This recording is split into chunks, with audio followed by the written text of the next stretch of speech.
Hello everyone, I'm Thomas, and I'm here to help you unwind and drift off tonight. I know many of you use this video to fall asleep, so before you get too cozy, don't forget to like the video and subscribe to my channel, Stories for Sleep. Also, let me know in the comments, where are you from, and what time is it as you're watching this. Now settle in, get comfortable, and let yourself relax. Her name was Emma. That's what everyone called her anyways. Sometimes they would call her M. Sometimes someone would slip up and call her Emily. She was a part of our group of girlfriends growing up in a large town. Not quite big enough to be a city, but big enough that there was still privacy between neighbors. We called ourselves the Unbreakable Six because there was me, Summer, Mel, Nina, and Jules. And there was Emma. Emma started off as a practical joke by the other girls in the 4th grade. It was probably Jules that started it. She was always playing pranks of people. In high school, she even got suspended once for going too far and had to babysit for hours to buy that girl a new cell phone. Or maybe it was Summer, who always seemed too busy with music and band to think of such an elaborate prank. Or maybe it was Mel and Nina, who were best friends and could have lived without us, always conspiring together like they were twin sisters. Either way, I bought my lunch, cold-cut sandwich and carrot sticks and a pint of orange juice. I couldn't stand milk. It would account for how short I ended up being, and walked over to our lunch table. Jewel looked excited, waving me over to them. "Lotta, look." I wasn't sure where I was supposed to be looking. "This is Emma. She moved here from Los Angeles." We lived far inland and into the boonies. Los Angeles was glitzy and glamorous and chic compared to the flat houses and half-rate high school football that was the only real source of entertainment in the area. What? "Los Angeles, dummy," Jules said, rolling her eyes. "She's not in our class. She's in Miss Lark's, but she's the same grade as us. Isn't that cool?" I still wasn't sure where I was supposed to be looking. I sat down with my tray uneasily, wondering what I was supposed to see. "Who?" Summer jabbed me in the side. "You're being rude," she hissed quietly. Summer was all about rules and manners. "Say hi to Emma." I looked around our table, from Jules to Mel to Nina to Summer and back to Jules, who was waiting impatiently. I don't know. I was weak. I wanted to fit in. I didn't get it. "Hi, Emma." They seemed to breathe a collective sigh of relief, like I was making everything awkward. Charlotte's weird sometimes, but her brother has a Nintendo that he lets us play sometimes. They kept on talking, chatting about whatever 4th grade girls chat about, and I ignored it. If they wanted to play that prank, then that was fine. I wasn't going to buy into it. I was always a precocious child. I knew that what they were looking for was a reaction. That's how Emma became a normal part of our lives. It was crazy. We would buy her birthday presents, and they'd disappear like they were taken. I wonder how many candle-making kits and Mancala games Jules had piling up in her closet after all these birthdays. One year, Mel even got Emma a really nice necklace, and that disappeared too. We never went to her house. I asked Nina about it when I was sure that Emma wasn't there. She gave me this scandalized look. "Lotta, don't be rude. Emma's family doesn't have that much money. She's embarrassed to let us come over." She told Mel that, who told me, and it makes sense. I mean, what she wears all the time. I mean, we still love her. We'll always love her. She's one of us. But don't rub in the fact that we can't go to her house. That's mean. After I was scolded so wholeheartedly by Nina, I didn't ask again. They were covering their bases really well, and by 7th grade, I had to accept that they were taking this prank all the way. It was weirdly comforting in a way. There was this silent friend that I never saw, but she was always around. We would leave seats open for her, and when we did the buddy system, someone always had Emma walk into the bathroom by herself. When we decided that we wanted to be lame and come up with a name for our group of friends, we decided on the Unbreakable Six, even though there were really only 5 of us. I was curious in sophomore year of high school when we were having a sleepover. Summer was at band practice late, and Emma couldn't make it. She had to work on her science project, according to Mel. So I asked Jules, the likely mastermind behind it all, if you were going to write a story about Emma, like her biography, how would you describe her, down to every detail? Jules loved stuff like that. She wanted to be a writer someday. Well, she's taller than you, which isn't hard. I threw a pillow at her that she dodged deftly. She's medium build. Jules dropped her voice to a whisper. Even though she gained a little weight recently, but we're not going to tell her, and she's still beautiful. And she has green eyes and brown hair, and she's got freckles. She hates getting her picture taken. She's nice, but quiet, and she dances really beautifully. I mean, you've seen her, right? Of course, that time a few months ago when we turned on some music and danced around together to practice dancing at homecoming, so we didn't look weird or do it wrong. We stopped after a while and oohed and awed at empty space for a while. I didn't ask any more questions. I knew that they would keep up the charade for as long as they could manage. It was in our senior year of high school that it happened. I don't know why it set me off. Not really. It was something little. Something stupid. We were hanging out in Nina's pool, even though it was still too cold to swim. Teeth chattering and goosebumps rising on our skin, we were waiting for the jacuzzi to heat up to jump in. The cold sunlight cast a long shadow, and the wine coolers we snuck earlier was making that shadow seem menacing. It was annoying for me for reasons I can't place. "Look at Emma, Lotta," Jules called. She wolf whistled and hooted, over the top like Jules always is. "Hot mama, look at that booty." I didn't know where to look, like always. Like for the past 9 years of my life, I didn't know where to look. Since the 4th grade at our lunch table, dancing in Summer's living room, homecoming, football games, at the park, in class, anywhere, I didn't know where to look, because Emma wasn't there. That's when I snapped. "F Emma," I screamed. "And F all of you. Have you been waiting for this? The moment I completely lose my F mind, well, here it is." I waved my arms around, manic and furious. Emma isn't real. Emma isn't F real. I looked at their confused faces. "Oh, you're going to keep this up? I hate you guys. You've always done this. Made me the butt of your stupid prank for almost 10 years, guys. 10 years. I slipped a little on the wet concrete, but regained my balance. F you, I hate you so much.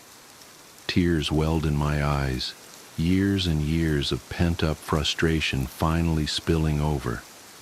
Emma was some stupid prank that got out of hand, and I can't believe that none of you ever had the balls to tell me that it was a stupid prank. No, it had to keep going.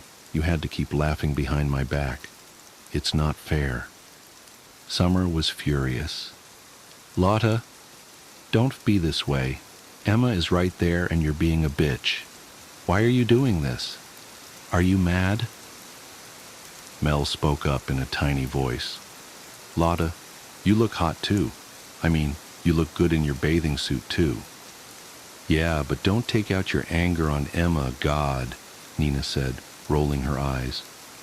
Nina walked over to the side of the pool and reached out a hand like she was rubbing someone's back. "It's okay, Emma. Lotta's just under a lot of stress right now. figuring out where she wants to go for college.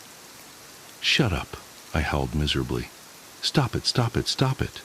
Emma isn't real. She's not there. How could you guys do this to me? They were starting to look scared. They were really invested in this prank. I wondered what the end game was. When were they going to start laughing? When were they going to jump up and say, "Gotcha"? I had enough of this. If they wanted to play charades, then let's play charades. The next part was a blur. I don't remember it, not even now. But I walked over to where Emma was and I kicked at the air. I heard a scream, and I slipped on the slick, wet concrete and hit my head. There was blood everywhere. There was so much screaming, but I kept on kicking and punching and fighting until I blacked out completely. I came to a day later in the hospital. My parents were there, and so were my friends. They were pale and tired and miserable looking. My heart panged. I must have really scared them. When my parents left, Jules approached me. She took my hand. She began crying. The others stared crying too. "I'm sorry, Lotta," she wept.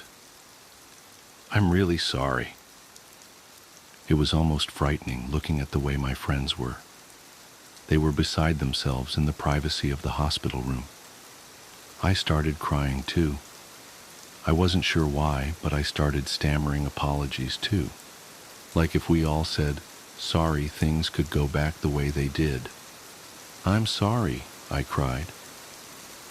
Summer was the only one who didn't look like she forgave me completely. She looked at me, eyes red and cheeks pink and wobbly-chinned, and said, "Are you?" I didn't have to answer. The nurse came in to change the bandages on my head. For the rest of the year, no one mentioned Emma. Emma only belonged to our tight-knit group of friends, so there was no mention of Emma. One time, a cop came to the principal's office, and Mel and Nina were quick to drag us away. After the accident, I withdrew from everyone. I didn't talk to anyone. I didn't go to Summer's recital. I didn't go to Mel's birthday party. I didn't do anything. I didn't go to prom. Just stared at the ceiling, wondering what had happened. Emma was in most of my life, and now she felt like a ghost.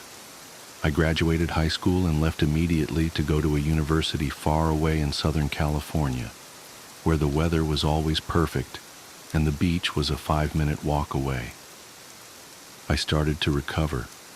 I realized that I was depressed after what had happened, understanding that my best friends chose a punchline over me.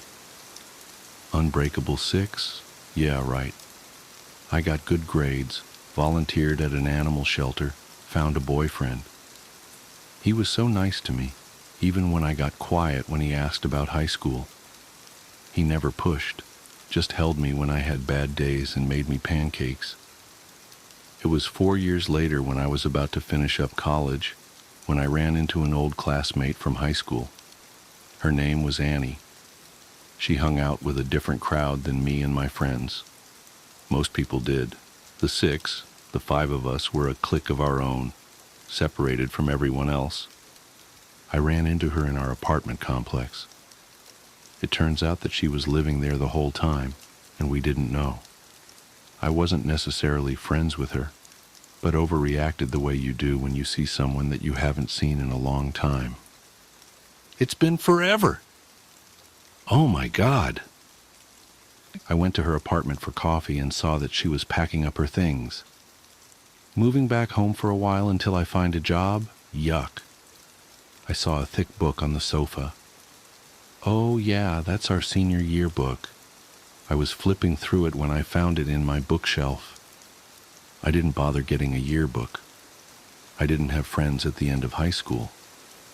But I was curious to see what I looked like back then, if I had gained or lost weight, if my skin had gotten any better. I opened up the first page and was instantly confused.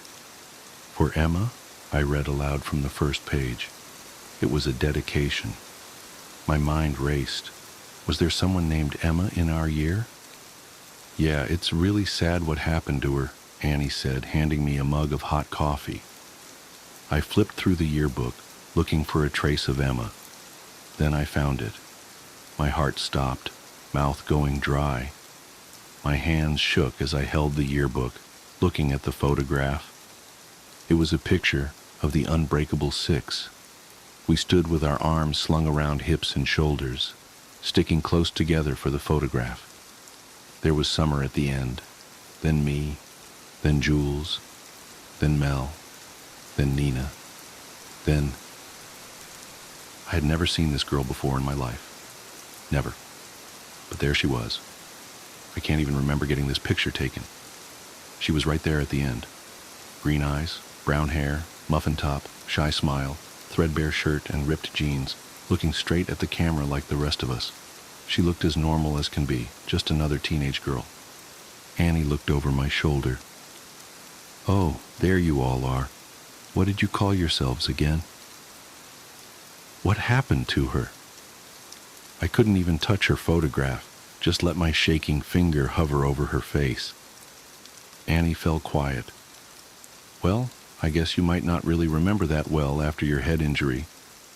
And you just kind of faded away from everything, stopped doing much at all. But Emma disappeared, out of nowhere. The cops came by once to ask questions, but her parents were both poor and junkies, so no one really cared. Just another girl that disappeared." I left Annie and went back to my apartment, the one I shared with my boyfriend. He took one look at my face and started boiling some water for tea, grabbed a blanket to throw over my shoulders.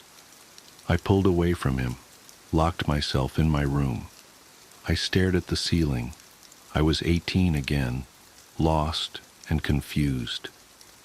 The girl's green eyes haunted me. Emma's eyes haunted me.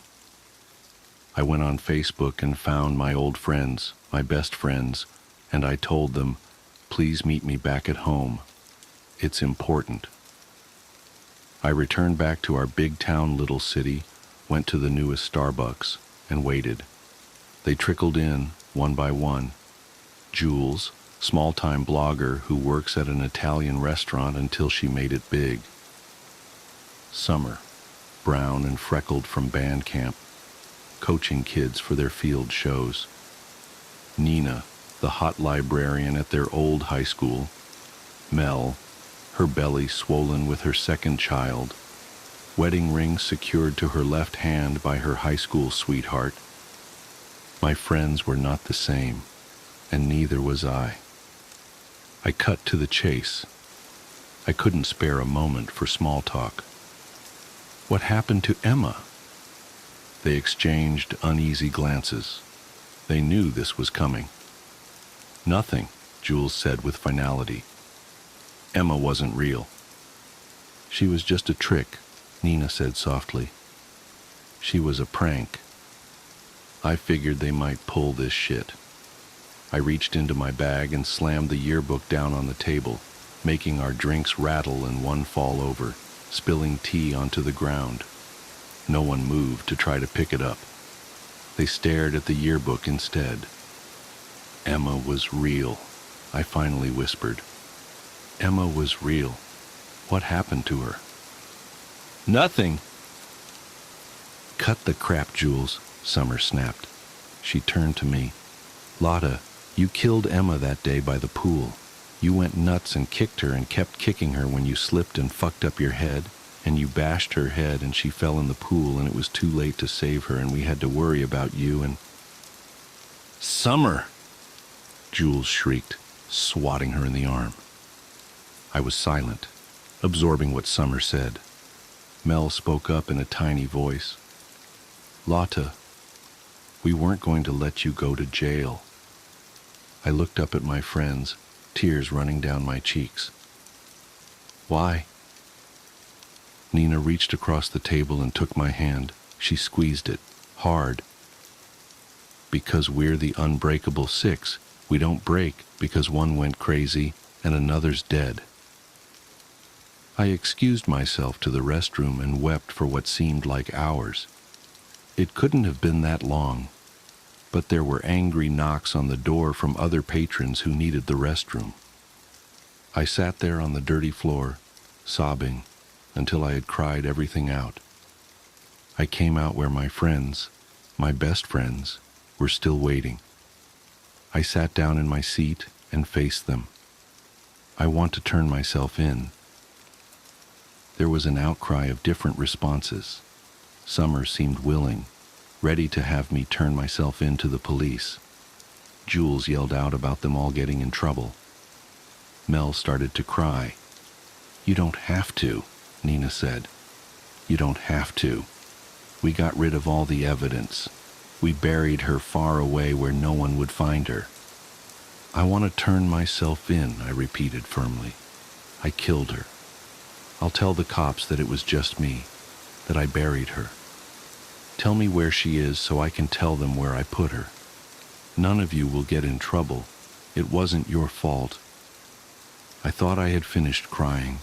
I thought I had nothing left, but I choked out what I wanted to say for so long. "I never saw her." They looked at me expectantly. "I never saw her, not even once. I thought it was just a big prank you were playing on me. I didn't want you to laugh at me. The girl in the yearbook, I had never seen her before. I just played along." Nina nodded. "I thought it was weird that you were always so cold to her, like you didn't even acknowledge her." "She really liked you," Mel said. "She thought you were so smart, that you were going to go out in the world and do amazing things. She would always talk about that." I felt as though my heart would burst. I swear I never saw her. Something must be wrong with me, but I never saw her or heard her. I cleared my throat. "Show me where you buried her." We got into Summer's car and drove out far into a park in a different city. The park was huge and overgrown, like no one had been there to take care of it in a long, long time. I got out of the car, and left behind by a worker long ago was a rusty shovel. I took it with me. Jules led the way deep into the park, deep through the trees, until we came to a small clearing. The dirt wasn't fresh. There were no markers or indicators, but the way my friends' faces paled at the sight, I knew this was it. Emma was there, under our feet. "I gotta see her," I whispered. I dug the shovel into the ground. "I gotta see her."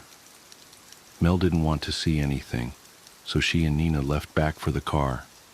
Jules and Summer found different tools, a hoe and a rake, and we started digging.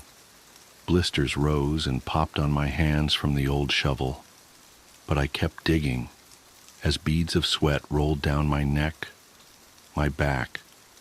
The three of us worked together in silence, digging up our best friend.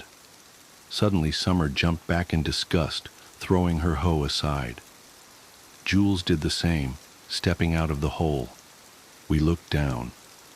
Summer gagged, covering her mouth and nose, and Jules shook her head at the sight. "Me?" I laughed and laughed and laughed, tears streaming down my face, laughing until it hurt as I looked down into an empty grave.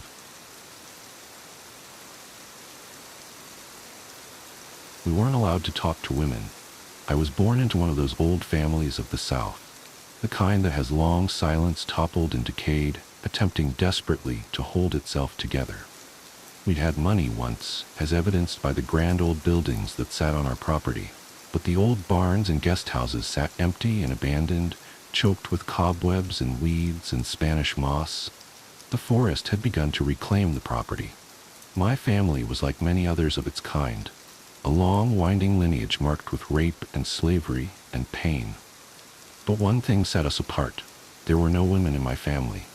I had no mother, no sisters or grandmothers. Every member of my family was male. My 5 brothers and I never thought it strange, though. We were uneducated and mostly separated from the outside world. Our days were spent laboring on the decaying property, all of our efforts inevitably useless. When we weren't plucking weeds or clearing out the decades of trash from the various buildings, we played. The quasi-wilderness of our home was a perfect stage for our games. My father was a kind man, but strict. Our self-contained life came with a strange set of rules. There was a chapel on the property, a small white thing half hidden in the woods. It was in better condition than anything else, due to my father's doting care. We were not allowed inside the chapel without him, however. A padlock on the door prevented us from sneaking in. We were, on occasion, allowed to go to town. It was a half-hour walk through the woods to get there, and excursions were highly anticipated. There were conditions, though. We had to stick together, and we weren't allowed to talk to women. We could talk to men and other boys, but my father strictly forbade us from talking to women, girls, even old maids. He instructed us to say hello and good day and yes ma'am and thank you ma'am like good little southern boys. But other than that, not a word. This was weird, of course, but everyone in town seemed to abide by these rules as well. The women would give us curt nods and avoid us otherwise. It was so ingrained into our daily lives that none of us ever questioned it. It wasn't going to work forever, of course.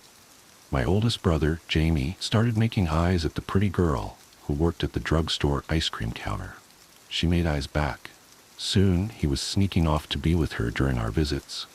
He would leave my brothers and I at the drugstore or the park, buying our silence with penny candy and ice cream.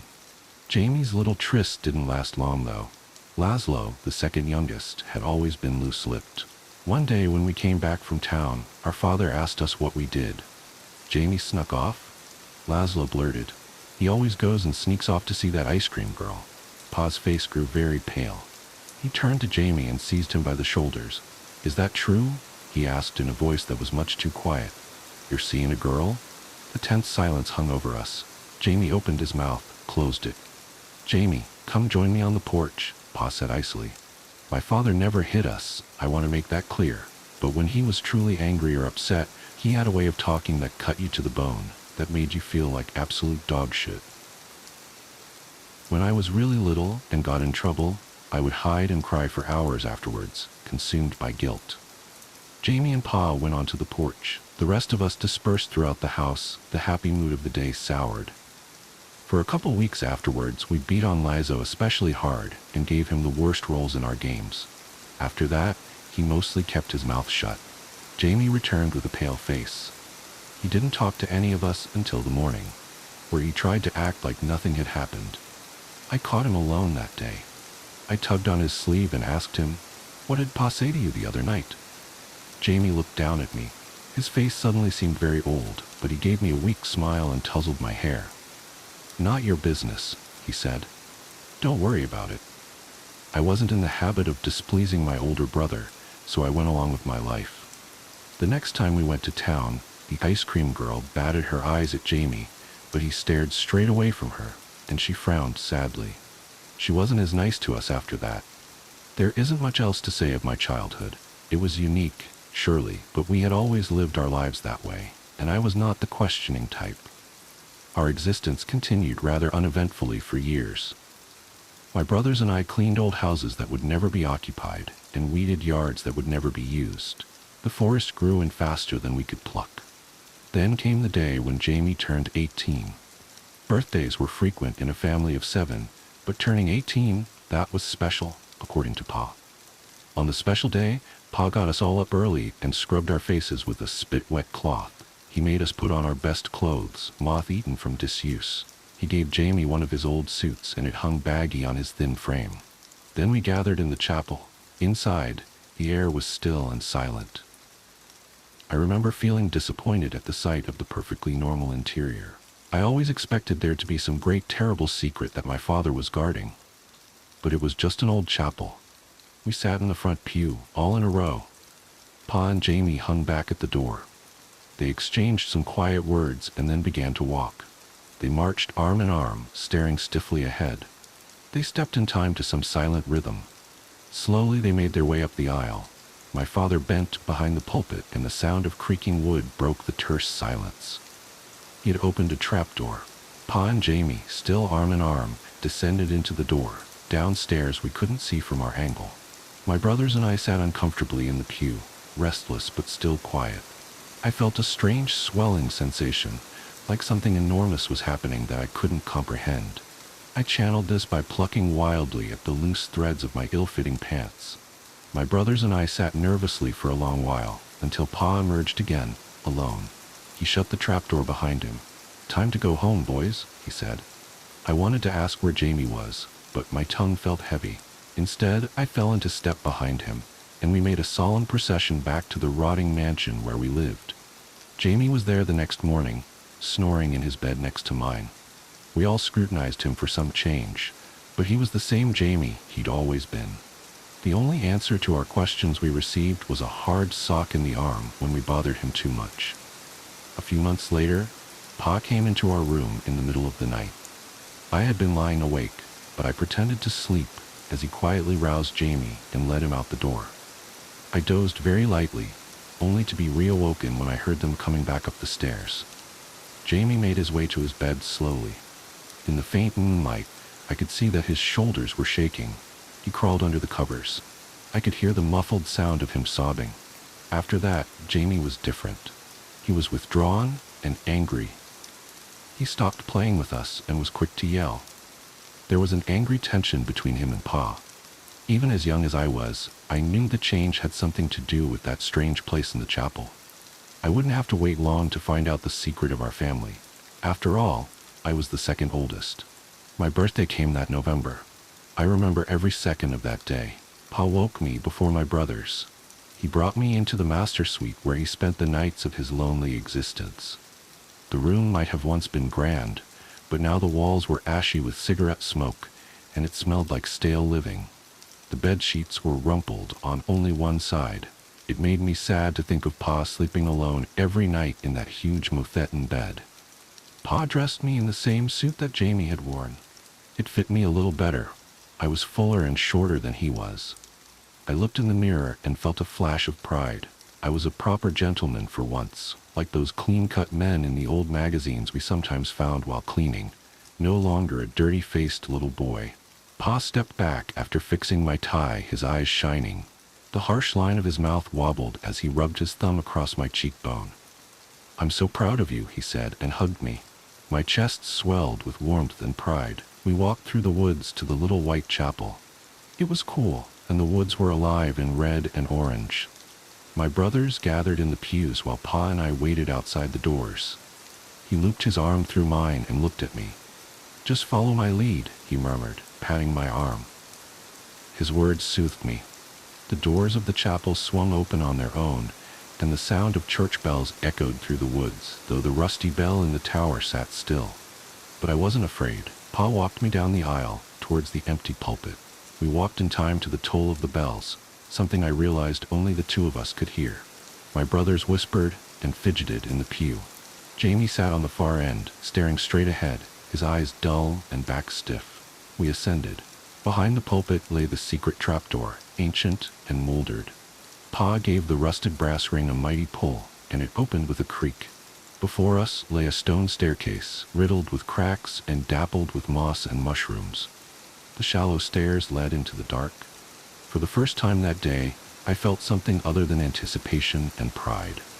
I was afraid. But I think, looking back, that I would have been unable to leave if I tried. Pa and I walked carefully down the stairs. He still held tight to my arm. We emerged into an earthen tunnel, tall enough for us to walk upright, though roots from the ceiling brushed our heads. For a moment, we stood still. There was a strange sputtering sound, and a breeze blew from the darkness ahead.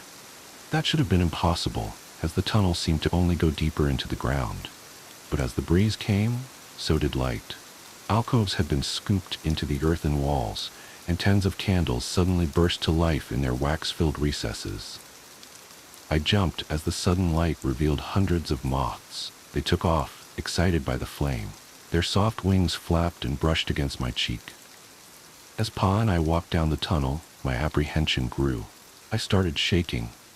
Pa stood resolute by my side, his presence steadying. I don't know how long we walked in silence. The tunnel was not without its own sound. The pop of fat from the candles, the drip of moisture from the ceiling, the tamping of our shoes, and the fluttering of moths' wings. They landed on my shoulders and my head, and bounced off of my face often. I wanted to ask Pa where we were going, but Yet again, I stayed silent. Soon I became aware of a faint sweet smell. Almost at the same time, the candlelight revealed a door. Moths were clustered around it so thickly that it appeared the frame was made of a canvas of pale, shivering wings. Pa turned to me. In the flickering candlelight, the hollows of his face were cast in sharp relief. He looked more like an ape than a man. "This is where I leave you, son," he said. He put his hands on my shoulders. "Don't be afraid. You won't be hurt, I promise. Just do what nature tells you to do."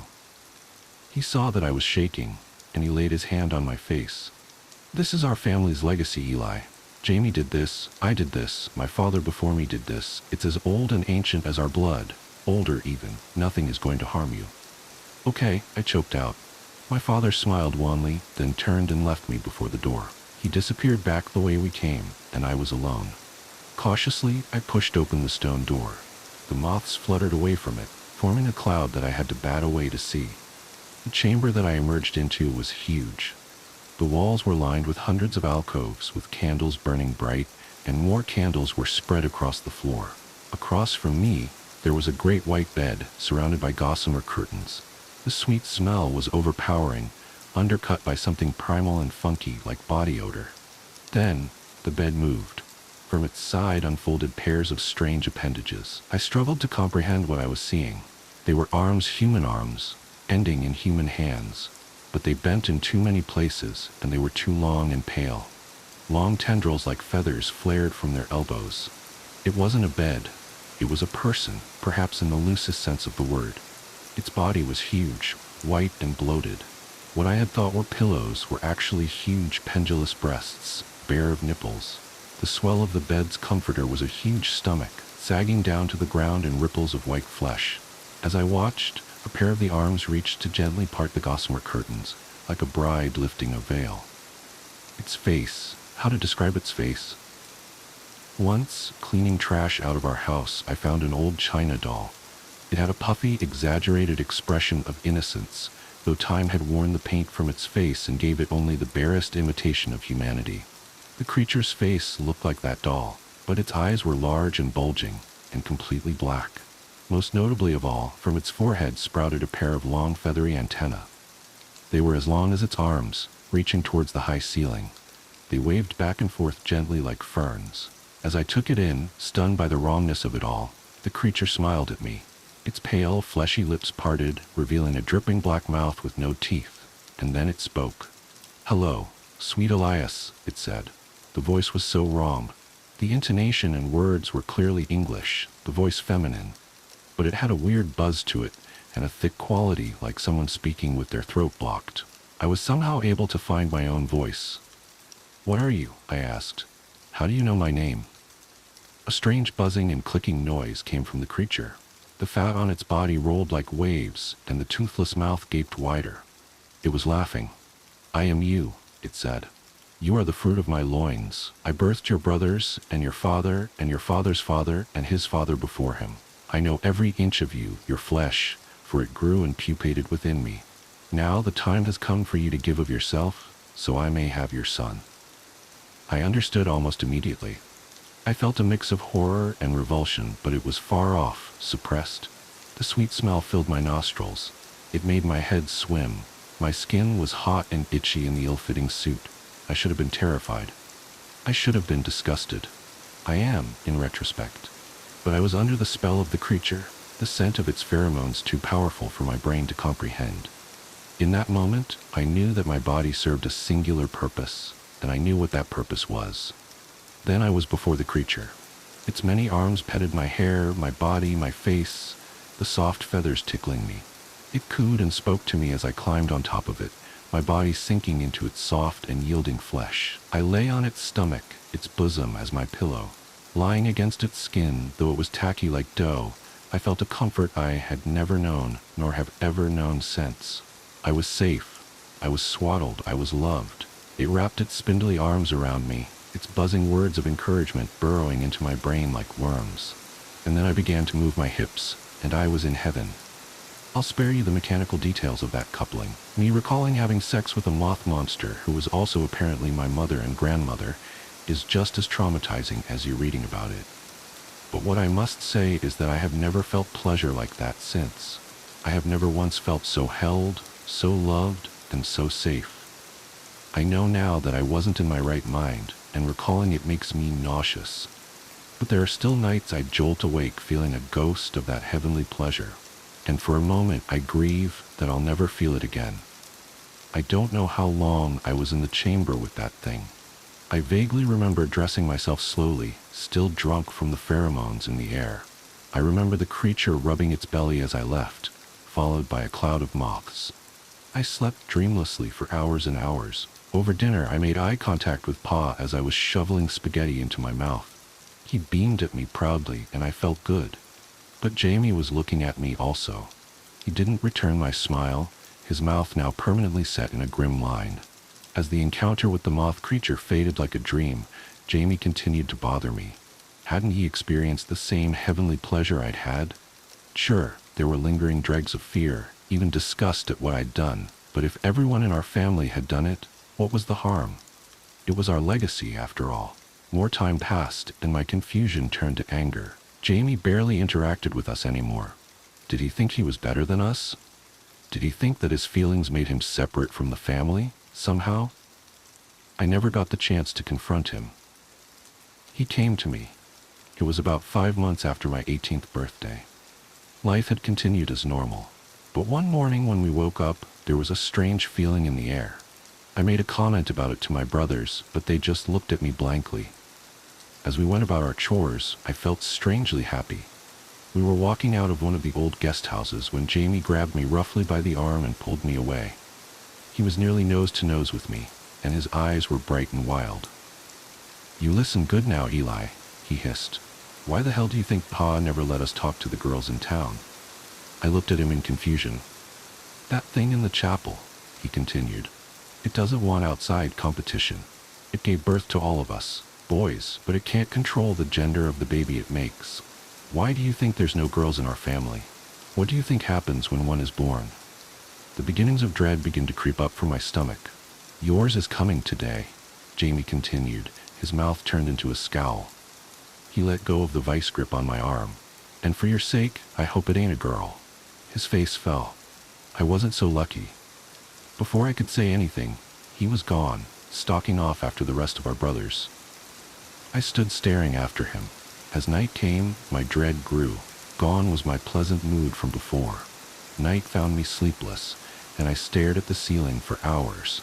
When the door creaked open, I knew it was Pa. He came to my bedside and motioned for me to join him. We made our way through the dark woods to the chapel. The bad feeling was everywhere, soaked into the very air. The creatures of the night were silent, and it was cold. The chapel stood a white smear in the darkness. We went inside. The floorboard seemed to vibrate, and when Pa opened the trapdoor, I heard it. A terrible buzzing wail, full of anger and pain, punctuated by inhuman squeaks and growls. I had heard the sounds of animals in pain before. This was like some sort of horrible symphony of all of those cries. I recoiled at the sound, standing rooted to the spot. I looked at Pa to see if my horror was reflected in his face. It was, to some extent, but over it lay a veneer of hardness. I realized then that whatever was happening was no mystery to him. He had probably experienced it 100 times before. He took my arm and practically dragged me down the tunnel. The moths were flapping around wildly, diving at us and bouncing off the walls. A few of them flew into the candle flames, their feathery wings burning as fast as paper. The screaming got louder. We came to the chamber. The creature was in the same spot, but this time its body was rippling like a wave. Some of its arms were braced on the walls and floor. The sweet smell was gone, replaced by that of blood and viscera. The creature's puffy doll face was twisted in a horrifying mask of pain and rage. Spittle flew from its black mouth as it wailed, the sound bouncing around the chamber. Its antennae swiveled wildly around its head, every feather twitching and shaking. At the sight of us, its pallid face contorted further. "Levi," it bellowed my father's name, "what have you wrought? The fruit of your loins beget me only curses." I was transfixed by the creature's rippling body, bile rising in the back of my throat. It was pushing something out, I realized. A dark puddle was forming on the floor beneath it. My father moved towards the creature like he meant to comfort it. A pair of arms sideswiped him with surprising strength, sending him careening into the wall. He tripped over the candles. The creature let out a deep, throaty groan. Its body gave one more powerful ripple, and there was a wet noise as something dropped to the floor of the cave. What lay before me was, essentially, a cocoon. It was roughly watermelon-sized, white, and it glistened with fluid in the light. The creature's screams died into rattling breaths. As I watched, the cocoon began to tremble. A tiny red fist tore its way through the gauzy membrane. From the hole, I heard a cry, weak and plaintive. It was a baby. Something came over me. I somehow knew that the baby was mine. I'm sure others can tell better stories of parental instincts kicking in, but that's what happened to me at that moment. While my father and the creature struggled to recover, I knelt down and began ripping the cocoon apart, trying to free the baby within. The cocoon had the texture of spider silk, thin and sticky. It dissolved at my touch. Soon the baby was free. Its skin was red and blotchy, and it looked like a lumpy potato. But its face and cry were wholly human, and as I held it in my hands, I could feel the very gears of the world turning. My fate was changing. Elias, the creature rasped. I looked up at it. Its expression had relaxed, its black eyes grown wide and shining, reflecting the candlelight. Its antennae had calmed, resuming their slow and gentle waving. It reached its nearest pair of arms out to me. "Bring it to me," it demanded. I lifted the baby in front of me and realized with sudden dread that something on it was missing. The baby was female. The creature's arms strained for the baby, and I instinctually clutched it to my chest. "Why?" I asked. "It is a usurper," the creature spat. "It is a curse, and the labor was long. I am hungry." It licked its lips, leaving behind a film of gray spit from a black tongue. Jamie's words came back to me then, and I realized that he was right. Pa had gotten to his feet. He clutched his side, clearly hurt, and his clothes were singed from candle flames. "Just give it to her, son," he wheezed. "It'll be over soon."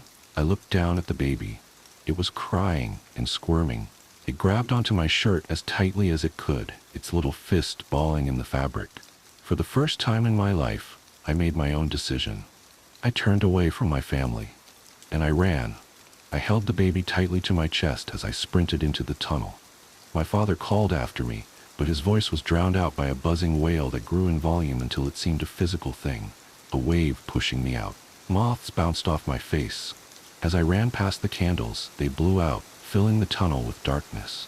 I thought I heard my father scream, a sound of terror beneath the creature's anger. I don't like to think about it. I left our property towards town, the baby still bawling loudly. Finally, I had to stop running, my lungs burning and my legs cramping. I have never been as afraid as I was limping through that dark forest. My daughter's cries a dead giveaway to any who would follow. But nothing did. I walked through the town, knocking on doors until someone answered. My daughter's sobs had tapered from a steady stream to quiet whimpers, and I knew she needed care soon. The ice cream girl answered the door, her hair mussed with sleep. She took in the sight of me, recognizing me immediately, and her eyes widened at the baby in my arms.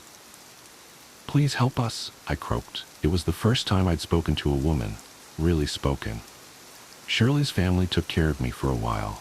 They taught me how to care for my daughter, how to change diapers and prepare formula and burp her. I never left their house for fear of seeing my family. I was there for only a week or two. Then my daughter and I hit the road again. We went from town to town, surviving on the kindness of strangers. It was usually women who ended up helping us. I met all kinds of women. Women hardened by the world, bitter ones, gentle ones, fiery ones. They taught me about the world, about all the things I'd been missing. When we were far enough north that I felt safe, I began trying to settle down. My daughter was growing into a healthy, fat little toddler. She was the axis on which my world turned. Everything I did for her. Eventually I named her Deborah, Debbie for short. I found a decent job with on-site daycare for Debbie. Back then, it was a little easier to provide for a child than it is today. I won't deny. But I still worked myself to the bone. It was the easiest way to chase away the shadows that plagued my mind. I had lovers here and there, both men and women, but nothing lasted. Sex was difficult for me, considering what I had been through.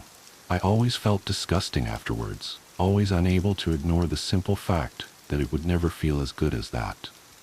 and that knowledge made me feel like a monster. Eventually, I stopped trying to feign interest in sex, and I was happier for it, but it meant that I never got into a real relationship. I didn't need a relationship. I had Debbie, and as the years passed and she grew bright and smart and funny, the shadows of my past seemed farther and farther away. But I was a fool to let myself be comforted by time. I cannot escape the curse of my blood, no matter how far I run. Yesterday was Debbie's 14th birthday. Today she locked herself in the bathroom in the morning, crying for hours. When she finally let me in, I could barely contain a scream, because there, bursting from my daughter's forehead, was a pair of long, feathery antennae. The security camera. The first time I saw my husband's double, I thought it was a glitch. I had just installed our new security system that afternoon, one of those fancy setups with motion detection, night vision, and smartphone connectivity. David thought I was being paranoid, but after the string of break-ins in our neighborhood, I wasn't taking any chances. Besides, as a software engineer who often worked late from home, I liked having eyes on our property when I was alone at night. The cameras had been running for less than 6 hours when my phone buzzed with its first motion alert. 2:01 a.m. I was still awake, catching up on some code reviews in my home office. The notification showed a still from our backyard camera, a dark figure standing motionless in the grass. My heart rate spiked until I recognized David's familiar silhouette. His broad shoulders, the slight slouch he'd developed from years hunched over keyboards, that distinctively messy bedhead I'd tease him about. I figured he must have had trouble sleeping and stepped out for some air. Not totally unusual. He'd been stressed about the upcoming product launch at work. I was about to dismiss the alert when something made me pause. The figure was completely still. Not the natural shifting of weight or subtle movements you'd expect from someone standing outside. Just perfectly, unnaturally motionless. That's when I realized he wasn't looking around the yard or up at the stars. He was staring directly at our second-floor bedroom window. Our bedroom window, where I could see the warm glow of our bedside lamp still burning. The lamp I always left on because David liked having some light when he got up to use the bathroom. A cold weight settled in my stomach. I pulled up the live feed from the indoor security camera I'd installed in our bedroom. There was David, curled up under the covers on his side of the bed, chest rising and falling in the peaceful rhythm of deep sleep. I looked back at the yard camera. The figure was still there, still staring. I closed my laptop and crept upstairs, my bare feet silent on the carpet. Our bedroom door was slightly ajar, just as I'd left it. David was exactly as I'd seen on camera, sound asleep, occasionally making the soft whistling sound through his nose that I normally found endearing, but now sent chills down my spine. I crossed to the window on trembling legs. The yard below was empty. I checked the security footage immediately. At exactly 3 a.m., the figure had simply vanished. One frame it was there, the next gone, with no movement in between. I rewound to the beginning of the incident. Same thing. At 2 a.m. sharp, it had appeared instantaneously in the middle of our yard. I barely slept that night, watching David's peaceful face in the lamplight and trying to convince myself I'd seen some kind of technical glitch. But the next night, it happened again, and the next, and the next. Always at exactly 2 a.m. Always standing in the exact same spot. Always staring at our window with David's face. I started sleeping less and less, spending my nights hunched over my monitors, documenting every detail. The figure never moved, never shifted, never blinked, just stood there, a perfect carbon copy of my husband, staring up at where we slept, with an intensity that made my skin crawl. I tried telling David about it over breakfast that first week. He'd laughed it off, assuming I was joking. When I showed him the footage, he'd frowned and suggested it must be some kind of video artifact or reflection. He promised to stay awake with me the next night to see it in person. But when 2 a.m. came, he was sound asleep despite his promises. No amount of shaking would wake him. I watched in horror as his duplicate appeared in the yard right on schedule, while David slumbered beside me, impossibly heavy in a sleep that seemed more like unconsciousness. That's when the differences started. It was subtle at first. David would wake up groggy and irritable, with no memory of having promised to stay up with me. He'd zone out during conversations, staring blankly into space until I touched his arm or called his name. His appetite changed. He, who had always been a picky eater, suddenly started devouring his food with mechanical efficiency, like he was fueling up rather than enjoying a meal. Then came the physical changes. His skin seemed slightly waxy, especially in the mornings.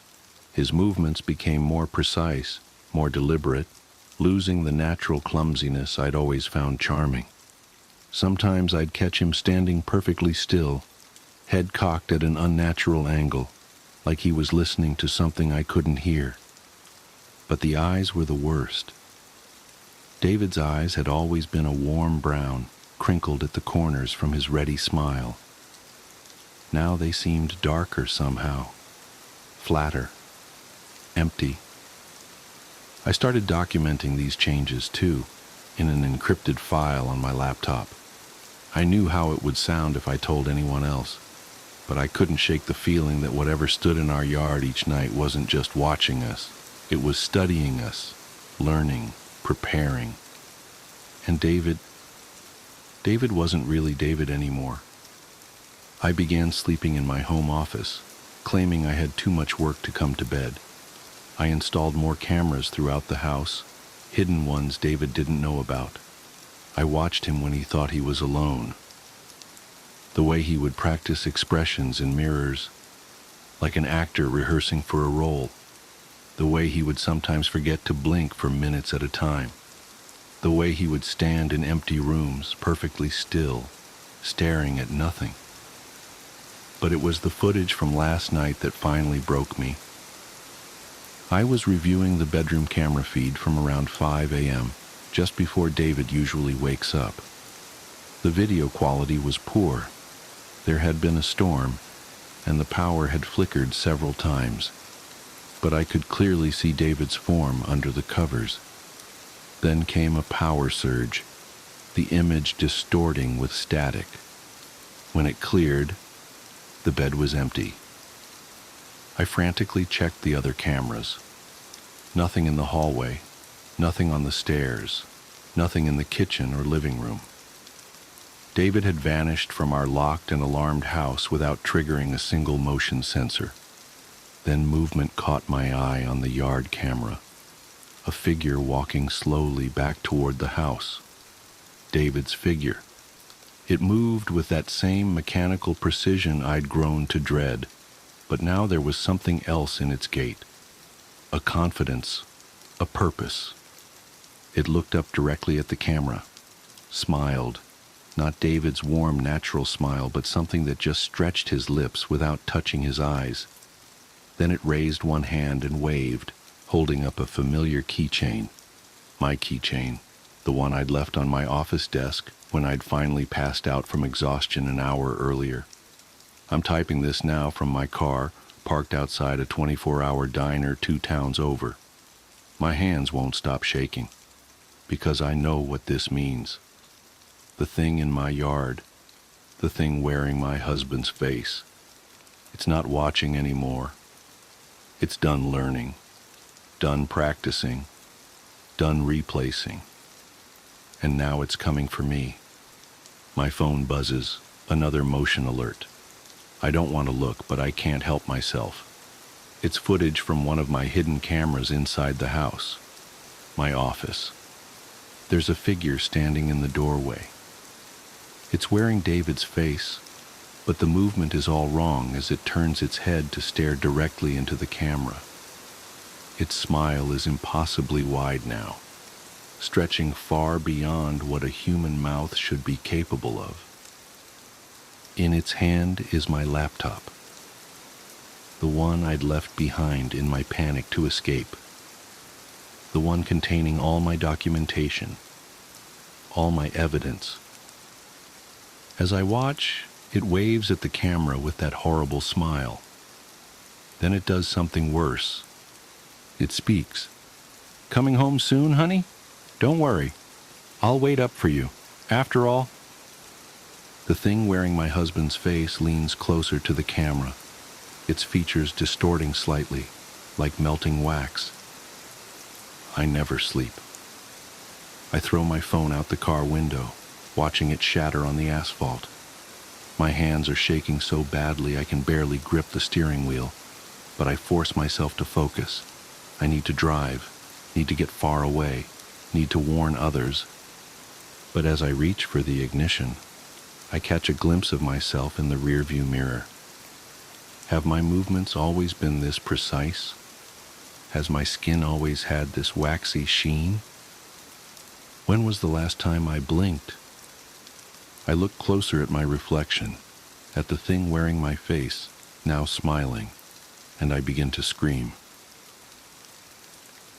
Why I didn't shower for 21 years. I have nightmares where I'm trapped in a shower. The drain is plugged, and the water won't stop pouring down on me. Water rises to my ankles, to my waist, and then over my head. The shower curtain turns to glass, and my screams turn to gargles. A dark figure presses its face against the glass on the other side, and it watches me. I plead, but it won't let me out.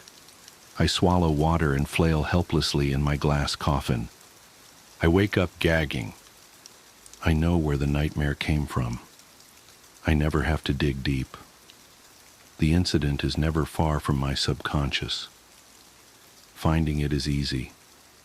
Getting over it is not. It was the summer of my 12th birthday when the Hudsons moved in across the street. 3 people, one of them a really old woman.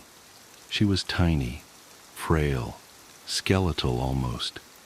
Thin white hair, faded blue flowery dress. Her head hung from her neck, and it wobbled as the man pushed her up a makeshift wheelchair ramp into the house.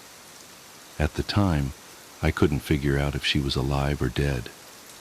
A few minutes later, she appeared in an upstairs window, sitting in her wheelchair. She was directly facing my bedroom, and I cautiously peered out from behind my curtains. Her head was upright now, and she stared at me. Just stared, without moving her head an inch. I closed my drapes. For days she sat at the window. She watched the cars putter down our suburban road and gazed at the neighborhood kids scurrying through their yards. I never saw anyone else in the room. Never saw her move from that wheelchair. At night, I'd nervously peek through the crack in my drapes. Her silhouette was still in that window, lights off, staring out into the darkness at my bedroom. I couldn't tell, but I knew she was watching me. The stories about her cropped up pretty quick amongst my friends in the neighborhood. That she was a witch, that she was just a doll, that she was actually dead. But I knew she wasn't dead. Sure, I never saw her move from that window, not once, and I never saw her head turn, but I felt her eyes move as they studied me. I could feel her watching me. All alone in my bedroom, in the middle of the night with my drapes firmly shut, I'd wake up and shudder. Her eyes were on me, I just knew it. I began sleeping on the floor. The lower I was, the better. Maybe she couldn't see me if I was on the floor. I told my parents that the old woman across the street was creeping me out. I pleaded with them to talk to the Hudsons and ask them to move her to a room without a window. They laughed and told me to let her live out her twilight years in peace. She was just watching the street, they said. and that probably made her feel happy and feel younger. "Are you just going to stick me in a windowless room when I'm an old lady?" My mom laughed. "Remind me to move in with your sister when I'm in a wheelchair." A week later, there was some commotion at the Hudsons. I watched from my bedroom window as the man ran out of the house and opened up the double doors of his van. He jogged inside, and he reappeared minutes later pushing the old woman in her wheelchair down the ramp. She looked frailer than before. She couldn't have weighed more than 70 pounds. Her head was flung to the side, resting on her right shoulder. Her body jostled in the wheelchair, but her eyes never left me, watched me the whole time. The man picked her up and placed her in the car. He folded the wheelchair and stuffed it in the trunk. He quickly hopped into the driver's seat. The younger woman pounced into the passenger seat, and the man put his foot to the pedal. The old woman's limp head still faced me. It bobbed up and down as the van reversed down the driveway. I studied her face. It was expressionless, emotionless. Her tongue slightly hung from the right side of her mouth. But her eyes were on mine, and they stayed on me. The van accelerated down the street, and it was gone. My parents heard the news that afternoon from other neighbors. The old woman's condition was getting worse, and the Hudsons had taken her to some sort of a home. She wouldn't be coming back. I went straight to my bedroom, and I looked across the street. I smiled. Her window was finally empty. The Hudsons didn't come back the next day. No van. That night, I looked out towards the old woman's window. There was no one there, no wheelchair, but the bedroom light was on. I remember telling my dad I thought it was strange, and he just shrugged and said, "Must be on some sort of timer or something." I woke up in the middle of the night and nervously peered out my bedroom window. That bedroom light was still on. It suddenly flicked off, and I ducked below my window frame. I slowly rose and looked out, expecting to see the silhouette of that tiny skeletal being. I watched for 10 minutes, pinching and straining my eyes. The lights quickly flickered on and then off again. I slept on the floor again, clutching my pillow close. I had a late baseball practice the next evening. When I got home, my house was empty. My parents were at my little sister's softball game. I headed to the shower to rinse off. About 3 minutes into my shower, I felt cold. The hot steam was escaping the bathroom somehow, which didn't make sense because I had shut the door. I wiped the shampoo from my eyes, turned my head, and I heard a strange noise that would haunt me in nightmares for years. The metal rings of the shower curtain being dragged across the shower rod. Someone was slowly opening the curtain. The shampoo stung my eyes, and through the stinging I saw a dark figure behind the curtain. Long, pale, bony fingers gripped the curtain as it slowly opened. I instinctively backed up in the shower, and the curtain opened completely. There stood the old woman. I must have only looked at her for 1, maybe 2 seconds, but at that moment, time stood still. All these years later, I can still draw you a vivid picture of the horrifying image in front of me. Disheveled white hair crazy in her eyes, bones jutting out from under her stretched skin, stark naked, blotchy skin, warts all over her body, skinny breasts hanging to her waist, hair where I didn't know people could grow hair. She smiled grotesquely, and I felt the shower tile against my back and the hot water pound my face. In her other hand, the old woman held a letter opener. "August," she mumbled. "August, August, August." I leaped past her, knocking her tiny body to the floor. I ran downstairs, naked and sopping wet. In my panic, I somehow remembered I was nude, and I yanked a pair of shorts out of the hamper in the laundry room, sending the hamper crashing to the floor. I hightailed it on foot down the street, eventually winding up at my friend's house.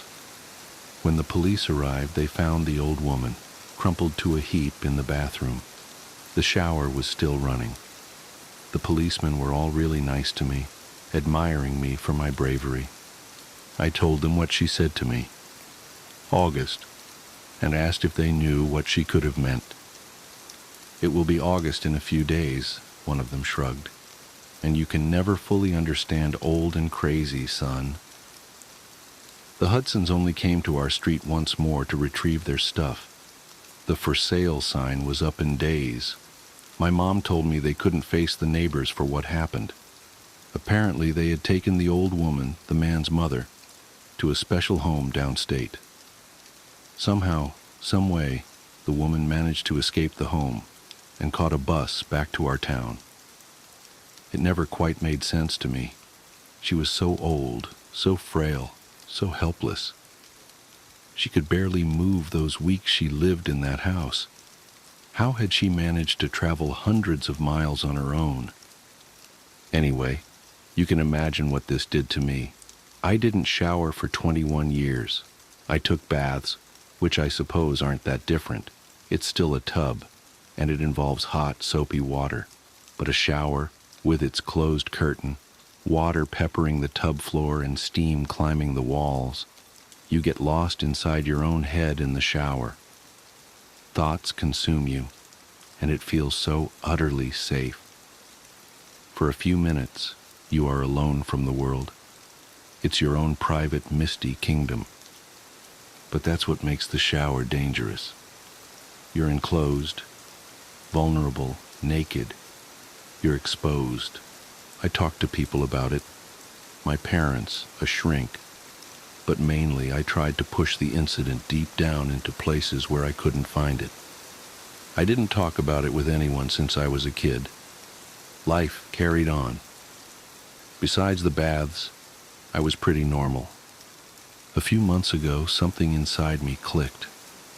I felt the urge to re-examine the incident. It was almost like a voice in my head was telling me to do it. My head wanted closure. I spent hours online one night trying to track down any information on the Hudsons and the old woman. I finally found what I was looking for, an obituary for the old woman. She had died 4 years ago. Somehow that walking skeleton hadn't checked out for another 15 years. The obituary photo was a black and white picture from when she was a young woman. It was a photo of her and her deceased husband on their wedding day. His name was August, and he looked exactly like me. I closed the browser and stared at my computer desktop for 10 minutes. It finally made more sense, why she called me August, why she was obsessed with watching me. Maybe she used to write letters to her husband, and that's why she was clutching the letter opener that night. For a small moment, I felt a little better. Things always feel better when they make more sense. Honey, is everything okay? It was my wife. I think so, I said. I took the first shower I had taken in years that night. I didn't even jump when the curtain rungs dragged across the shower rod and my wife entered. But as she embraced me under the hot water, one question wouldn't leave my head. How come the young woman in that wedding photo looks exactly like my wife? Wrong way, Charlie. Do you remember your very first best friend? I do. Midnight was giving birth in the closet at the end of the hall. The repeating pattern of deep growls and shrieks woke me. Kittens, I nearly shouted as I crawled down from the top bunk. My sister stirred on the bottom bed. I paused on the ladder, held my breath, hoped she wouldn't open her eyes. After a moment, she rolled onto her side and fell back into deep sleep. I was glad she didn't wake. I wanted the kitties all to myself. Midnight continued to scream. I cracked open my bedroom door and saw my parents kneeling in the hallway, peering into the closet. They noticed I was standing there and told me to get back in bed. But I want to make sure Midnight is okay, I protested. She was mine too. I should have been allowed to check on her. Dad refused to let me come out of the room. He said he would get me when it was over. Mom agreed with him. She said I was too little to watch. Too little? I was 4 years old and knew that babies came from a mommy's belly. Plus, I had been waiting forever to see the kittens. My parents weren't being fair. Please let me, I begged. I'll be good. Mom commanded me to go back to bed. I crossed my arms and shook my head. Dad threatened to spank me. I stomped my foot and cried, thinking a tantrum would make them understand that I was right, and they were wrong. Dad didn't care much for my new approach. He picked me up by the arm and carried me to my bed. He said to keep quiet, or else he would take the nightlight and lock me in the dark. It's not fair, I screamed, instantly regretting it. Dad squeezed my arm so tight that I began to cry for real. When he let go, I rubbed the spot, trying to make it look worse than it really was. He told me I was punished, then pulled the nightlight from the wall. No, don't, I cried out. Ignoring my pleads, Dad went back into the hall and slammed my door shut. I heard my sister sobbing from on the lower bed. I felt bad that she had to suffer for my mistake, so I climbed down and cuddled up next to her. I told her I was sorry. She was terrified of the dark, more so than I. But eventually she relaxed and fell back to sleep while holding my hand. I couldn't rest, though. Midnight's persistent shuddering cries and gargling noises kept me from closing my eyes. I stared into the black, waiting. It felt like forever. I'm not sure how it happened, but the next thing I remember is Mom waking my sister and me. Come see, she urged. The sunlight coming through the window lit up her smile. The kittens were tiny versions of Midnight, 8 of them in total. All the same jet black color, except for one. He had a speck of white fur above his nose with white front paws to match. That one period. That one was mine. I knew the moment I saw him. Dad said we could give them names. It wasn't an easy task, since they all looked the same. After several failed attempts to remember which was which, my sister decided the best thing to do was to call them Kitty Cat, but she was only 2 years old and pronounced it Ki-Ka. The oddball was the only exception. He was mine to name, so I named him Charlie. Charlie was more playful than the rest of the litter. Whenever my sister and I were allowed to pick them up, he would roll on his back to let us pet his belly. Sometimes he would try to suck on our fingers, mistaking them for a part of his mother. It never failed to make my sister laugh. And sometimes, when Midnight laid down in the box to feed them, he would get turned around, managing to walk away from her. Mom would pick him up, turn him in the right direction, and say, "You're going the wrong way, Charlie." Eventually, the kittens opened their eyes. My sister and I were allowed to play with them without supervision, but only if we stayed in the hallway. Dad said we weren't allowed to take them out of the closet because they were still too small to run free. We didn't mind. Sitting on the floor petting them was one of our favorite things to do, especially when Midnight fed them. Charlie was turning out to be the runt. He ate well, but he never latched on to Midnight like the others did. While they loved to pat at her stomach and purr, Charlie was always too busy going the wrong way. No matter how many times we picked him up and faced him in the right direction, sooner or later he would get turned around again. Time went on, and the kittens got bigger. They meowed whenever someone would walk down the hall, demanding us to stop and play. Sometimes they got up on their hind legs, just barely able to peek over edge of the box. One day, my sister yelled something about the kittens. Mom and I came running from the living room to see what all the fuss was about. Charlie was in the hall, on the outside of the box, trying to correct his mistake. He clawed at the cardboard, wanting to make his way back to the other side. He kept falling over, shaking himself, then trying again. It was funny. Feeling sorry for him, Mom picked him up, gave him a kiss, and sat him next to his brothers and sisters. "You went the wrong way, Charlie," she said. That was the first time Charlie broke out of jail, but not the last. He would make it over the edge, and either Midnight or Mom would grab him by the scuff of the neck, then toss him back into the box. It happened again and again. The whole family had to help keep him where he belonged. After a while, everyone got tired of dealing with his shenanigans.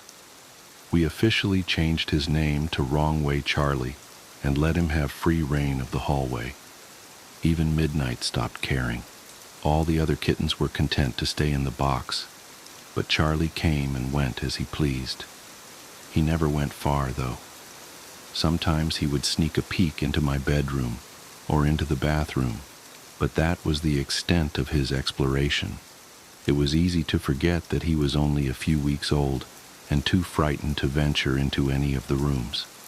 The box and hallway was the only world that he knew, the only place he felt safe. A few days later, I woke to the sound of Grandma's voice coming from the living room. She was talking to my sister about making her a new dress. No one told me Grandma was coming over, I thought. Excited to see her, to see if she brought me a present, I jumped out of bed and ran down the hallway. I feel this soft crunch under my foot. What was that? I turned around to see what I had stepped on. Then I screamed. Wrong way. Charlie crawled toward me. The back half of him was crushed and twisted. Horrible sounds escaped from his small mouth. Meow.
I continued to scream.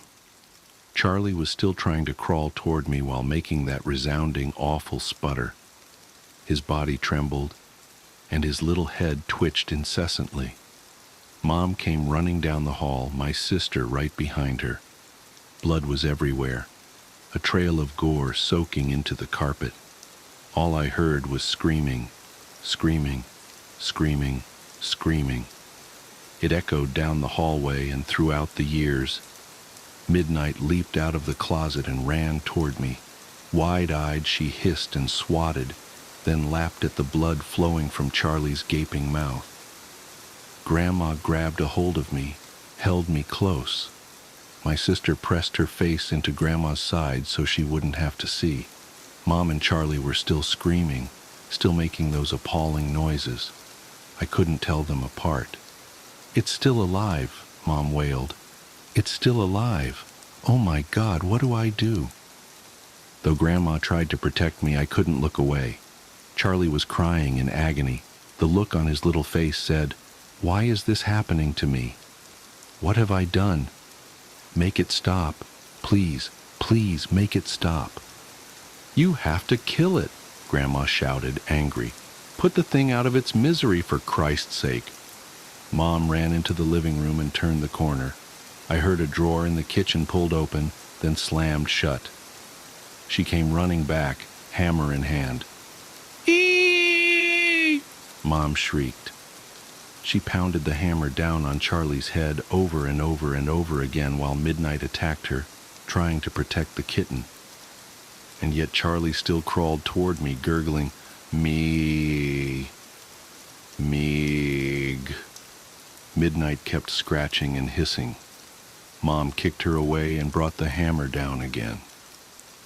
After the 5th or 6th drop, Charlie finally stopped making the awful noises.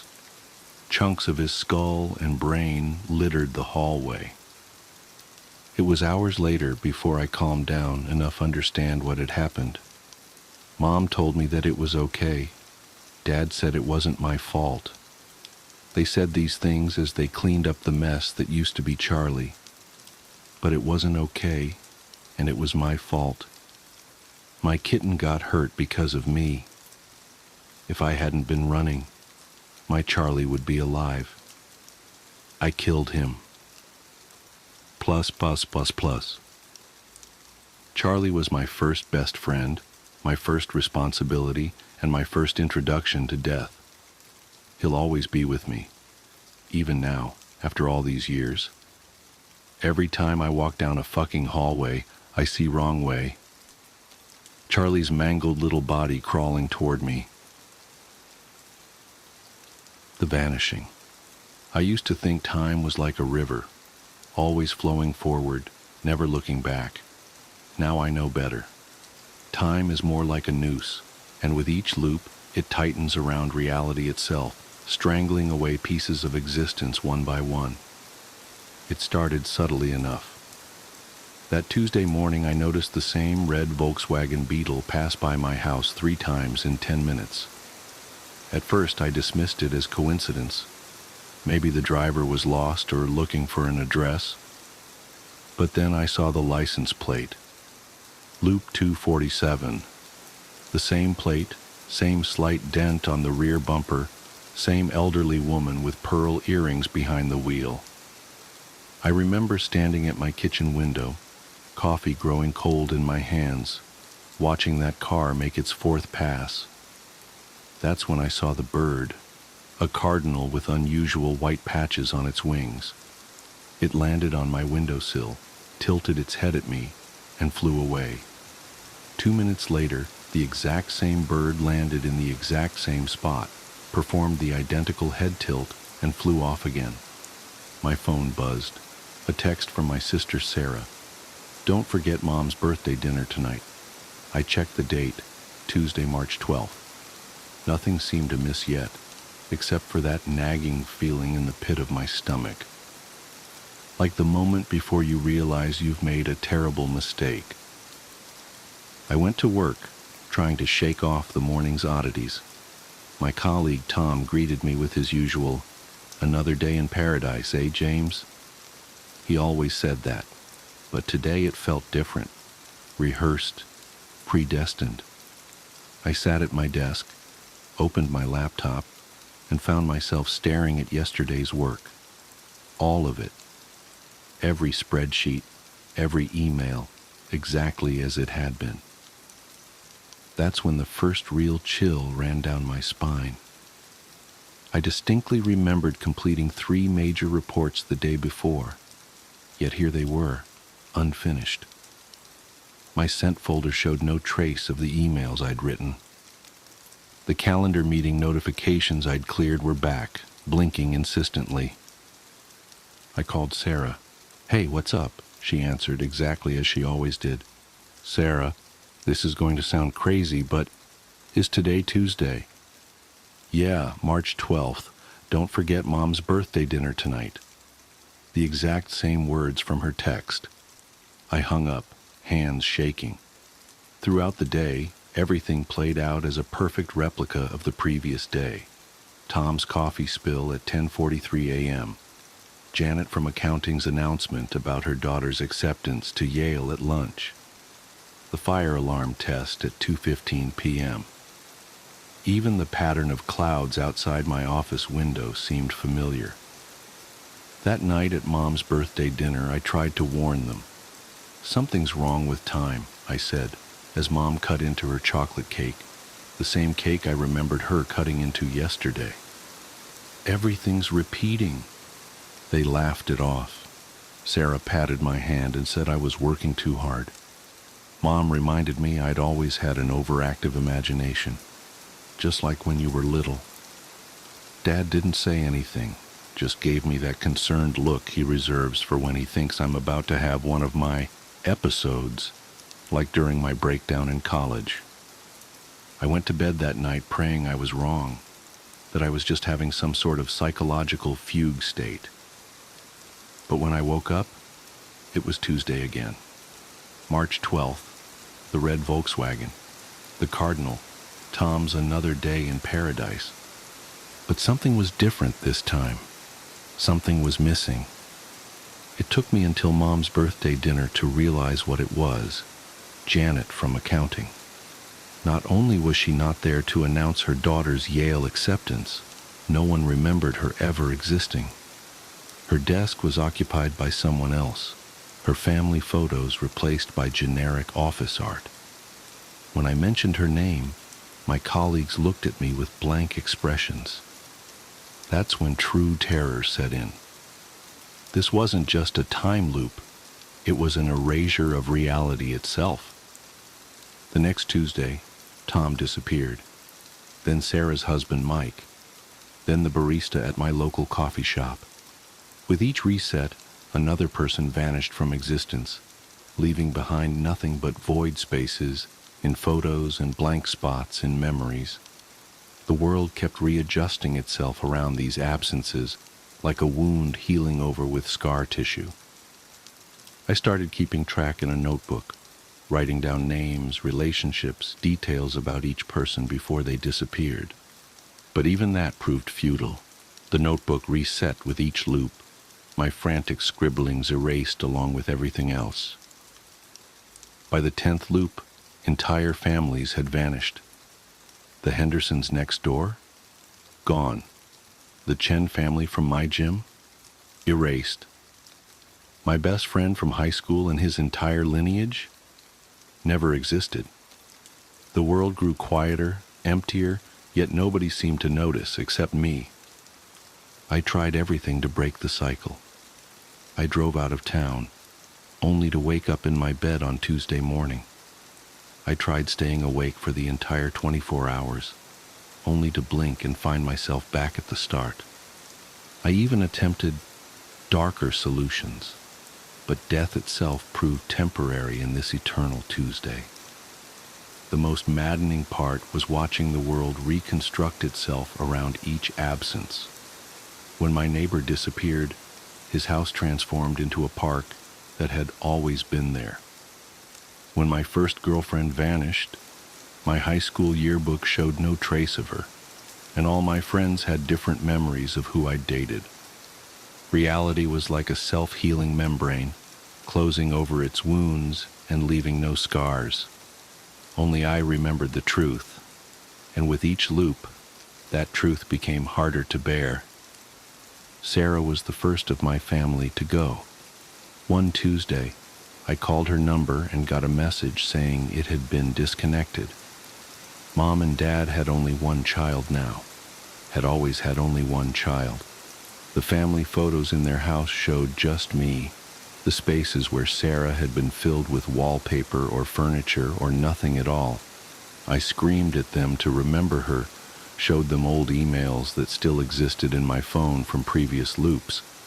But they looked at me with that same concern they'd shown when I had my breakdown in college. Dad suggested I see Dr. Matthews again, but Dr. Matthews had disappeared 3 loops ago. Mom went next. The birthday dinner became a quiet affair with just me and Dad, who couldn't understand why I was so insistent on chocolate cake when he'd always been allergic to chocolate.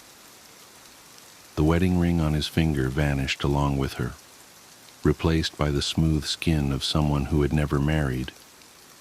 Then Dad. The house I grew up in became an empty lot that had never been developed.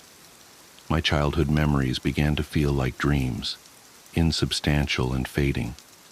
The world grew smaller, emptier, lonelier. But it wasn't just people disappearing.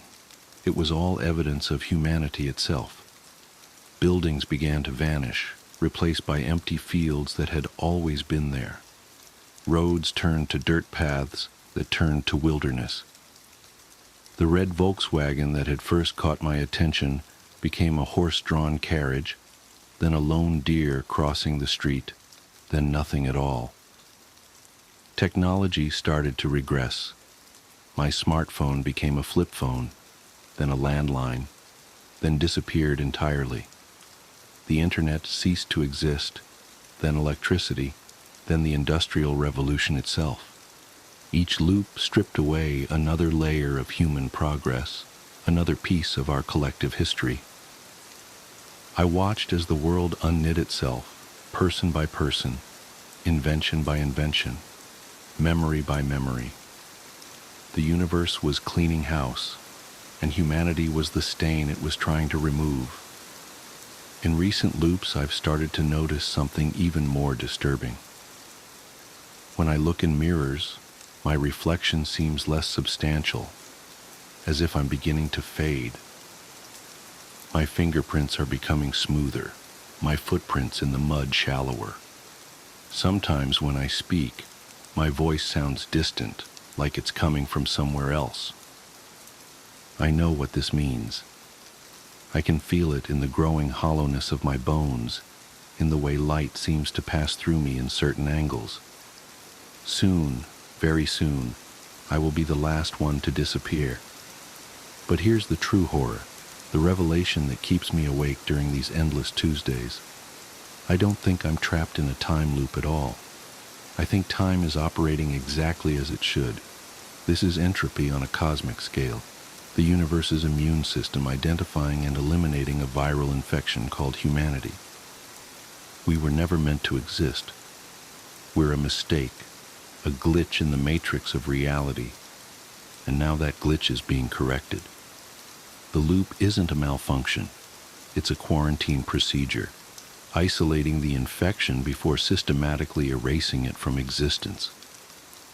And I'm not the protagonist of this story, I'm patient zero. Somehow I became aware of the correction process, and that awareness has made me the focal point of the universe's autoimmune response. Through me, it will undo everything we ever were or could have been. As I write this, I'm sitting in what used to be my living room. The walls disappeared 3 loops ago, along with the concept of architecture. The ground beneath me is losing its solidity, becoming conceptual rather than physical. The sky above is less a thing than an idea of a thing. The cardinal with the white-patched wings just landed nearby. It's the only other thing that seems to maintain consistency between loops, but I understand now that it's not really a bird at all.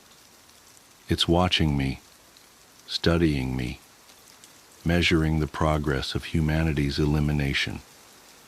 I can feel the next loop approaching. The air is getting thin, reality stretching like plastic wrap about to tear. Soon I'll wake up to another Tuesday, another version of the world with fewer people, fewer things, fewer memories. But this time feels different. My hands are becoming transparent as I write these words, my thoughts growing distant and strange. I think this might be the last loop, the final Tuesday. I should be terrified, but instead, I feel an odd sense of peace. Perhaps this was inevitable, the universe's way of hitting Control+Z on a cosmic mistake. Or perhaps... Wait. The cardinal's looking at me again, tilting its head just like it did that first Tuesday. But this time I see something in its eyes, not the blank animal stare I remembered, but something ancient and vast and almost apologetic. And suddenly, I understand. This isn't an erasure at all. It's a reset. The universe isn't eliminating humanity. It's rewinding us, taking us back to a crucial moment, an essential crossroads.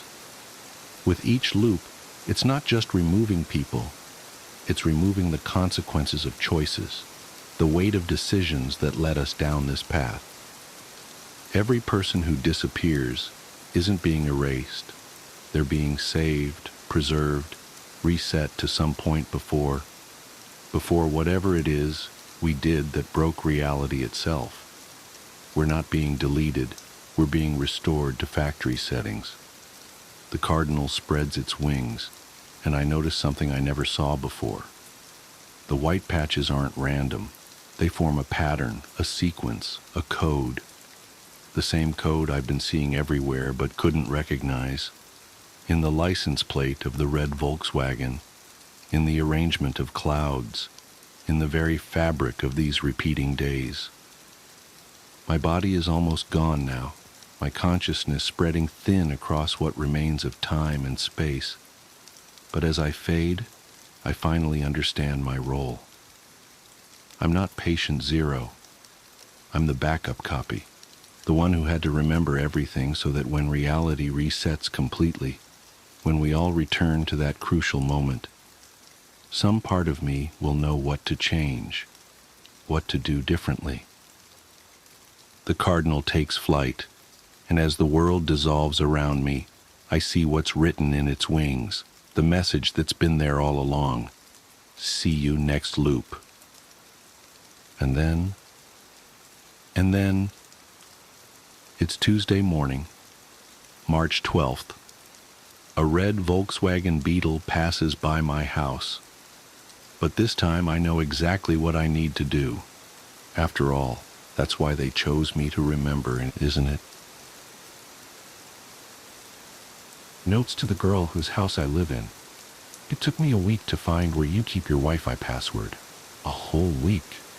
I was really worried you'd thrown it away, but lo and behold, there it was in the cutlery drawer of all places. Everything about the way you organize things confuses me. I guess because you live on your own now, you just put things any old place. I know there was someone else before. I heard you talking about him on the phone. Johnny, I think? Jimmy?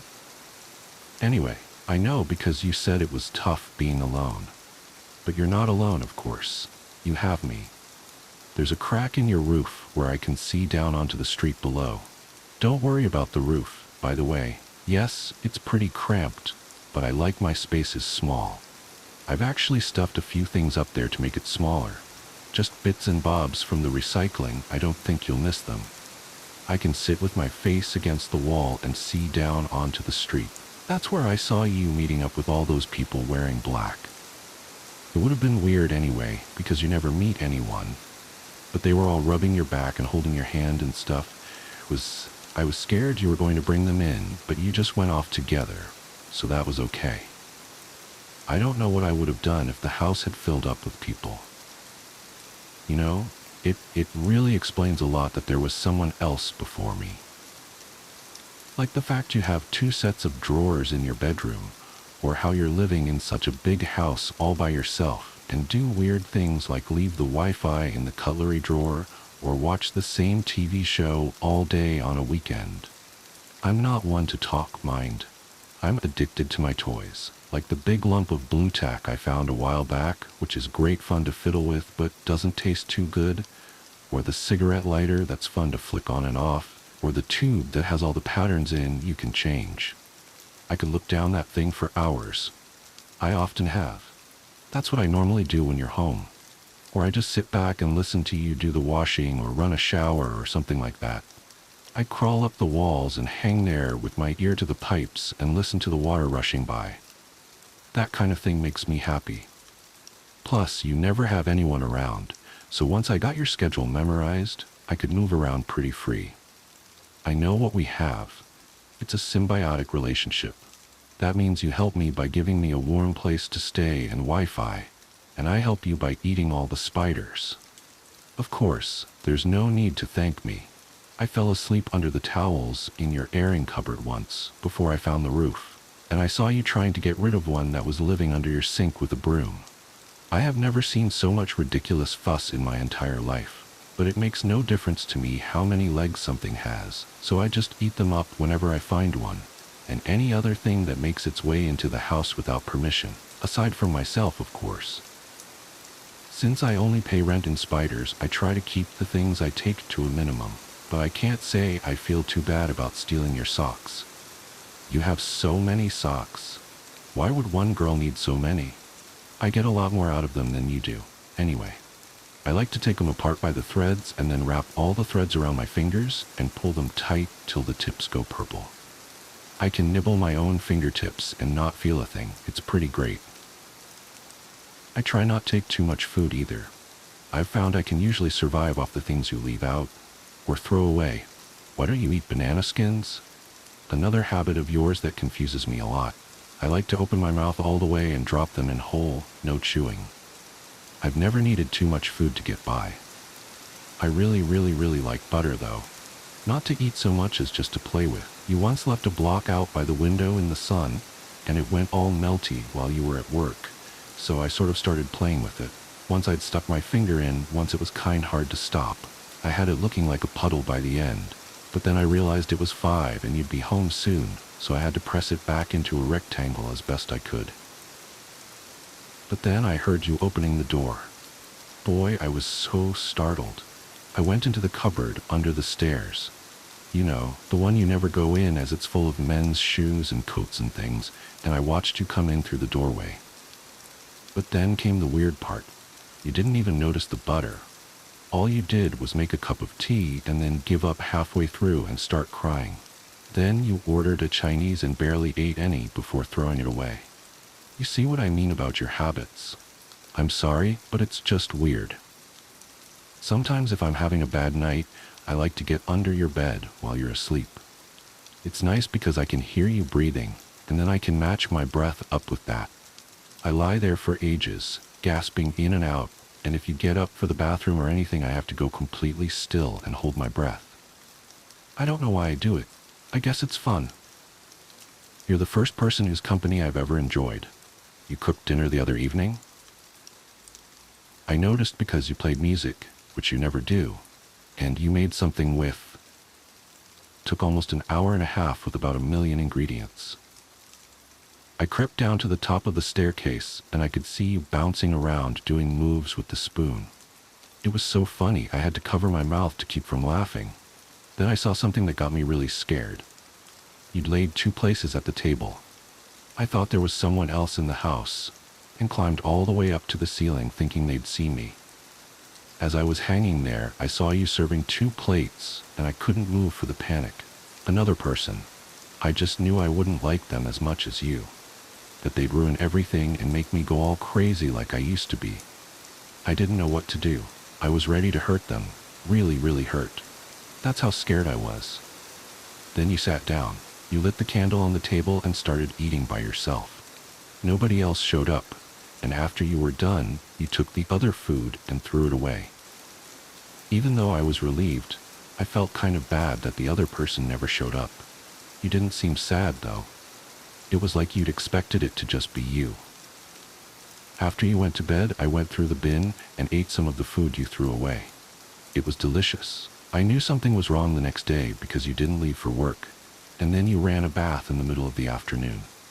After you'd been in there for ages and ages, I started to get this horrible bad feeling. I crawled down to the landing.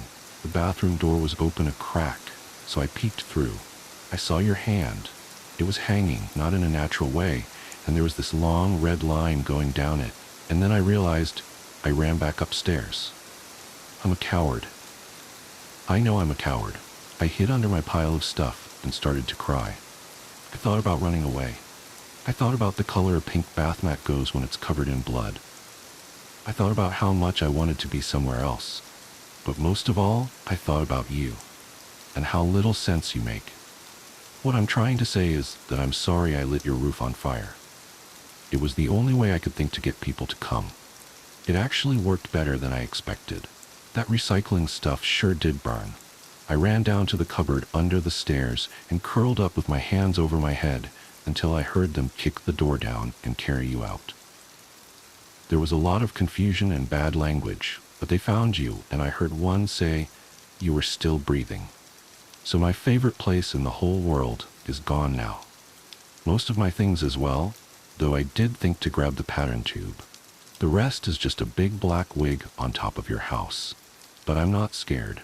You'll get better, and when you come back, I'll still be here. I don't think it's nice to be alone.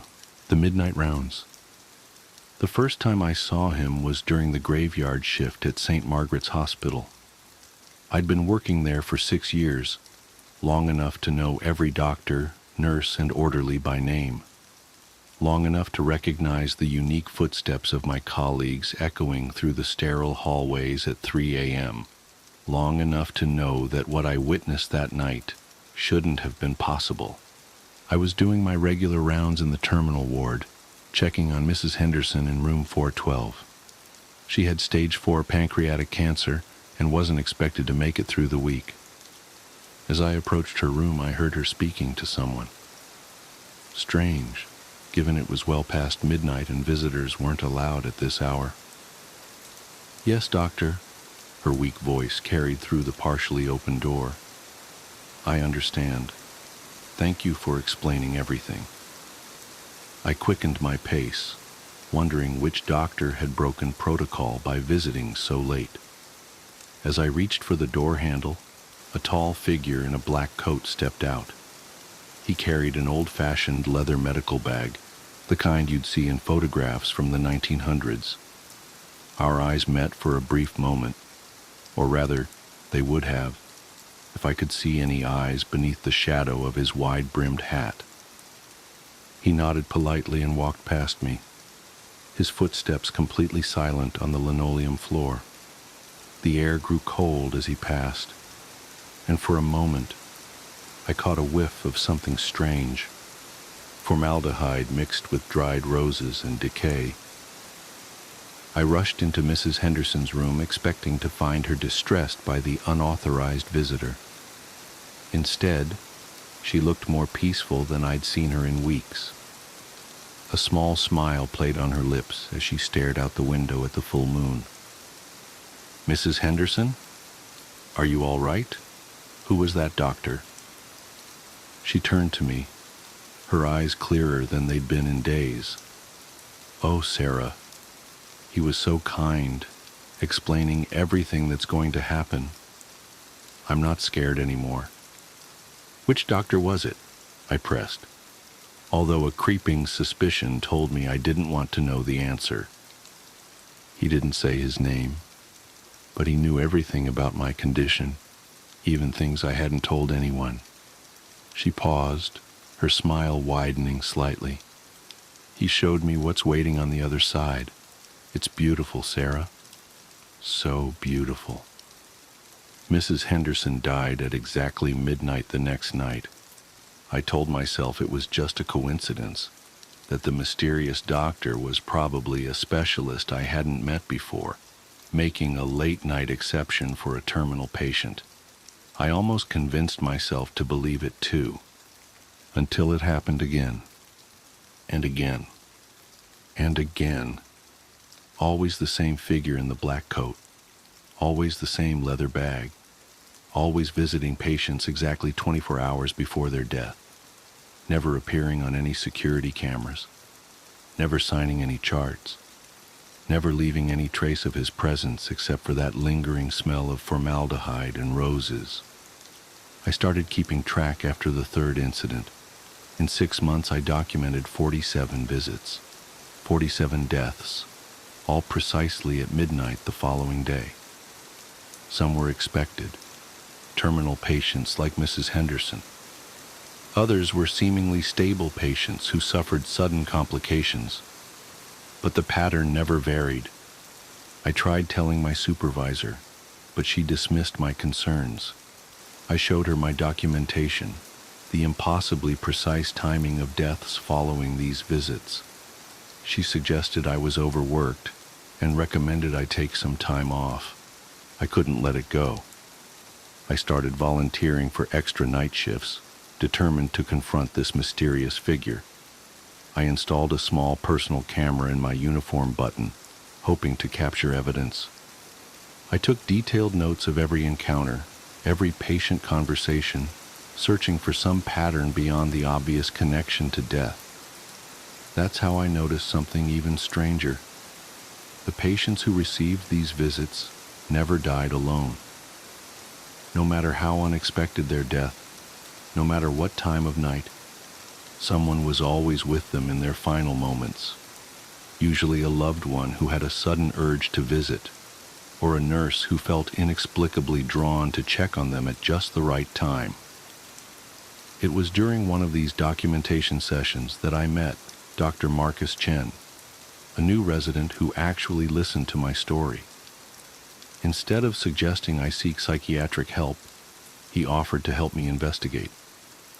Together we dug through historical records of the hospital, looking for any mention of a doctor matching our mysterious visitor's description.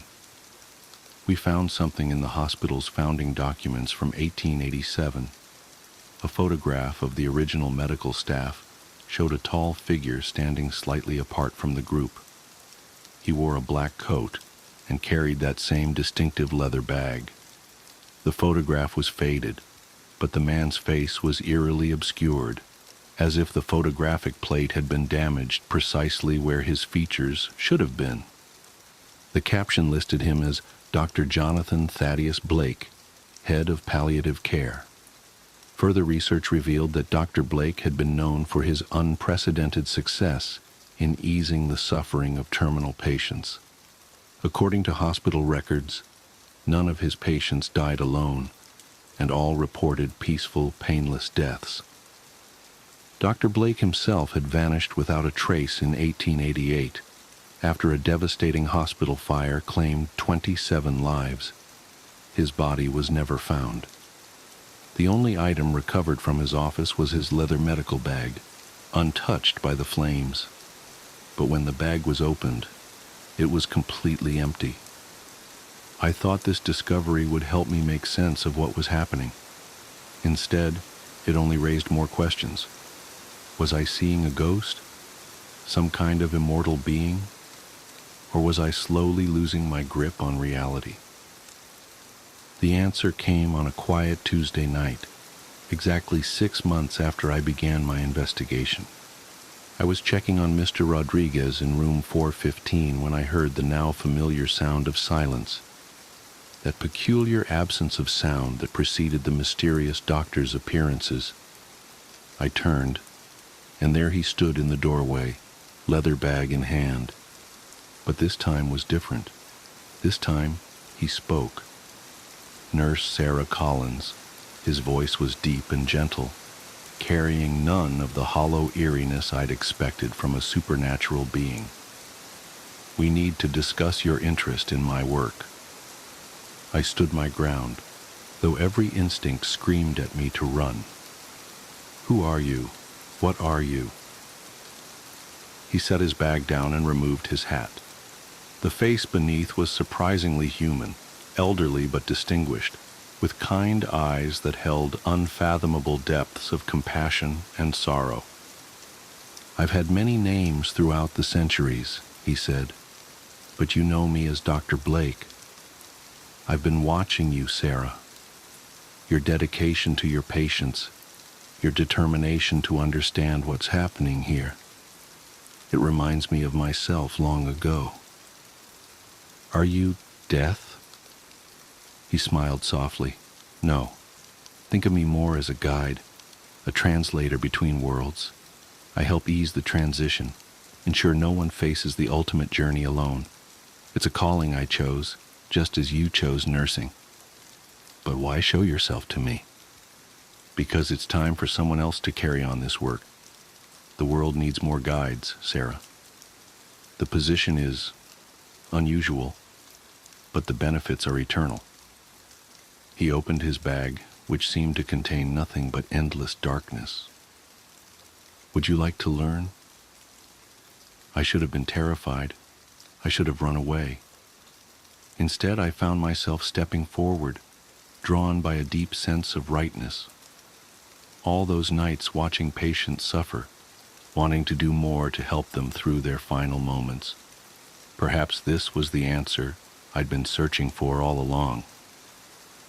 What would I have to do? His smile widened. Simply take my bag. The knowledge comes with it.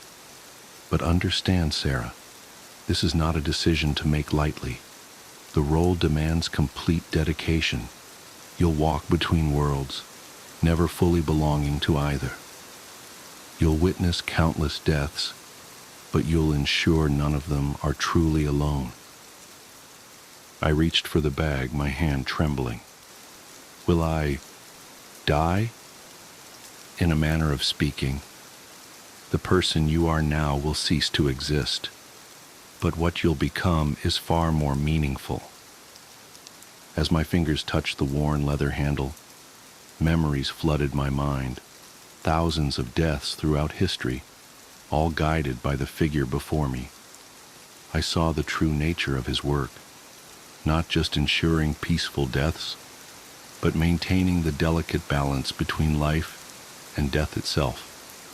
I understood then why he'd chosen me. My obsession with documenting his appearances hadn't been about proving his existence. It had been about proving to myself that death could be gentle, meaningful, even beautiful in its own way. I gripped the bag firmly and felt a profound transformation begin. My flesh became shadow, my bones became mist, and my soul expanded to encompass both the world of the living and whatever lay beyond.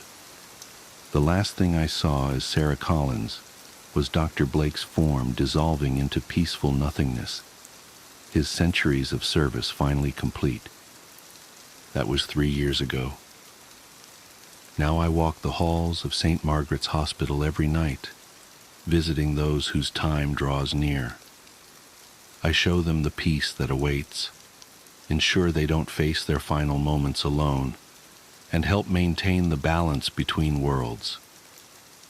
Sometimes I catch newer nurses watching me with suspicious eyes, documenting my appearances just as I once did. I know that someday, one of them will be ready to take my place, just as I took Dr. Blake's. The cycle will continue, as it has for centuries. But there's something I haven't mentioned yet, something that still haunts me, even in my current form. Remember how I said Dr. Blake chose me because of my dedication to understanding death? That wasn't entirely true. You see, I've now inherited all of his memories, including the truth about how guides are chosen. We don't pick people who study death. We pick people who are marked for it. The night Dr. Blake first appeared to me, he wasn't there for any patient. He was there for me. I had a brain aneurysm set to rupture at midnight the following day. I would have died alone in my apartment, undiscovered for days. Instead, he offered me a choice: accept my fate and pass on, or take up his mantle and use my borrowed time to help others through their final moments. I chose the latter, and in doing so became something both more and less than human. But here's the real twist, the part that truly terrifies me even now. Every person who takes this role is simply postponing their own death. We're all living on borrowed time, maintaining the balance by trading our services for a continuation of our existence. And someday, when I find my own replacement, someone else marked for death who has the right combination of compassion and curiosity, I'll finally have to face what I've been helping others navigate all these years. I wonder if I'll be as peaceful as my patients when that moment comes. I wonder if my replacement will show me the same gentle understanding I show others. I wonder if...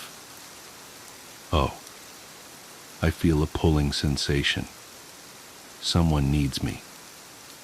Room 412, a new patient. Their time comes at midnight tomorrow. As I walk down the familiar hallway, leather bag in hand, I catch my reflection in a window. For a moment I see myself as others must see me, a tall figure in a black coat, face obscured by shadow, bringing with me the scent of formaldehyde and dried roses. I straighten my hat and enter the room. The patient looks up, frightened at first, but I know how to ease their fears. I've done this hundreds of times now. "Good evening," I say softly, setting my bag down. "We have much to discuss about your journey. After all, everyone deserves to understand what awaits them on the other side, even if some of us have to wait centuries to find out for ourselves." Working as a search and rescue officer for the U.S. Forest Service Part 8, a firefighter who was helping us at the training op told me about a call he'd gone on, supposedly to help rescue a kid from an absolutely massive tree. He said they didn't give him details, just that they needed him to come out and help because they lacked the proper equipment. He'd been called out specifically because this thing was so huge that the SARS didn't feel safe trying to climb it. He'd been a tree trimmer before joining the VFD, so it was easy enough for him to grab his old equipment and come help out. He was led out about 2 miles, and the team stopped at one of the biggest trees in the area and pointed up. He laughed and asked the op captain how the kid had gotten up there, made some joke about the old cat in a tree thing, but the captain just shook his head and told him to get up there and get the kid down. He said he knew something was up, but he didn't push it. He said that as he climbed this tree, he started wondering if they were playing a prank on him. There was no way this kid should have been able to climb this fucking thing. It was massive at the base, but about halfway up it started tapering, and I almost had to turn back a few times because I really didn't think it was going to hold me. But he said he kept going, and when he was just about at the top, he saw a flash of blue in the branches. I saw the kid's shirt sort of caught in a branch, and I called out to him and told him to come near me if he could. But he didn't say anything.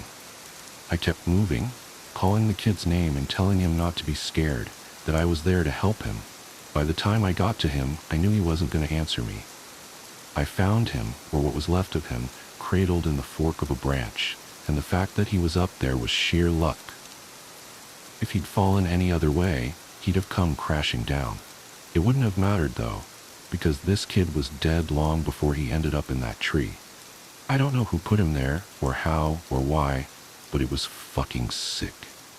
Kid's intestines had popped out of his mouth and were hanging in the branches. It was like some sick fucking Christmas tree, the way they were draped all over everything. I got a better look and saw they'd even popped out of his ass. His guts were hanging out the bottom of his pants. His eyes were gone, I assumed shoved out from whatever force caused him to fucking pop like a stress ball. You ever seen a body that's been floating in water for a long time? How their tongues kind of swell up and stick out? His was like that. I remember because there were flies crawling all over it. I think I must have gone into shock because, man, I just pushed that kid down with a stick I broke off a branch. Just kind of poked him until he fell. I don't know why I did that. I almost lost my job because of that. But man, the thought of hauling that kid down over my shoulder the whole way, gathering his guts up and coiling them around me like rope so they wouldn't get snagged, I couldn't do it. I've seen a lot of dead kids, more than I'd ever admit. I've seen a kid who hid in a full bathtub during a house fire, boiled him alive, turned him into literal soup. But this, I don't know what did this, but the thought of touching that kid's body made me feel like I was going to lose my mind. I heard him hit the ground, and I figured everyone would freak out, but they knew he was dead when they sent me up there. They didn't say anything, but they didn't shout or freak out or anything. I got to the bottom, and I started to get up in the captain's face, asking him who he thought he was sending me up there when they knew damn well the kid was dead. But he just told me it was none of my concern and thanked me for getting the evidence down. I remember he said that. I remember it specifically because it was so weird to hear it phrased that way. The evidence. Like he wasn't even a person. Like he'd never been a little kid who got lost and had something fucking unspeakable happen to him. The captain had a crew lead me back out of the woods, but he and 2 others stayed behind, and I thought that was weird. Why wouldn't they have me help get the kid out? I tried asking, but the guys leading me out just told me they couldn't discuss an open case. I asked him what he thought had happened to the kid, and he got really pensive and thought about it for a bit. I would have said a crush injury, based on how his guts came out like that. But with those injuries, you see massive contusions under the skin, obvious trauma. This wasn't like that. It was almost like that kid got caught in a big vacuum and had his guts sucked out. But even then, there was no trauma. None at all. It bothers me, man. It bothers the hell out of me. One of the vets at the training op reads No Sleep, and he recognized my stories. He knows me pretty well, and we've swapped stories before. He asked if he could share something he's noticed about the stairs, and some thoughts he had. I'm really glad you decided to share these. I think it's important that people be aware of what's out there, especially since the Forest Service is doing such a good job at covering it all up. I asked him what he meant. What do you mean? What do I mean? The lack of any kind of media attention? No coverage of missing kids, or bodies found miles from where they got lost in the first place? David Paulides hit this right on the head. The FS is doing everything they can to keep people coming here, even if it isn't safe. I mean, to be fair, it's not like these things happen every day, but the numbers add up, and it's worth looking into, especially the stairs. I was surprised you didn't mention the flipped ones. I didn't know what he was talking about. I couldn't remember him ever talking about something like that. He seemed somewhat incredulous. Dude, I can't believe you've been on this long without seeing them. No one told you about them? I shrugged and asked him to elaborate. Well, there's the normal stairs, the ones that pop up when we're out a ways. I know you know about them. But sometimes I've run across ones that are flipped upside down. I guess it would be like if you had a dollhouse and the stairs were a separate piece. Now take that, flip it upside down so the top step is stuck in the dirt, and put it out in the woods. They're like that. I don't see them as often, but they're odd, to say the least. Makes me think of footage taken after a tornado, when houses are all blown apart and random things are left standing, like chimneys and garden walls. Those ones freak me out more than the normal ones because I can't really write those off as easily. I don't scare very easily like most of us who work out here, but that idea stuck with me, and it bothers me. I'm going to try and find more out about them. He also mentioned how many people were bothered by the guy with no face. He got really excited and told me he'd seen something similar. I was out on a training exercise a few years ago. I was camped out in my tent and I heard someone walking around outside of camp. We're told not to wander far, which you know, so I wondered if maybe it was a rookie who'd gotten up to pee and couldn't find his way back. Remember that guy in our group a few years back who almost fell off the damn mountain? Well, I'm paranoid about that happening again, so I got up to see what was going on. I went to the edge of camp, and I called to whoever it was and told them that camp was this way. But they kept going back out into the woods, so I went after them. I know it was stupid, but I was half asleep, and I just really didn't want to deal with some idiot getting hurt.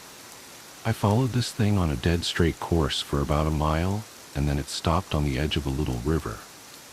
I could see the outline of it because the water was reflecting the moon, and it looked just like an ordinary guy.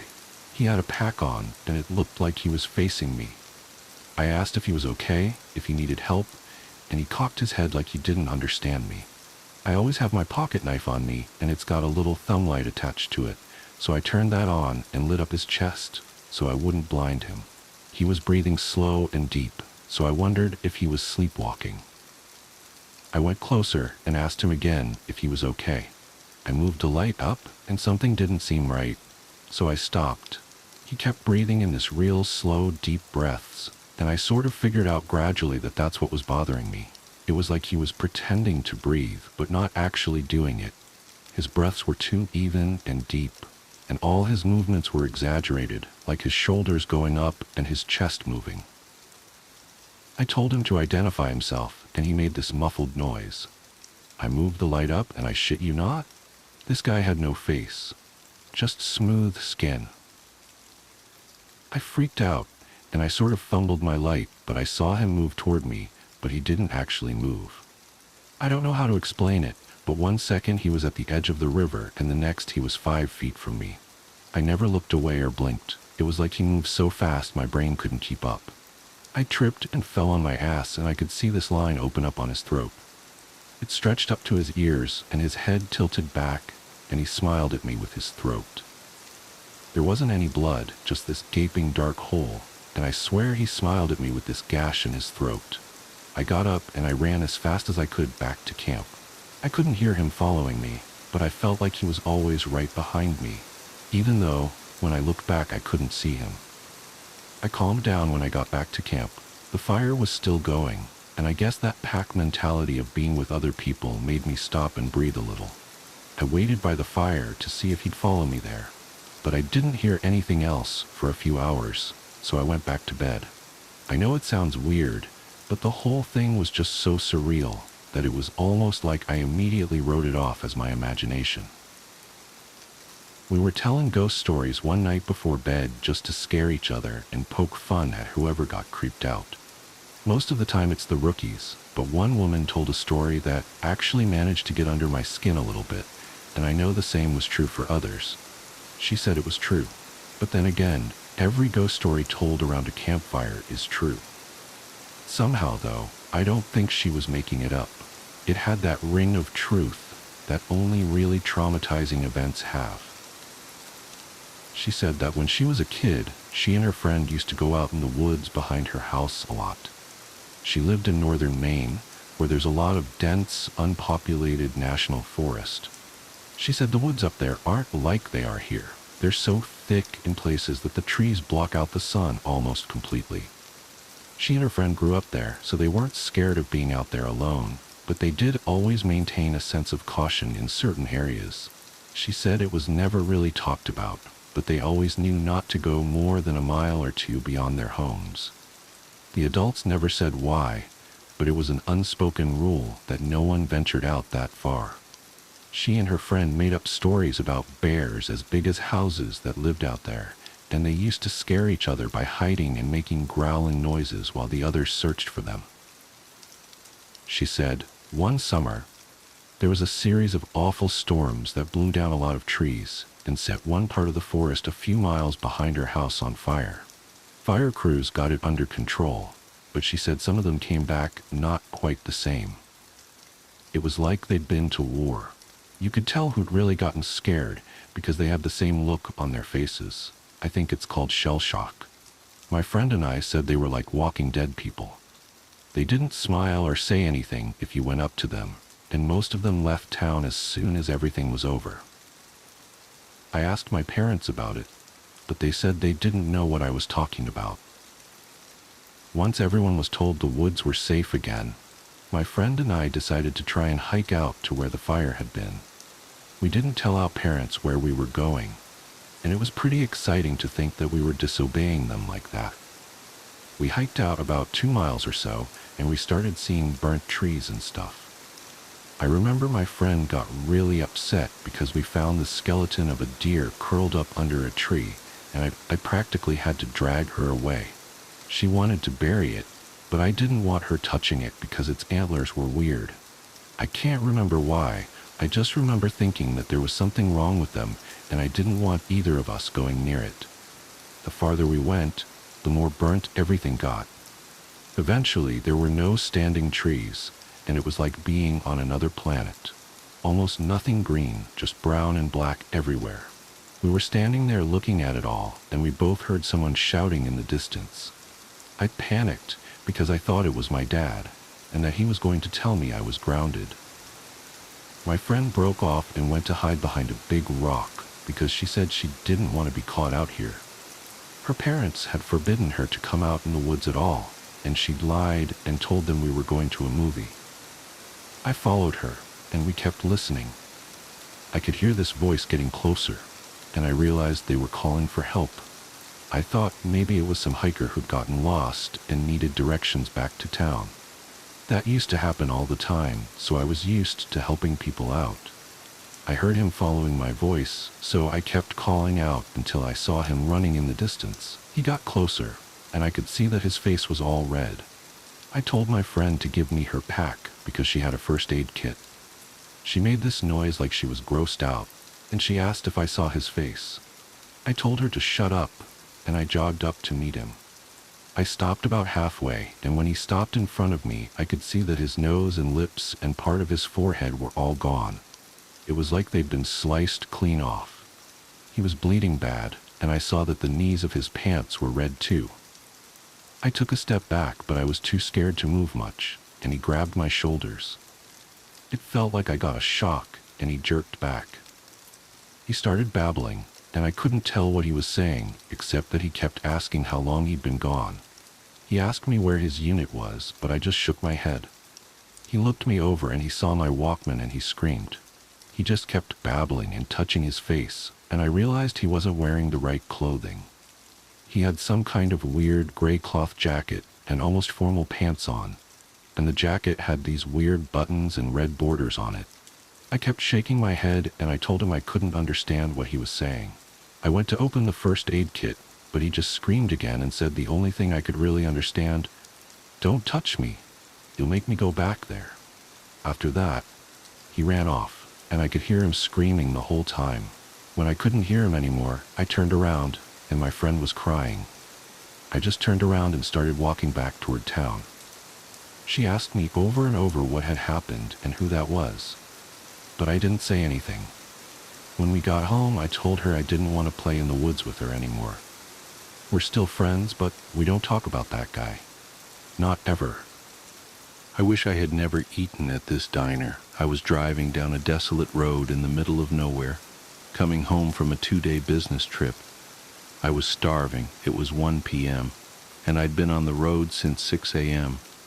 I figured I wouldn't find anything to eat for the next 50 miles or so, but to my shock, something appeared in front of me. It seemed like a hallucination when first seen, but as I was walking closer, I found that it was an old-fashioned diner, and the sign hanging outside read Haven's Diner, with very faint neon glow in a dense fog that was swallowing the endless road. Inside it was quiet, but for the very faint hum of a jukebox playing some tune I almost recognized. The smell of burnt coffee and grease hit my nostrils, but I sensed something else, a metallic tang that I couldn't place. The place was deserted save for a waitress stationed by the counter with a smile a little too wide and eyes nailed to me like she had been waiting for me. I slipped into a booth by the window, and just as I hadn't yet bothered to request the menu, a waitress came by, set down the steaming plate before me, and walked off again. Staring at that food in revulsion made my stomach roll up. It was Mom's meatloaf recipe, overcooked edges, an exact shade of gravy, to the point she hadn't prepared that dish for over 10 years, since her death. "How did you know?" I began to ask, but the words caught in my throat. The waitress merely cocked her head, still smiling, and headed back to the counter without a word. I should have left right then. I was too hungry, too tired, and something about the smell of that meatloaf drew me, filling me with a bittersweet nostalgia I couldn't fight. I picked up the fork and took a bite. It was perfect, just like I remembered it from when I was a kid. But as I chewed, a strange sensation crept over me, like I was being watched by someone I couldn't see. The hair on the back of my neck stood up, and I glanced around the diner.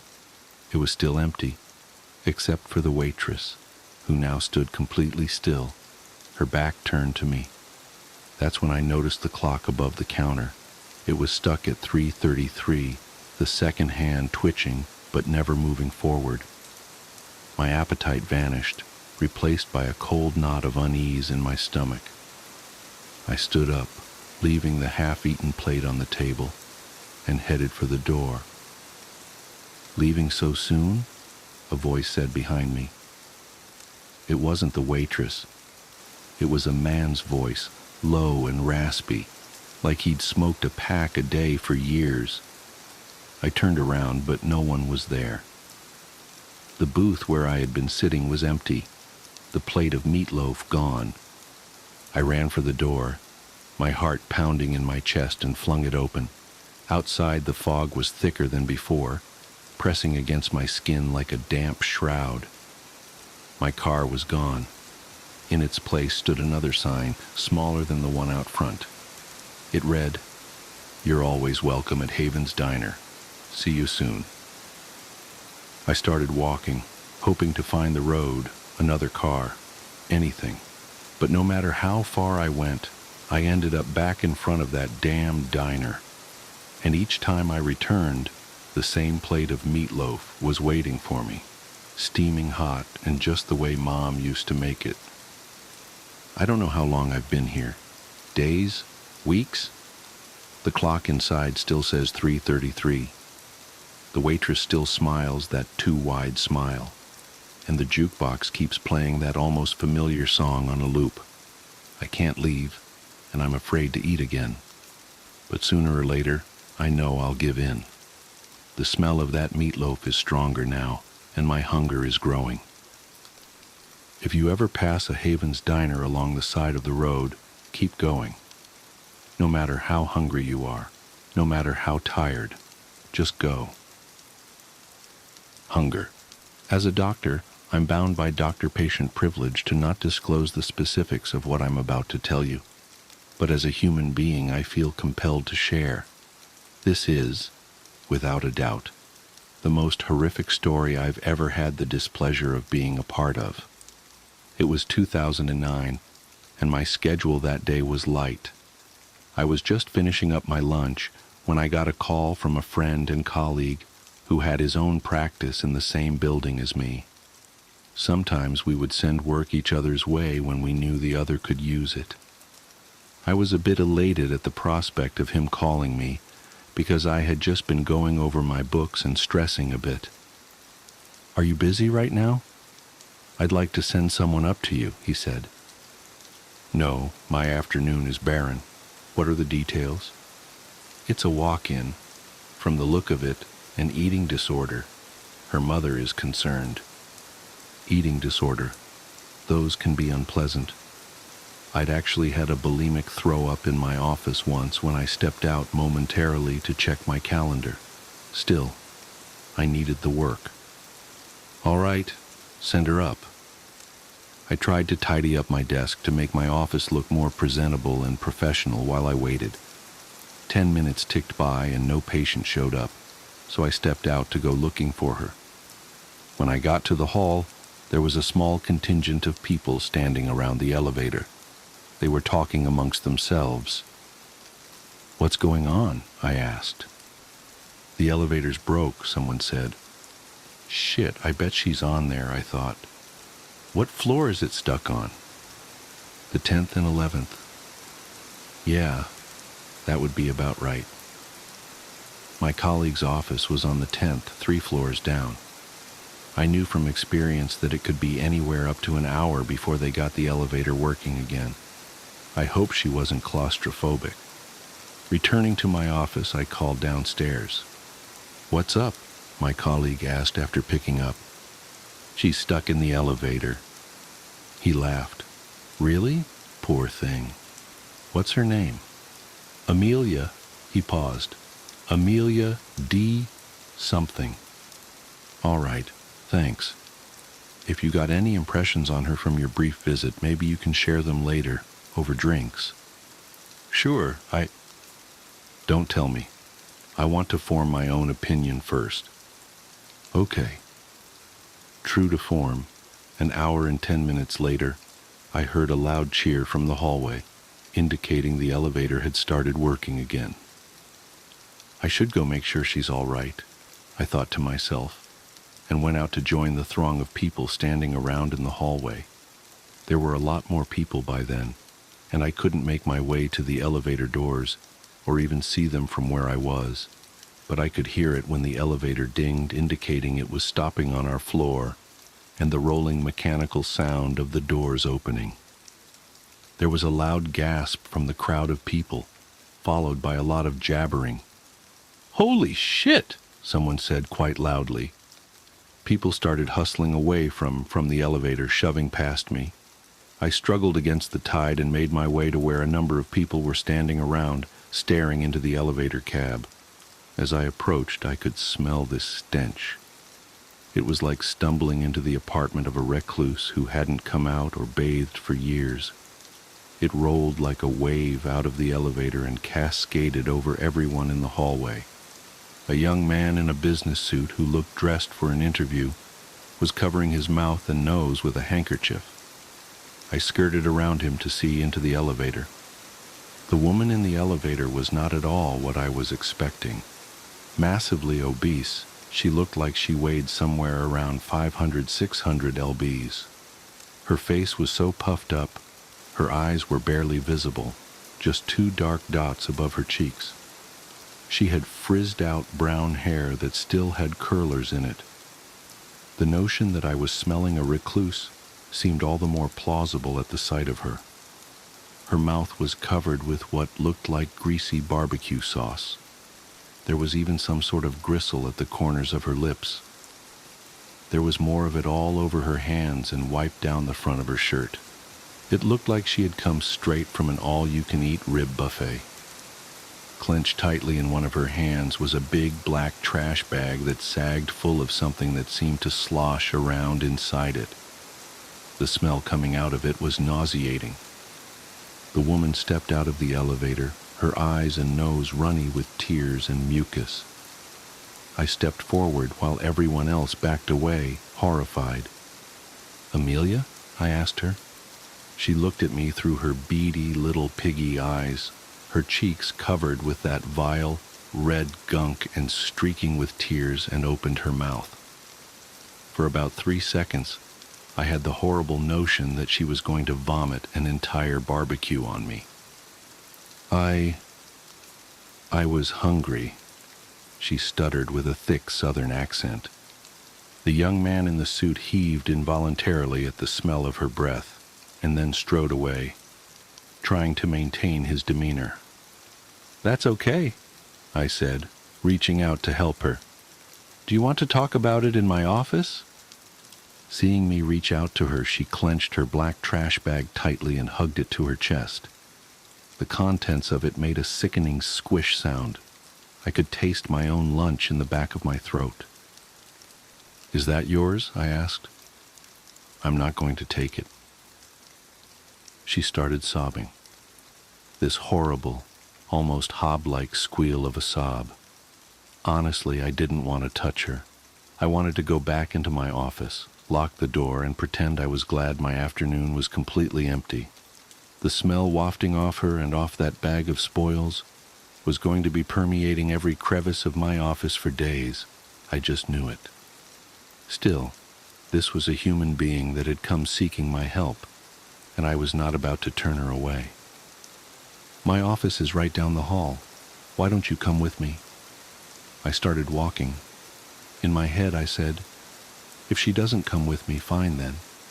She can go back to her apartment that's probably filled with roaches and feces and who knows what other ungodly things, and I'll find someone else to help." But she followed me, lumbering on legs that stretched the limits of the sweatpants she had on. I held the door open for her and she waddled in, kneading the contents of that trash bag in her thick sausage fingers, making it belch and splurch. She stopped and just stood there in the middle of my office. "The elevator got stuck," she mumbled. "Yes, I'm sorry about that. I hope you were all right. Thank goodness you brought something to eat. Yes?" She started crying again, squeezing her trash bag, and I was afraid it was going to explode and leave God knows what all over my office floor. She nodded as her face turned red and tears poured out of seemingly every pore of her head. I went and got her a box of tissues and handed her a couple. She tried to take them while still holding onto the bag with both hands. "Would you like me to hold that?" I offered, praying she'd say no. She shook her head. "What do you have in there?" I finally decided to ask. She huffed and snorted, trying to inhale all the fluid back into her face. Using one of the tissues, she mopped her eyes and mouth, getting blotchy red smears all over the place. "Leela left.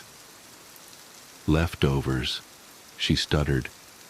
Then her chest started heaving, and she threw her head back and started bawling again. Her face was like a fountain. She was so utterly miserable, and I really started to feel bad for her. "Look," I said, "getting stuck in that elevator was obviously pretty traumatic." Her wailing hit a crescendo. "So why don't we postpone things until you've calmed down a bit?" She struggled through her sobbing. You want to meet with me?" "Well, yes, but not today. Why don't you go home and try to relax? I don't think you're in the right frame of mind right now to talk, but I want to help you. So let's schedule an appointment for later this week. How does that sound?" I walked back to my desk and got out one of my cards. Her mouth was quivering and she looked ready to collapse into a pile of screaming phlegm. But she was calming down a bit, just nodding more than anything, and she took my card with the same sticky fingers holding several drippy tissues. Thank you," she said quietly. I couldn't read her face at all. Her features were so red and swollen and wet that she seemed almost blank and expressionless. "Do you want me to escort you down to the lobby?" I asked. "In case something happens with the elevator again? It should be all right, but I don't want you to be nervous." She shook her head. "That don't seem like a good idea." "Okay." And with that, she turned around and waddled out of my office, slowly, sobbing slightly every now and then. With her went that sloshy black trash bag, and with them both went that putrid aroma of filth and squalor. I literally breathed a sigh of relief as I heard the door click shut. She never called me back. It was a week later that I finally got around to having drinks with my colleague from downstairs. We were relaxing, having a couple beers, and I suddenly remembered her. "Oh, thanks, by the way," I said. "For what?" "For Amelia." "Who?" "Amelia. Eating disorder? Last week you sent her up to me, remember?" "Oh, right." He sipped his beer. "The one who got stuck in the elevator. How did that go?" "She was a wreck," I said. "Sobbing and practically hysterical. I talked her into rescheduling, but she hasn't called me to make an appointment." "Did you talk to her mother?" "No, I didn't get any information from her. I gave her my card." "What did you think?" he asked. "Classic food dependency," I said. "Definitely a binge eater. Her face was just all..." "No, not the mother. I mean, Amelia." "What?" "What did you think of Amelia?" he said again. "I'm telling you what I thought." "Amelia, the scrawny 12-year-old girl, you think is a binge eater?" "What? No, that's not..." And then it hit me. Was her mother with her? "Yeah, I sent them both up to you." "They were in the elevator together?" He looked at me, and the same dawning realization came over his own face. Needless to say, she never rescheduled Amelia D. something. Nor did her mother, the nameless, obese woman I met that day at the elevator, smelling like death, covered in gore and carrying her trash bag of sloshing leftovers. My student submitted the most disturbing living history project I've ever seen. One of my least favorite parts about being a middle school history teacher is the bullshit living history assignments we give at the end of every school year. Kids are supposed to sit with their grandparents and videotape, voice record, or transcribe their oldest memories for posterity, and for an easy way to bring up their GPA. I have been doing this for 17 years, and when I collected the projects this time around, I assumed they would be as dull, if not duller than usual. This had not been a particularly bright class, so I went home, poured myself a glass of wine, and prepared for a long night of "I only owned 2 pairs of pants when I was your age, and my brother got beat with a newspaper for hitting a baseball into a neighbor's yard." And of course these projects were peppered with innocent, old-person comments that were so horribly sexist and racist you just had to laugh. Now, I had a girl in my class whom I will call Olivia. She was pudgy, quiet, and proved herself a consistent B student.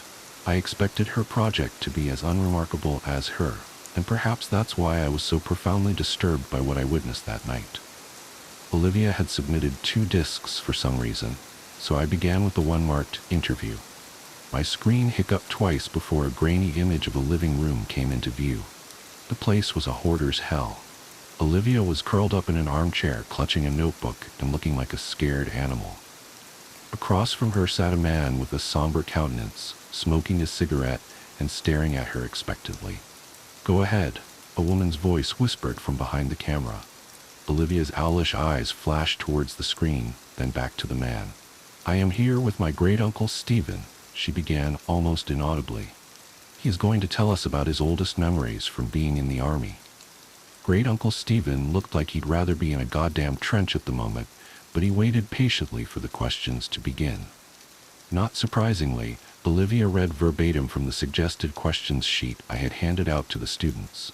He answered her curtly. Once or twice I heard her mother whisper, "Speak up, Olivia," from behind the camera. Typical, boring shit. So I was intrigued when Olivia set down the notebook and asked, "Did you like being in the army?" That was totally off script. Great-uncle Stephen emitted a chain smoker's wheeze. "Nope, glad to get out of my town though. Where did you go?" "Balkans." "Uh-huh," she said. I doubted she knew what the Balkans were, and my suspicion was confirmed when she asked, "Was Balkis very different from here?" "Yes." Mom cleared her throat from behind the camera, perhaps encouraging Great-uncle Stephen to be a little more forthcoming. But Olivia seemed genuinely interested. "Uncle Stephen," she asked, "what is your very worst memory from the army?" The old man crushed his cigarette in the ashtray and then slowly lifted himself out of his chair. "I'll be back," he mumbled. The camera cut off. When the screen flashed back on, everything was the same except Great-uncle Stephen had several pieces of paper in plastic sleeves laid atop all the crap sitting on his coffee table. One he held in his hand. "I was a kid when I enlisted," he said, looking at Olivia. "Your brother's age," he told her. Olivia nodded. "I never saw combat. Both of my deployments were to cities in Eastern Europe that had been destroyed by civil wars. Everything was a mess. I felt like a janitor for fucksa." "Ahem," Mom coughed. Great-uncle Stephen sighed and looked at his paper. "My unit was assigned to a school that had been obliterated by all the violence. Broken windows, caved-in rooms, and for some reason, the part that got to me the most was that the school had been like this for years before we got there. No one had lifted a finger to fix it. I saw kids walk by it on their way to go beg for money or whatever shit they did." The camera dipped towards the floor as I heard Mom whisper harshly at Great-uncle Stephen. I couldn't make out what she was saying, but it wasn't hard to imagine. "Do you want to hear this goddamn story or not?" I heard him bark in response. "Then you better let me tell it how I want." "Mom," Olivia chimed, "please stop interrupting. Are you presenting this in front of the class?" "No, Mom, we're just handing it in to the teacher." I'm sure he's heard the word shit before. Great-uncle Stephen contributed helpfully. I wasn't a he, as a matter of fact, but other than that, the statement was accurate. The camera was lifted, and after a couple of blurry focus adjustments, the shot was the same as before. "Ah, I'm talking too much anyway," he grumbled. He lifted the piece of paper in his hand close to his face. "In the basement, I found this letter. I didn't know what it said, but I had a buddy of mine translate it, so I'm going to read it now. And then I'll tell you what I saw in that basement." A chill ran down my spine. Mom zoomed in to Great-uncle Stephen and his letter. His palsied hands trembled as he held up the paper. This is what he read. "Dear Sir, I never loved my country. So many of these skirmishes are born from patriotism, a power struggle for the shards of a once great empire. But I do not care what name my home has on a map. This fighting is senseless, and I stay as far away from it as I can. It was not these attacks and disorganized violence that took the lives of my wife and child. It was illness. Mercifully, it happened quickly for the baby. Nadja suffered for longer. I watched in horror, knowing I could do nothing for them. My only solace is that I was there for them every step of the way. I stopped going to work one day, and no one came after me. I doubt they noticed I was gone. Since the school was simply across a field, visible from my window, it would have been easy to go for a few hours each day and come home quickly to care for them. But what was the point? All I did was clean floors. I was as useless to the world as I was to my family. I tried to take Nadja to the hospital, but the journey was too long and taxing. I brought her home, and she died that night. After Nadja and the baby were gone, well, I don't remember much. I didn't leave my hovel, barely ate and slept, thought many times of taking my own life. Tempting though it was, I felt paralyzed by my own helplessness. The one thing that kept me sane was my radio. I never turned it off once, even though I didn't listen to the words being said. In fact, the channel I got the clearest was in English, I think, which I don't speak a lick of. But the voices, the music, and the true knowledge that life existed beyond this violent city sustained me. I have no idea how long passed before I saw the light of day again. I was dizzy from hunger, so finding food was my priority. My radio came with me, of course. Since I first holed myself up, it has gone everywhere with me. It talks to me as I sleep and as I wake. I don't know what it's saying, but I know I would die without it. Once I had some water and food, it occurred to me that the only thing left to do was go back to work. So I did. The following morning, I simply returned to the school where I was a janitor and got back to work. Nobody made a big deal out of it. Like I said, Nadja had been sick for a long time, and those who worked at the school knew it. I appreciate that no one had pestered me to come back to work during the hardest days of my life. The teachers never said much to me, but we smiled at each other in the halls, and that mutual respect was perhaps the reason I decided to come back at all. The place had gone to the dogs without me, so I simply grabbed my broom and rags from my closet and set to cleaning. Everyone is grateful to have me back, I know. And the best part is that nobody minds my radio. I bring it with me everywhere and keep the volume low enough not to disrupt the students. No one has ever complained. In fact, I suspect they like it. The schoolhouse is not very big, but does require a lot of maintenance. The floors are always sticky and stained, so I spend most of my time mopping. Kids make messes. I guess that's why I'm still in business. Sometimes I have to move things around to make sure I get every spot on the floor beautiful and clean, but I take pride in that. And the repairs. The school always needs tune-ups here and there, and I am happy to help. Some days I'm reconstructing a desk that broke as I whistle along with the radio. Other times I handle more serious structural issues. Days when I have work like this, I feel truly instrumental, like a cog in a larger machine. How could this school survive without me? It took me a long time, but I once again feel that I have purpose. There is a larder behind the school that is full of preserved food. In lieu of payment, I am allowed to take as much food as I need. That arrangement is fine. What would I do with money anyway? I used to bring the food back to my home, just one field away from the school, but when I started sleeping in the basement, no one seemed to notice. This school is special to me, and I cannot leave it unguarded. When I am besieged with memories of my wife and baby, I turn up the volume on the radio to drown out such thoughts. It works for me every time, except this morning. Because this morning, I woke up to dead silence. I frantically examined the radio to see what had happened. I honestly cannot tell you how many days in a row I have been using it. Did it simply live out its life and die naturally? I have spent the entire day trying to fix it. Most of this time I have been crying. I am losing my mind without it. I have given myself until sundown. If I cannot fix it by then, I'm going to take my life. I am writing this because the sunlight is starting to die, and I know what my fate shall be. I have thought about taking one last walk through the halls of my school, saying goodbye to the students and teachers. I know I will be missed, but I cannot bring myself to leave this room. I cannot go anywhere knowing that my radio is dead in here. There are no more tears in me. It feels now like I can't catch my breath. I vomited what little food I had in my stomach, and I'm growing dizzy again, like I did after Nadja died. I am not long for this world, but before I take my life, I have closed the door to this room and stuck a chair beneath the handle. It is the only room in the basement and has a small casement that lets in just enough light for me to see what I'm doing. If anyone is kind enough to come looking for me, they should not be met with this gruesome sight. Perhaps they will see the door is blocked, smell my rotting body, and simply forget I ever existed. But I have placed both my radio and this note outside the door. Kind sir, if you're reading this, I have one humble request. Please fix it. Save my radio.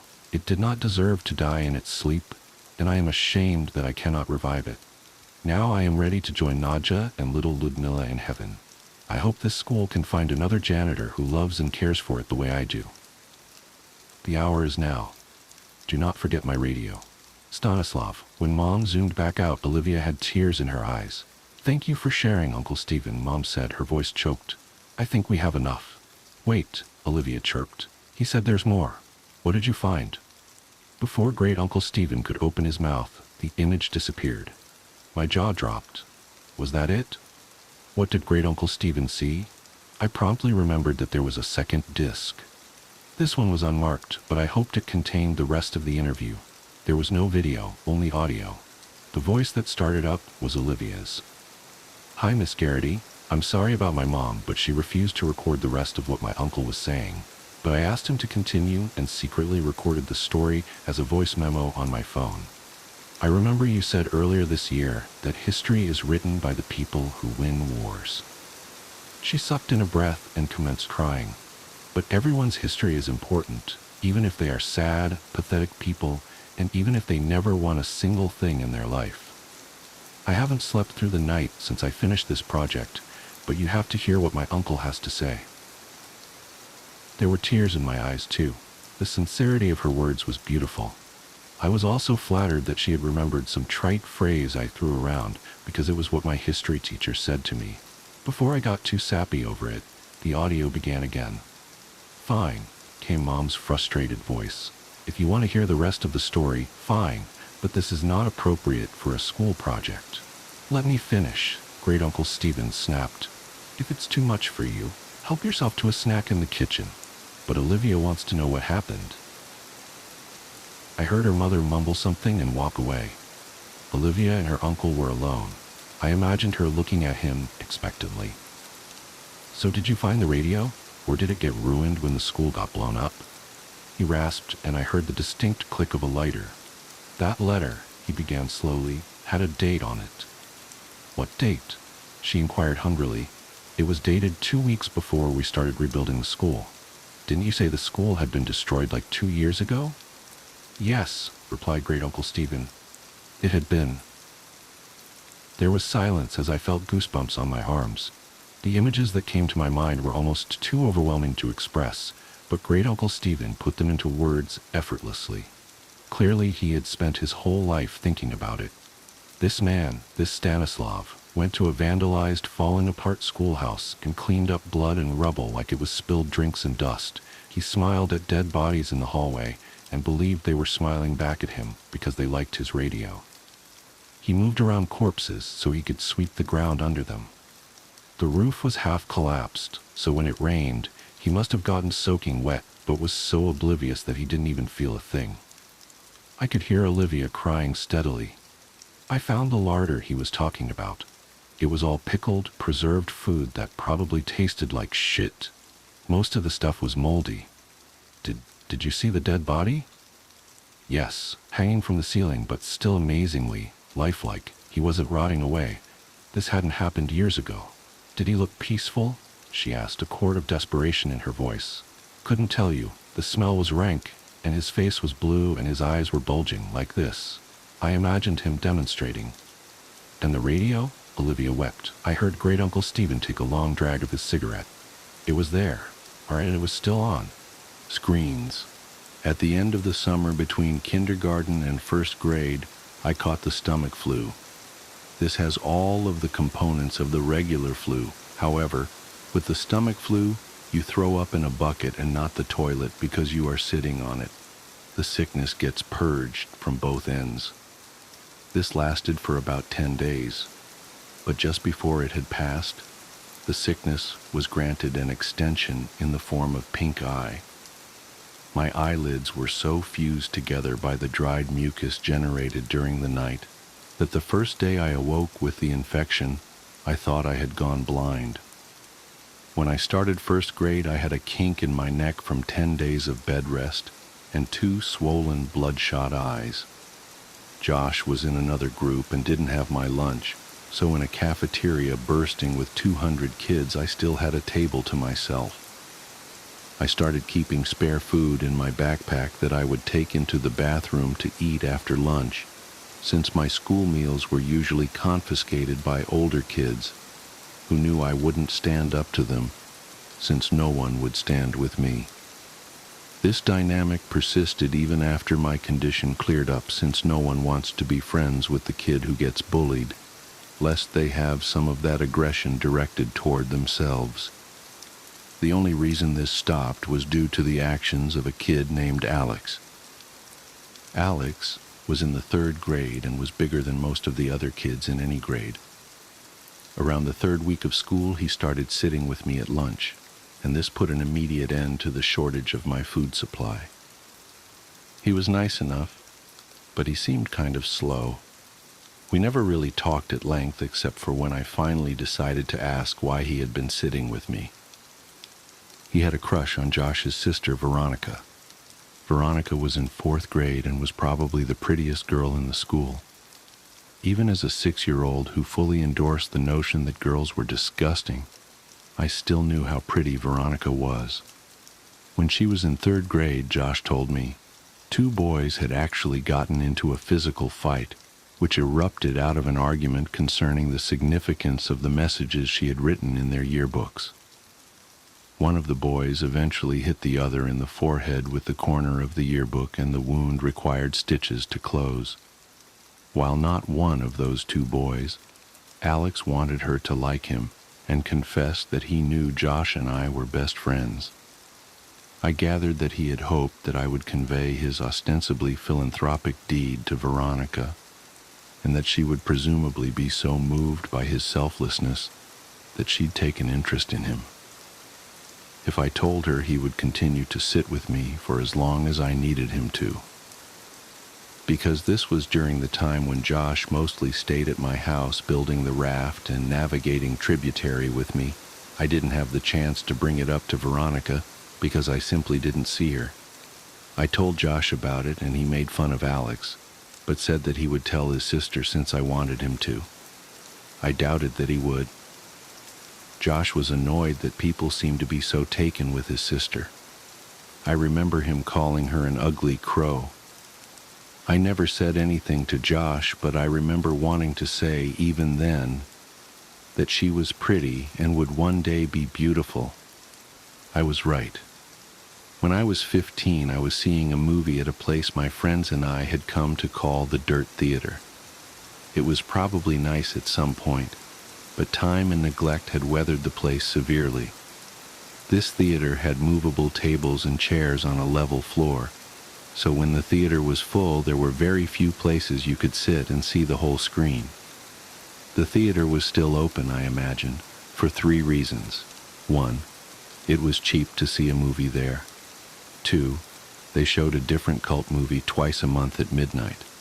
And 3, they sold beer to underage kids during the midnight showings. I went for the first 2, and that night they were showing Scanners by David Cronenberg for $1. My friends and I were sitting in the very back. I wanted to sit closer to the front for a better view, but Ryan had driven us, so I relented. A couple minutes before the movie started, a group of girls walked in. They were all pretty attractive, but whatever beauty they might have had was eclipsed by the girl with the dirty blonde hair, even though I had only caught a glimpse of her profile. As she turned to move her seat, I caught a full view of her face, which gave me the feeling of butterflies in my stomach. It was Veronica. I hadn't seen her in a long time. Josh and I saw progressively less of one another after we snuck out to my old house that night when we were 10, and usually when I'd visit him, she'd be out with friends. While everyone stared at the screen, I stared at Veronica, only looking away when the feeling that I was being a creep overcame me, but that feeling would quickly subside and my eyes would return to her. She really was beautiful, just like I had thought she'd be when I was a kid. When the credits started to roll, my friends got up and left. There was only one exit, and they didn't want to be trapped waiting for the crowd to clear. I lingered in hopes of catching Veronica's attention. As she and her friends walked by, I took a chance. "Hey, Veronica." She turned toward me, looking a little startled. "Yeah?" I got out of my seat and stepped a little into the light coming in through the open door. "It's me, Josh's old friend from way back. How have you been?" "Oh my God, hey, it's been so long." She motioned to her friends that she'd be out in a second. "Yeah, a few years at least. Not since the last time I stayed over with Josh. How is he anyway?" "Oh, that's right. I remember all you guys' games. Do you still play Ninja Turtles with your friends?" She laughed a little and I blushed. I'm not a kid anymore. Me and my friends play X-Men now." I was really hoping she'd laugh. She did. "Haha, you're cute. Do you come to these movies every time?" I was still reeling from what she said. Does she really think I'm cute? Did she just mean I was funny? Does she think I'm attractive? I suddenly realized that she had asked me a question, and my mind grasped for what it was. "Yeah," I said much too loudly. "Yeah, I try to anyway. What about you?" "I come every now and then. My boyfriend didn't like these movies, but we just broke up, so I plan on coming from now on." I was trying to be casual, but failed. "Oh, well, that's cool. Not that you guys broke up. I just meant that you'd be able to come more often." She laughed again. I tried to recover. "So are you coming the week after next? They're supposed to show Day of the Dead. It's really cool." "Yeah, I'll be here."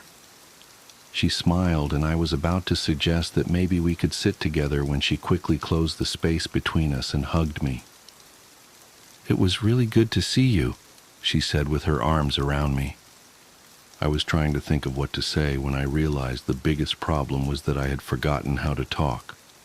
Luckily, Ryan, who I could hear approaching from the hallway, came in and spoke for me. "Dude, you know the movie's over, right? Let's get the fuck out of—" "Oh, yeah!" Veronica let go and said that she'd see me next time.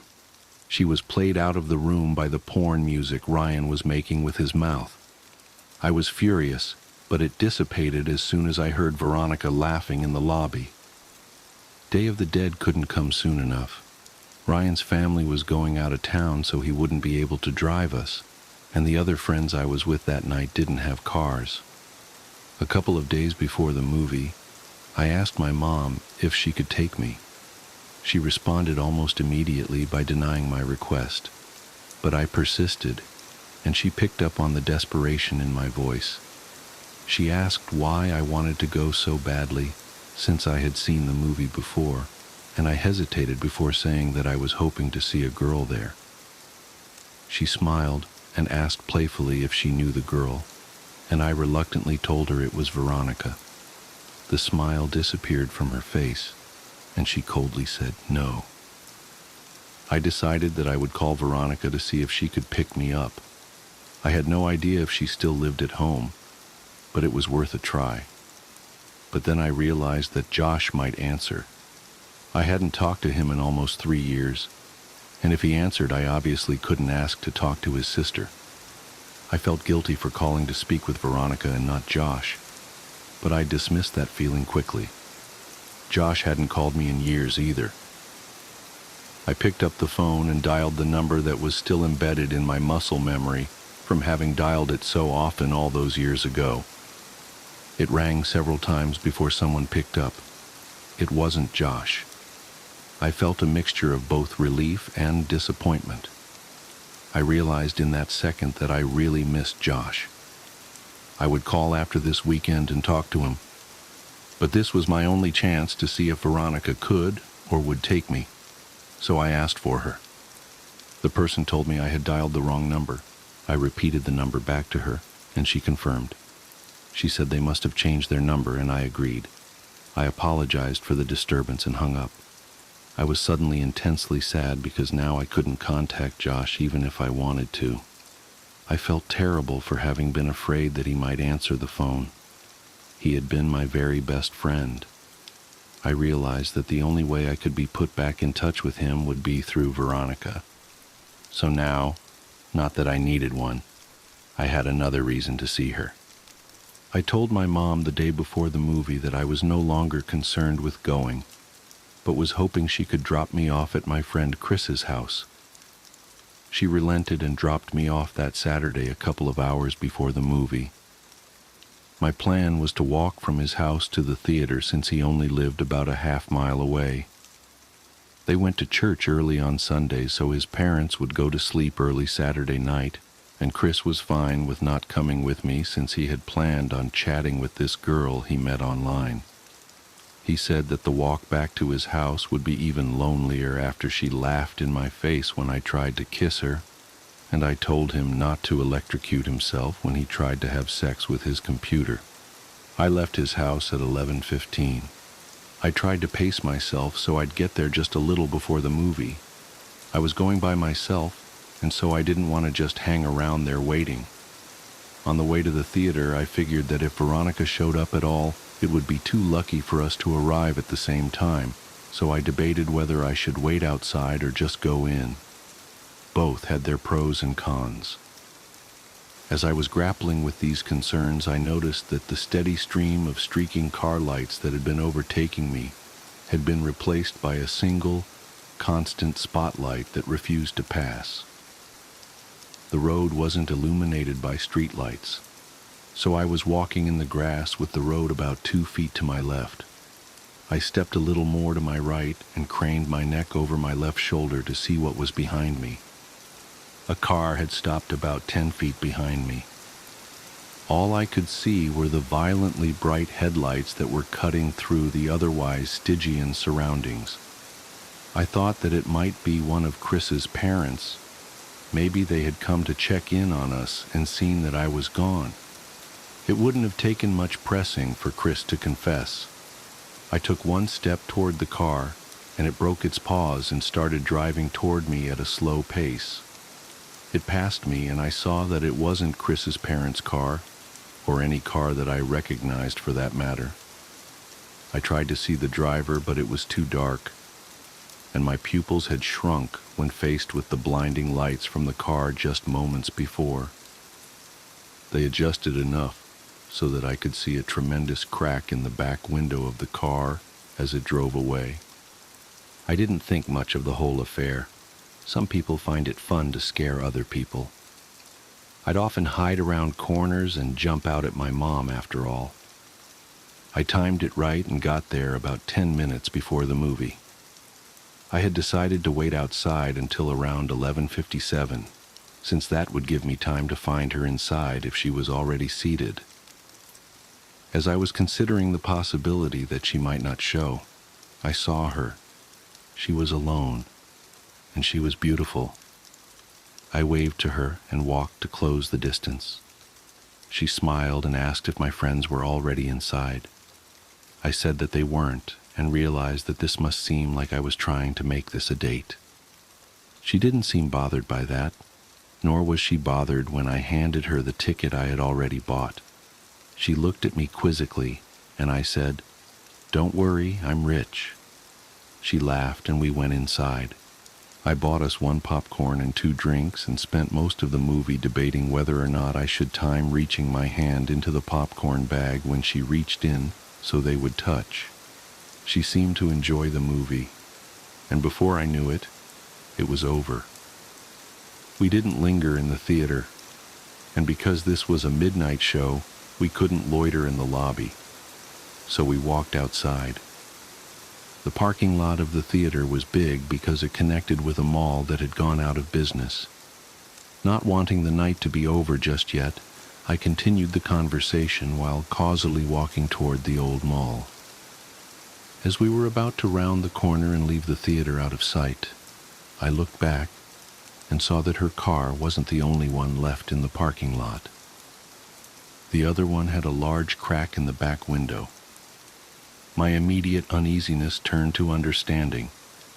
That makes a lot of sense. The driver of that car works here and must have figured I was on my way to the movie.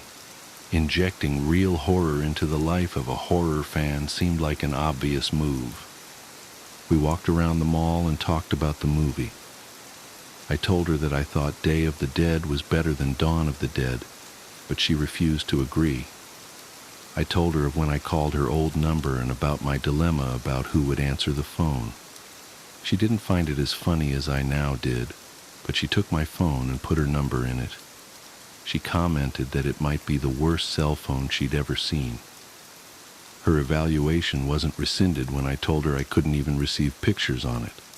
I called her so she'd have my number, and she programmed it in. She told me that she was graduating, but she hadn't done well in school so far that year, so she wasn't sure if she'd even get into college. I told her to attach a picture of herself to the application, and they'd pay her to go there just so they could look at her.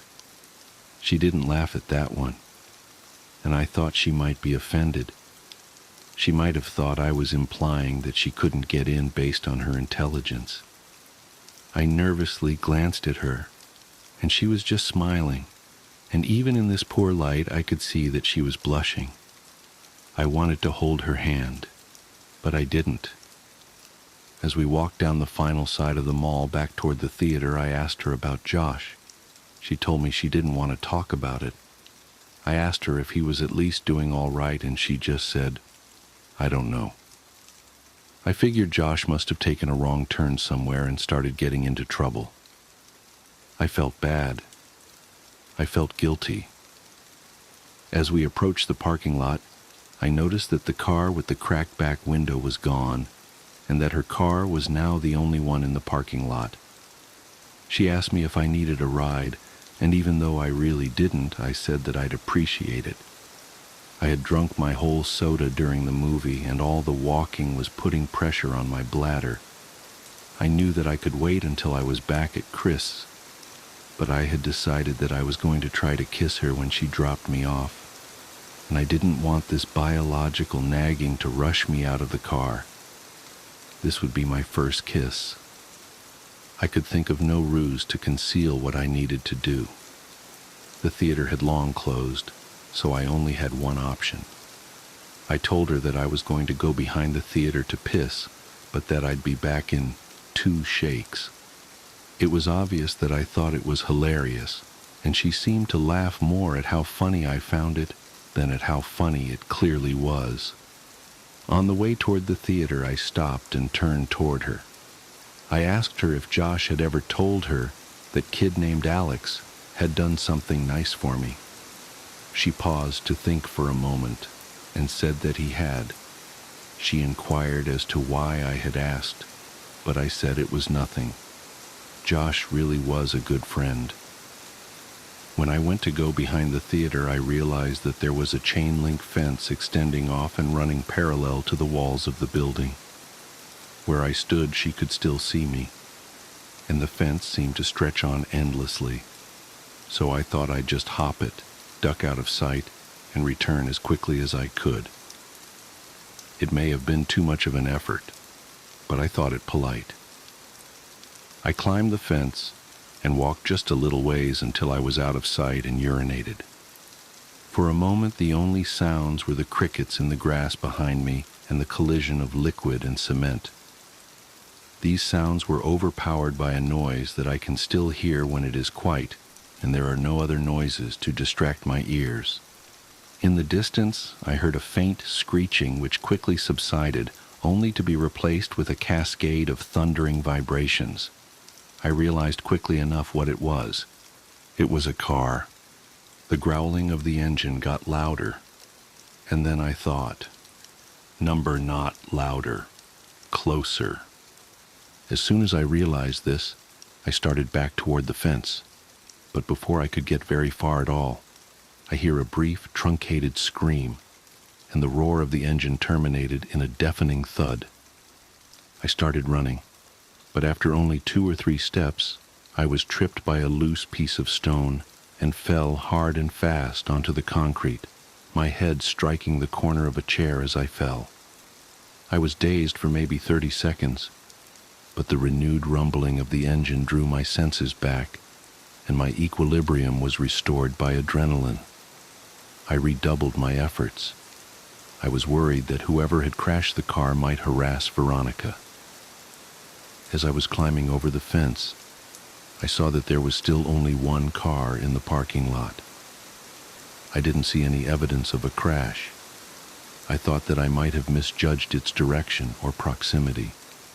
As I ran toward Veronica's car and as my orientation changed, I saw what the car had hit. My legs stopped working almost completely. It was Veronica. Her car was sitting between us, and as I closed the distance and walked around it, she came fully into view.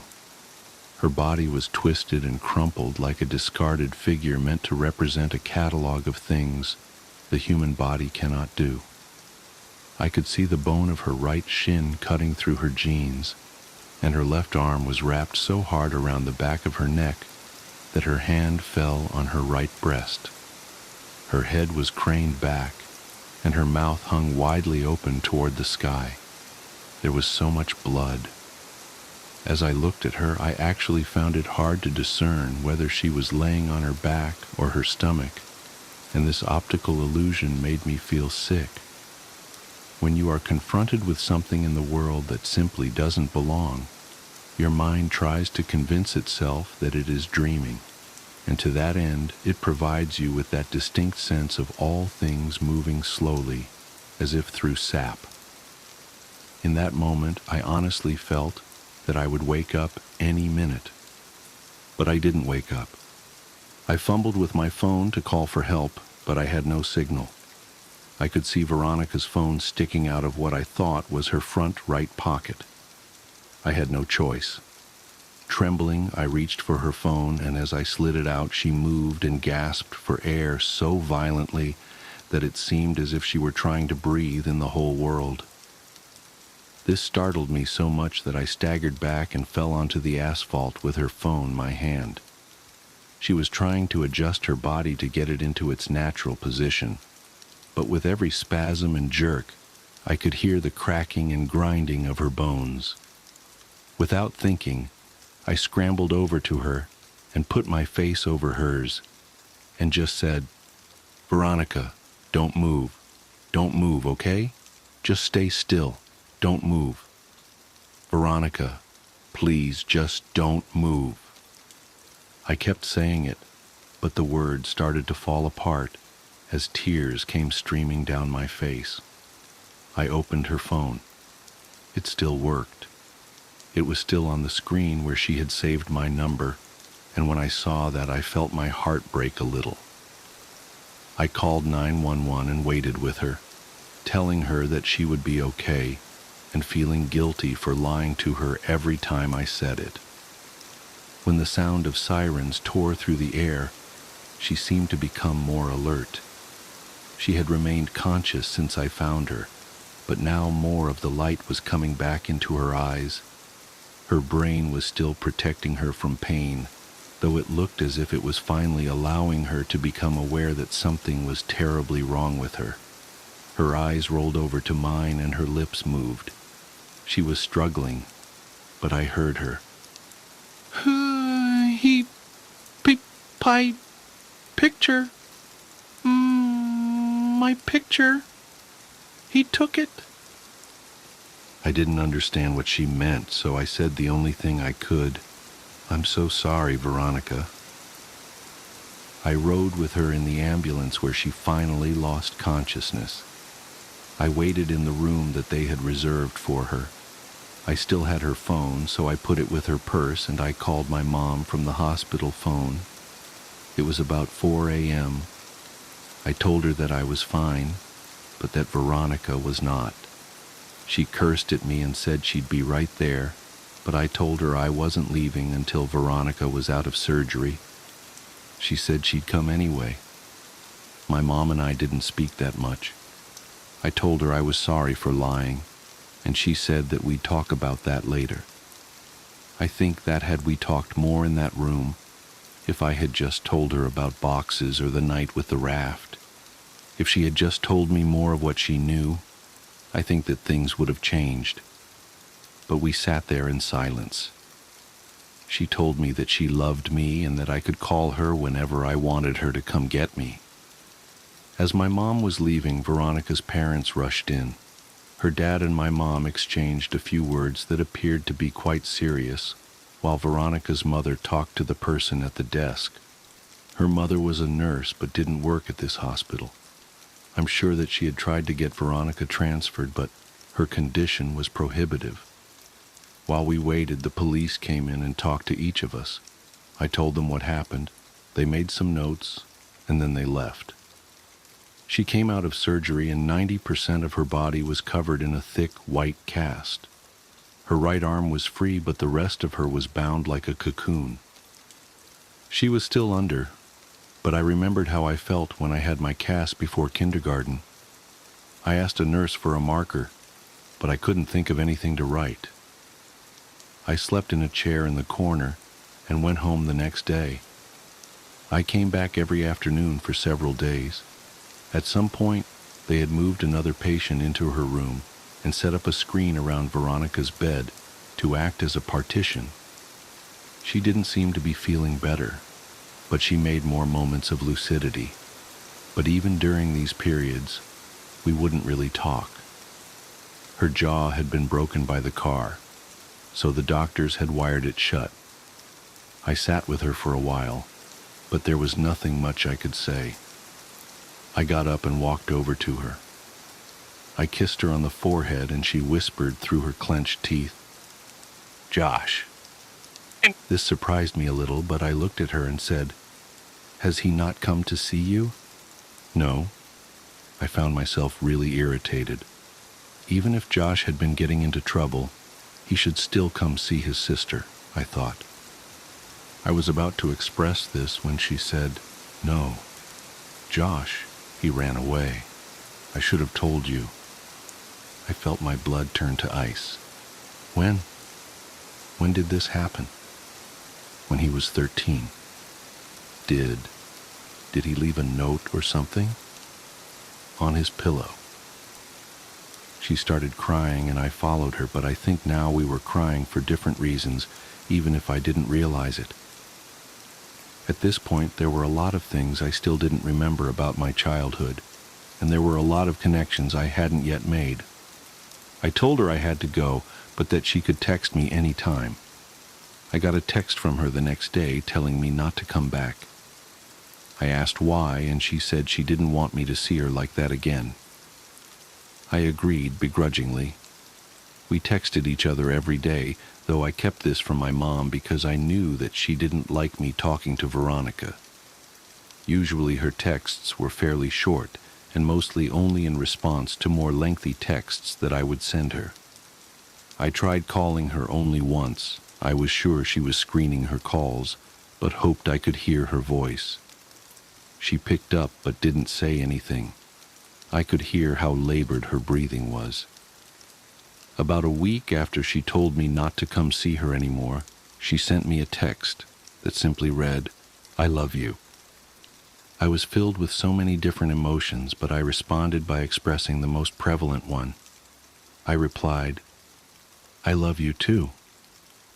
She said that she wanted to be with me, and that she couldn't wait until she could see me again. She told me that she had been released and was convalescing at her house. These exchanges carried on for several weeks, but every time I asked to come see her, she would say, "Soon."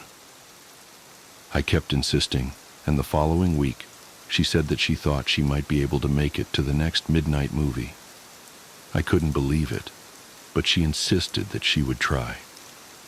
I got a text from her the afternoon of the movie saying, "See you tonight." I got Ryan to drive me since Chris's parents had found out what had happened and said I wasn't welcome at their house anymore. I explained to Ryan that she might be in bad shape, but that I really cared about her, so to give us some space. He accepted that and we headed down there. Veronica didn't show. I had saved a seat for her right next to me near the exit so she could get in and out easily, but 10 minutes into the movie, a man slid into the chair. I whispered, "Excuse me, this seat is taken." But he didn't respond at all. He just stared ahead at the screen. I remember wanting to move because there was something wrong with the way he was breathing. I forfeited because I realized that she wasn't coming. I texted her the next day asking if she was all right, and I inquired as to why she didn't show the previous night. She responded with what would turn out to be the last message I'd received from her. She simply said, "See you again, soon." She was delirious and I was worried about her. I sent her several replies reminding her about the movie and saying it was no big deal, but she just stopped replying.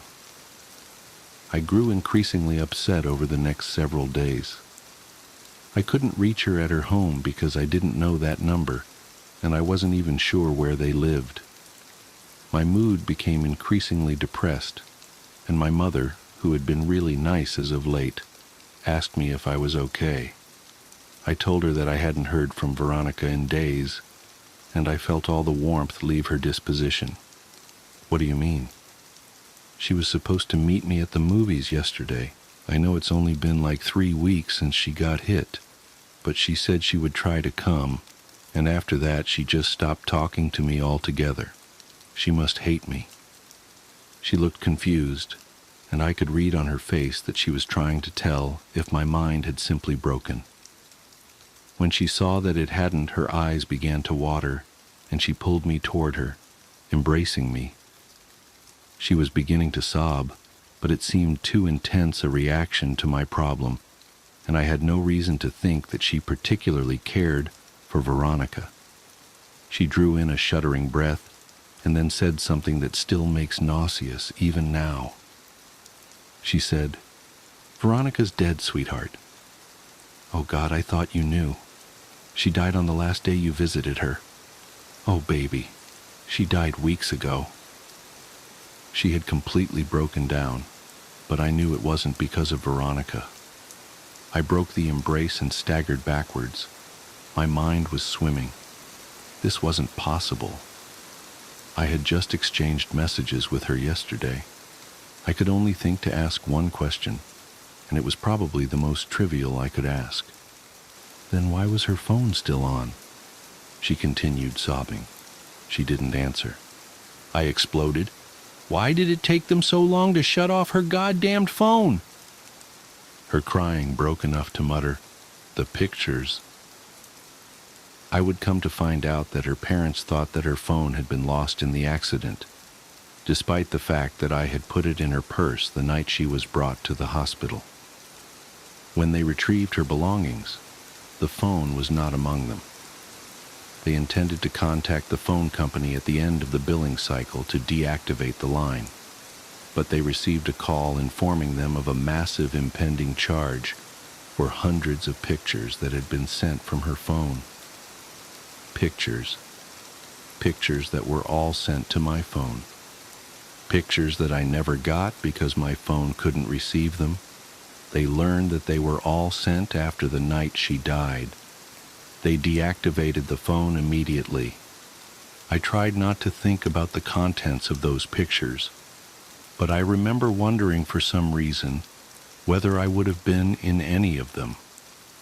My mouth went dry, and I felt the painful sting of despair as I thought of the last message I received from her phone. "See you again, soon."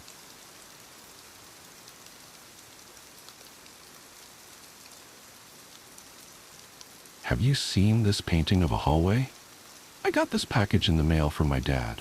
Brown paper wrapping, large but flat, with the word fragile written on it in black ink. When I unwrapped it, it was this big acrylic painting, framed in some sort of bronze gilded plaster. The painting itself was of this long hallway full of doors, kind of like you'd see in a fancy hotel. The walls had edging about halfway up. The upper part was painted sort of an off-white, while the lower half was a crimson red that blended into the carpeting. Between each door was an upturned light, as well as on the far wall at the end where the corridor seemed to connect to another hallway running perpendicular to it, disappearing around a corner. It was really amazing detail, though I wouldn't call it lifelike by any means. Just the sheer amount of intricate pieces to each aspect of the scene showed that the artist really paid attention to every little thing. Like somewhere in the world was this hallway, and you could stand in it and hold the painting up in front of you. And if it weren't for the border and the clearly stylized art, you wouldn't be able to tell where the canvas ended and the real world began. I called him up and thanked him immediately. "But where'd you find this?" "I got it at an auction." I kind of figured as much. So I hung up the painting in my office just behind my desk, which I realized later wasn't the best place for it because in order to actually look at it, I had to swivel completely around, but there wasn't anywhere better really. And once I'd gotten it hung up, I felt less willing to take it back down, so I just left it there. It kind of hung out over my shoulder and watched me work. And every now and then I'd turn around and stare at it and get entranced by it, feeling like I could get up and put my hands in the frame and climb into the painting as if the frame were a window. Of course, I wouldn't be writing this if something weird didn't happen as a result of the painting. We had a couple friends over, Mark and Sabina, and Mark and I went into my office when the women folk started talking about knitting, which has become my wife's new favorite hobby. I went and sat down at my laptop to find a video I had been telling Mark about, and Mark wandered over and started admiring the painting. "Where'd you get that?" "My dad bought it at an auction and gave it to me." "It's creepy." "It's not that creepy. It's kind of, I don't know, hypnotic?" "Yeah." I turned around to look at it with him while the video loaded. He got up close and was running his finger over the canvas, feeling the raised acrylic, and I just let my gaze wander over all the details again. "Huh, I didn't notice that before." "What?" "At the end of the hall, there's some sort of light coming from around the corner, and it's casting a shadow on the floor." I got up and looked closer, because I really hadn't spent a lot of time studying the far end of the hallway. There was definitely some yellow and some darker colors, making what looked like the shadow of a person coming from around the corner. I even reached out and touched it to make sure it wasn't some trick of the light in the study, making it just look like there was this shadow in the painting. But I felt the paint, and sure enough, it was actually there in the painting. "See what I mean?" Mark said. "Creepy?" I genuinely felt weirded out by it. It was one of those moments where you start thinking, why didn't I notice this earlier? Was it there to notice? A couple days later, I was working on a project in my study, and it was like 9:30 at night, and I just couldn't focus. So I spun around in my chair to look at the painting, and I felt this sudden vertigo effect, like the ground wasn't there, and I had to grab my chair to keep from tumbling into emptiness. You wouldn't have noticed it if you hadn't looked at the painting 100 times like I had. The hallway was long, with exactly 6 doors. I remember, because I counted them the first day. 3 on the left, 3 on the right, each with a little shiny metal doorknob. Only now there were 7 doors. 3 on the left, 4 on the right. It didn't make sense. Everything looked proportionally exactly the same, and the far end of the corridor was just as far away. And yet there was a 4th door in the right side of the hallway, with its little metal doorknob. I don't even know which door was the 4th door. That's how well it blended in. I just know that there were 4 doors where once there were 3. What the hell is going on? I turned away in my chair and back to check several times and make sure my eyes weren't playing tricks on me, but the number of doors remained constant. I called my dad again, and I asked him, "Is this a trick painting you sent me?" "What do you mean?" "I mean it keeps changing. I can see it changing. Not as far I know. It was just one in a bunch I picked up all at the same auction." After I got off the phone, I took the painting down and checked the back for some of mechanical or digital hocus pocus, but it was all soft canvas, so I left it on the floor behind my office chair with the painting facing the wall because the thought of it was freaking me out. The next day, I pulled my wife into my office and held the painting up so she could see it because she hadn't had a chance to before. "How many doors are there?" I asked. She looked it over for a moment. 7. When I first got this, there were 6. She just looked at me like I was being a goofball. Okay, so which one wasn't there before? I have no idea. You don't know which door magically appeared? And she laughed and gave me a kiss and went back into the other room. It gets worse. The next time I chatted with Mark, I told him about the extra door in the painting. Are you sure there weren't 7 doors to begin with? Well, I would swear I counted 6. Well, if another one shows up, at least Melissa counted 7 and can confirm it then. You know what you should do? You should take a photo of the painting so you can prove it if anything else changes. What a great idea. So I got my phone and took a photo of the painting. 2 days went by. Nothing. On the 3rd day, I walked into my office and there was a man staring at me. Well, it wasn't. I can't say that it was a man or a woman. Hell, I can't say that it was human. There was a shape at the end of the hallway in my painting. It was oddly lacking in the detail that the rest of the painting had, like someone had hurriedly painted it on. I even ran my hand over it to make sure it wasn't fresh, that someone hadn't actually come in and painted over my painting to drive me crazy. It was really there, and the look of it scared me more than anything else, changing painting included. I wish I could do it justice with words, but the best I can describe it is that it was humanish, with legs and arms, but it seemed squat, or hunched, and lopsided, like someone had slapped a blurry Quasimodo onto an otherwise beautiful painting. You couldn't see the details of its face, but you could see shading on it, defining really warped features. I was almost glad that there wasn't more detail to it, except that it left just enough to the imagination to give one nightmares. But I had proof. Here was proof that the painting was changing. So I brought up the file on my laptop to show my wife for comparison. Only when I did, the figure was in the photo I took too. At no point did I start questioning my sanity about all this. Something unnatural and terrifying was going on, so I took the painting out of the house and set it on the curb where we put our trash for pickup. I was so done with that painting. Or so I thought. The next evening when I got home from work, it was gone from the curb. I figured someone had seen it and taken it home, and I waved my hands and said, "Good, now it's someone else's problem." I went in, played with daughter, had dinner, put them to bed, and after watching a show with my wife, went into my office to check my email. No, the painting wasn't back on the wall. I made sure of that the moment I walked in the door. But I got a message from Mark asking if the painting had changed anymore, and I told him about the creepy new addition and also how I had gotten rid of the painting. Oh man, that sounds cool. I wish I'd gotten a chance to see it. Well, I can send you the photo I took of it. Cool. So I opened the image file. The thing in the painting had raised its arms. Before, you could only barely make out the arms hanging at its sides, but now both arms were raised up over its head, and its fingers were spread apart, like it was waving hello at me. I think it was waving hello at me. I zoomed in, as best as I could without pixelating the image, and the shaded contours of the face seemed stretched into a grin. Oh Jesus, Mary and Joseph. I said mark the file, but the connection kept fucking up, so I put it in a folder on my Dropbox account and gave him access to it. The file's corrupted, he texted me. I tried to open it as well, but he was right. Every time I copied the image file, somehow it got corrupted. It must be the spooky magic. Mark joked. This is no joke, I'm freaking out here. Delete the file if it's scaring you so bad. So I deleted the file. But it gnawed at me, you know?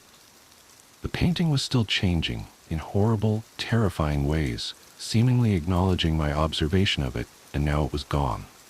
But if it was gone, why should it matter?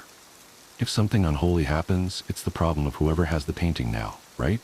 And they'll see it changing too, won't they? Oh shit. It was 2 days later, and I was organizing a folder of documents and had accidentally deleted a couple I hadn't meant to. I went into the Windows recycling bin and, you guessed it, there was the image file along with the documents. I had to look. I was trembling with dread at the thought of it, but when something so surreal happens to you, you have to witness it and see it through to the end. I recovered the file and opened it. The walls of the hallway seemed to be melting. The partition separating the red from the off-white was lower than it had been before, and drooped in places. The ridge on the lights looked like they were peeling off. The carpet seemed less crimson and more reddish-brown, and the figure had taken several steps down the corridor toward the viewer's perspective. More details had become defined. Hair hanging off its head, long and black like it had been painted with a fine-tipped brush. The eyes were little more than dull black points under the shading of the brow. The grin came with teeth, uneven and fat, like those of a child more than an adult. Its arms were extended out on either side of it, touching both walls. One foot was ahead of the other, as if I had caught it mid-step in a game of red light, green light. I realized I was panting and shaking as I looked at it. It was really hard to breathe, an anxiety attack. The painting was going to make me pass out just from looking at a digital photo of it. Quickly, I closed the image to calm myself down, but that suddenly brought forth the thought, what if it progresses every time I look away? The only way to stop it is to keep looking, and I opened the file again. No change. Oh, no, wait, that wasn't a new change. I had noticed it before, but it hadn't dawned on me. One of the doors was open. There was a dim blue light coming from the room inside. Moonlight, I thought. And just outside the threshold of the door, there was an object lying on the floor. I zoomed in for better detail. It was a little, yellow, stuffed lion with a scraggly orange mane. A child's toy. Of all the details, the melting hallway, the grinning fiend with arms wide open, the blue light from the open doorway, it was the innocent nature of that little toy lion that filled me with the most dread. My wife came into the office. Come kiss Gabby goodnight. I went into her darkened room, where she was wrapped up in blankets in her bed, hugging a half-dozen stuffed animals and looking cute as could be, my little darling. I love her so much. I kissed my daughter goodnight. She kissed me back and hugged her little pillow pet with the built-in nightlight. It glowed through a variety of colors. I love you, baby, I told her. Can you get my Simba? I looked around. Where'd you leave it? Over there. She pointed to the closet. The door was open, and her toy lay on the floor just inside. Simba, her little yellow stuffed lion with the scraggly orange mane. Seeing it lying there just past the threshold of the closet door, while the dim glow of my daughter's nightlight faded from red to purple to blue, I felt my heart rise up in my chest. The closet was just a closet. I could see it was just a closet. There were clothes on hangers and bags with toys and blocks in them. They were right there. And yet, as I looked at the stuffed lion lying on the floor, waiting for me, I felt as if I could see carpeting on the floor inside the closet, even though there was none. Carpeting. Not in my vision, but in my imagination. And maybe if I went in and shut the door, I'd find that the walls beyond those clothes had a wooden partition, red below, off-white above. And maybe there was something hunched and terrible shambling its way toward us even as I stood there staring at that toy.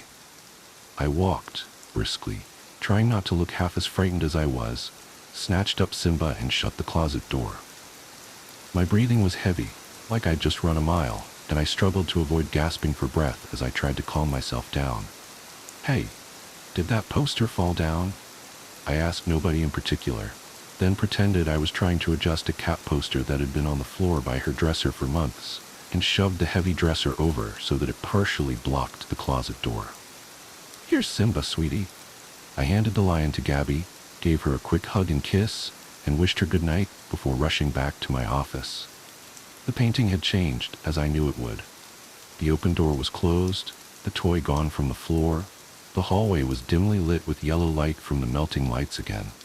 But the thing, that not quite human fiend, was standing right outside the now shut door. Its body turned to face it with both hands pressed up against the door itself, like it was running its hands down it, caressing it, and its head turned toward me, still grinning that awful, frightening grin full of gnashed, crooked teeth. Oh God, how close had it been? No, it's just a closet.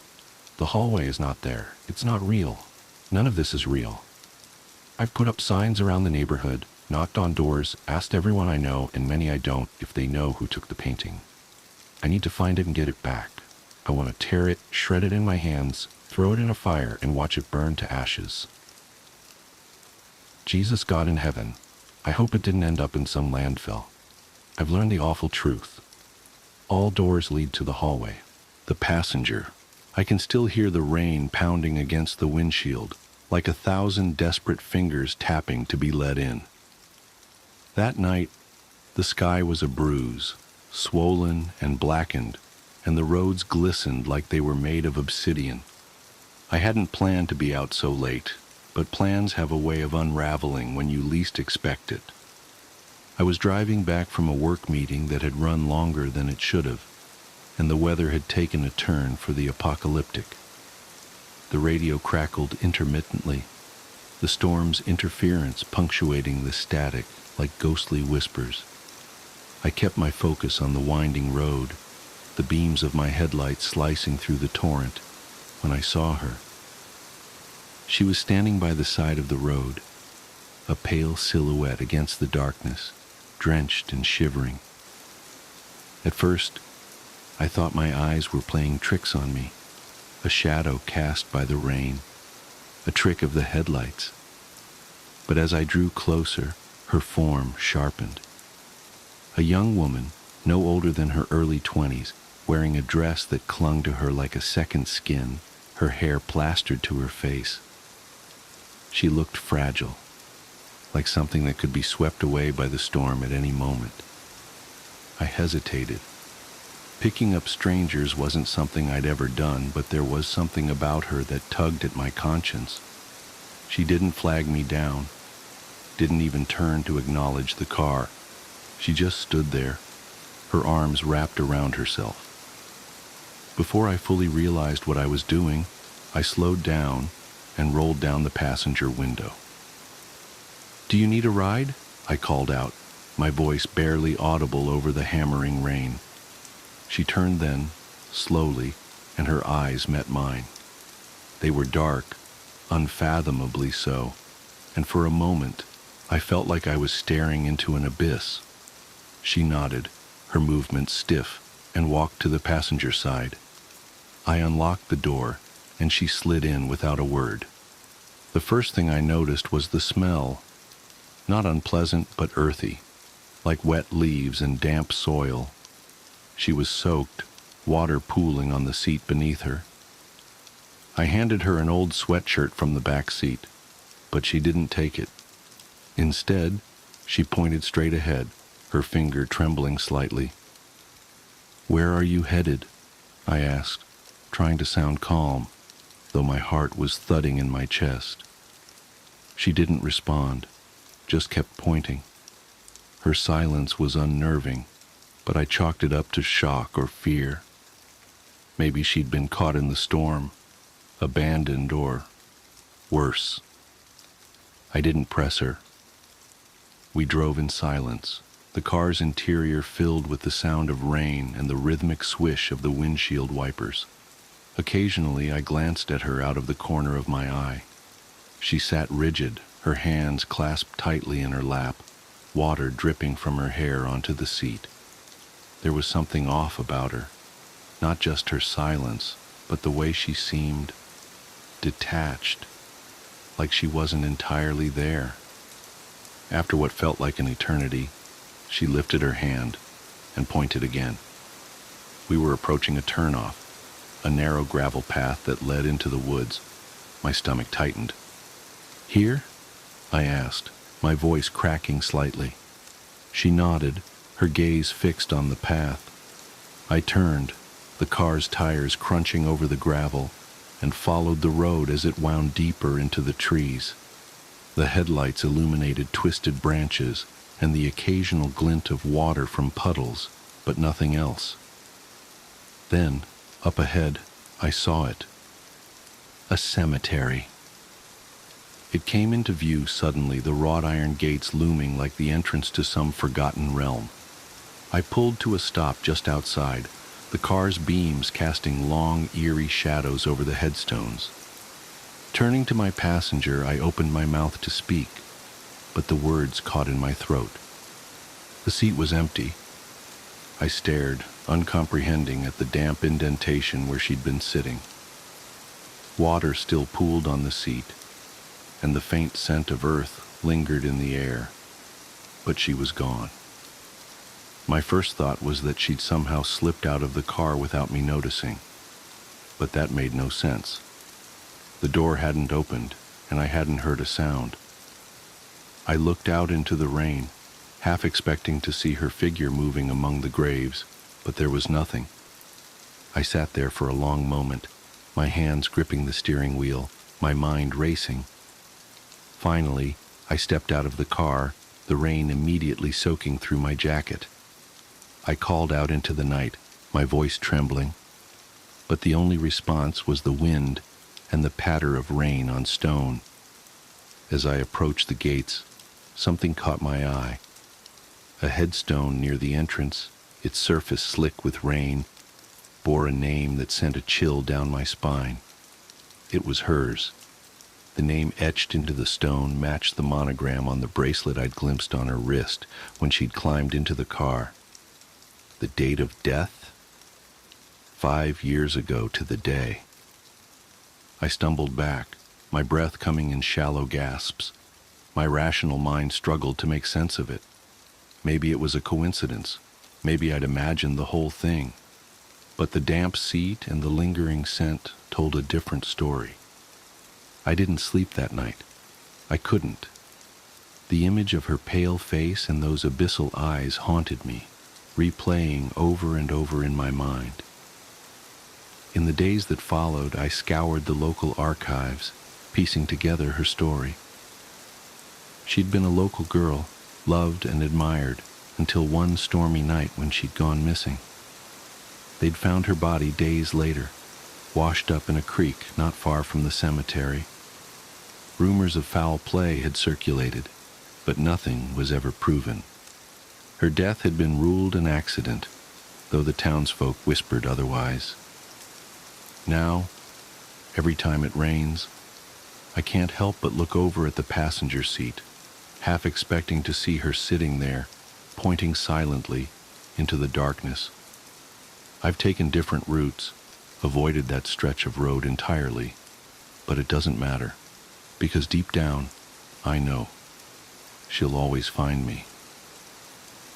The odd kids. One summer, when I was a boy, my parents sent me to stay with my grandparents for the break. Raised in the Pacific Northwest, a small town in eastern Mississippi might as well have been an entirely different country for all I was concerned. The instant we got out of the airport, I was struck with the oppressive humidity, and I became convinced right then and there that my parents downright despised me. Of course, the reality was much kinder than that. My grandparents were good folks, and thankfully I met a girl within a few days of arrival, and we became fast friends.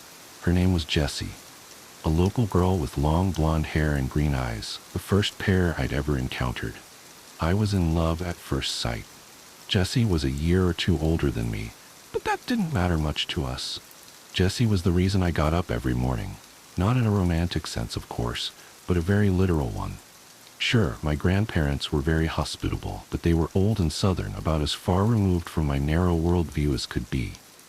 They just had no idea how to entertain me, and I think Jessie was as much a relief to them as she was to me, taking me off their hands during the days and curtailing somewhat my boundless youthful energy. The place where my grandparents lived was about a mile out from a place called Ashbury Wood, and it was a mile I walked daily. I would always meet Jessie on the path, heading my way. On rare occasions, she would already be at my grandparents' house when I was leaving, and I never saw where she lived. It didn't matter much to me, though, because the woods were our real home. Ashbury Wood wasn't particularly dense, but boy did it seem to go on forever. Jessie showed me a few paths around the woods, unofficial trails to interesting sites like clearings, hollowed-out trees, or even just a place where a funny-looking bush was growing. We told each other stories of our hometowns, imagining what life would be like if one of us lived where the other did. Whenever we fantasized about having her come live with me, she would get a strange tone in her voice, but I never thought much of it.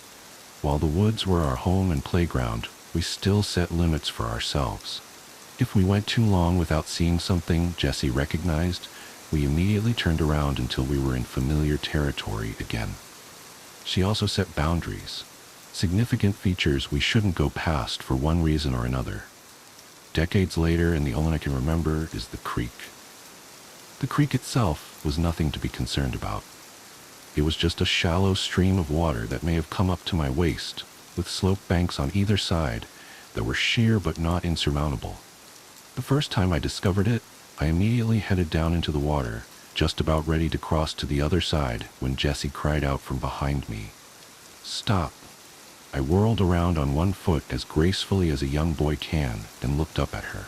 She stood staring across the creek and out into the woods on the other side. Her hands were balled into fists and kept straight at her sides, and I remember being worried that she might begin crying. I climbed back up the side of the creek, coming up beside her. "What's wrong?" I asked. "We need to turn around." Jessie's voice was barely above a whisper. She looked terrified and slowly peeled her gaze away from the trees and onto me. "We have to turn back." Reluctantly, I agreed, but only because I could see how upset the situation was making her. Like I said, the water itself wasn't that deep or rapid, and it wasn't even that far into the woods. On the walk back, I raised these points, but Jessie stayed quiet, leading me to a small clearing in the trees that we used as a sort of home base for our adventures. Sitting me down, Jessie stared into the grass for a long moment before she spoke. 2 years ago, I had a friend named Emma. Her hands were balled up in her lap, shaking. We used to play in these woods, like you and me do, and one day, just like you and me, we found that creek. I laughed, not because of the content of the story, but because I'd never heard someone pronounce it crick before. Her head snapped up to look me in the eyes, and I fell quiet. Standing across from it was these kids who looked about our age, only they weren't right. That time there was only 2. One of them, his head just hung to the side like this. Jessie let her head flop to the left, hanging limp. Another was real tiny, and his hands and head were even littler, like tinier than a baby's. Now, I'm not proud of this next part, but we weren't exactly sugar and spice to him, if you know what I mean. I shook my head that I did not. She sighed. We would call him names, tease him, because they was weird. Emma would throw sticks sometimes, though she couldn't hit water if she fell out of a boat. The story paused as Jessie smiled to herself, remembering her friend fondly. Did they ever talk back? I asked, bringing her back to reality. Nah, she said, shaking her head. Just stood there looking at us and making these weird squeaking noises. Emma and me, we started calling them odd kids. 'Cause they were kids and they sure as shit were odd. I blushed at such intense language, but Jessie didn't notice. But no matter what we did to them, they never came across the creek. Always just stood on the other side, staring and squeaking. Wasn't always the 2, neither. There was different ones, 4 or 5 in all, I think. What happened to Emma? The direction the story was going was obvious, and I was eager to learn. Jessie stayed quiet for a long while, staring into the ground and absently picking at the grass beneath her. So at first we were afraid, right? The odd kids weren't normal, and we would scare each other silly, telling stories of how they eat people and like to run around naked together, just dumb stuff. But as time went on, we got less and less scared of them. It got to the point where we'd stand right on the other side of the creek and dare them to cross over, but they never would. One day, we're sitting there talking to ourselves, ignoring the weird-headed one like he's just another tree, and Emma said something about him being too chicken to cross. We both looked at him, and he just walked off, turned around and went deeper into the woods, till eventually we couldn't see him. And I teased Emma that he was daring her to follow him, that she was a chicken if she didn't go. I was listening with rapt attention at this point. To my young mind, this girl's tale of terror more closely resembled a great campfire story, made even better by the fact that it allegedly took place only a brisk walk away from where I sat. Together, the 2 of us crossed the creek, 'cause like you said, it ain't that big, and we climbed up onto the other side and chased after him. We went maybe a quarter mile in before we start hearing that squeaking again, only up close it didn't sound like squeaking anymore. It sounded like chittering. They surrounded us faster than either of us expected, coming out of the trees like ghosts. I was frozen in fear. I couldn't move a muscle, just staring at the odd kids and wondering what was going to happen.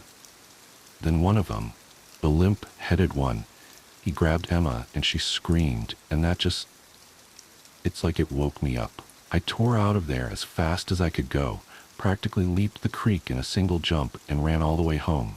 My lungs was on fire by the time I stopped, and I was crying all over the place, people trying to get me to tell them what happened, but her voice trailed off, and I could see tears welling in her eyes. "Did you?" I asked. She shook her head, blinking away the tears.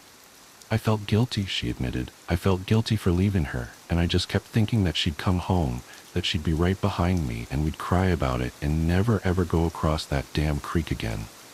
But she didn't." Jessie shook her head again. "But she didn't," she repeated. "She didn't ever come back. Nobody ever went looking for her neither, 'cause she was an orphan. I didn't say nothing, and so nobody even knew to look." Staring out into the woods in the direction of the creek, Jessie's voice cracked. "The odd kids got her. I don't know what they did with her. I'm sorry." I tried consoling her, unsure of what to say, but Jessie wasn't paying attention to me anymore. She stood up, brushed the dirt off her denim shorts, and started walking towards town. I got up and chased after her. "Wait!" I cried. "Where are you going?" "Home." "Home? But why?" The concept seemed alien to me. It was the middle of the day. Who would want to stay indoors? "I can't stay in these woods. Not today." She paused. "You should go home too. We'll meet up tomorrow morning."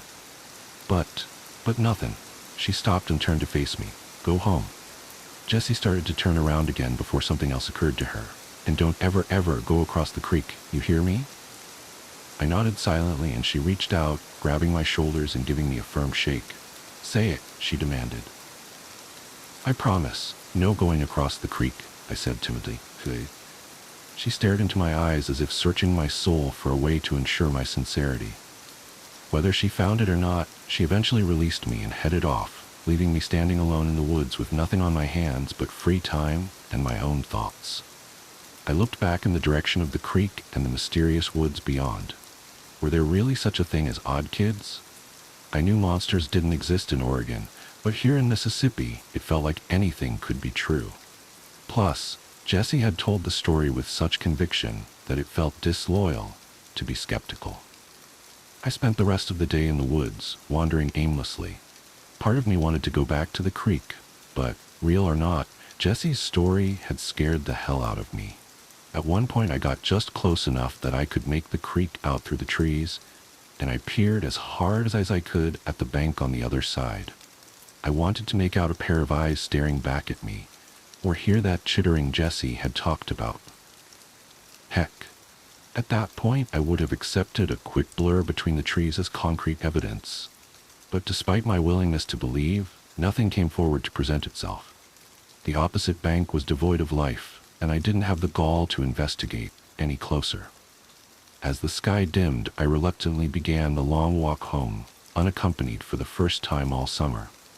I considered Jessie's story of the odd kids, and almost started to get a little angry with her. Of course they didn't exist. She made them up just to mess with me, and threw in another girl, conveniently orphaned, to drive home the scare. I shook my head and laughed, thinking about how gullible I had been.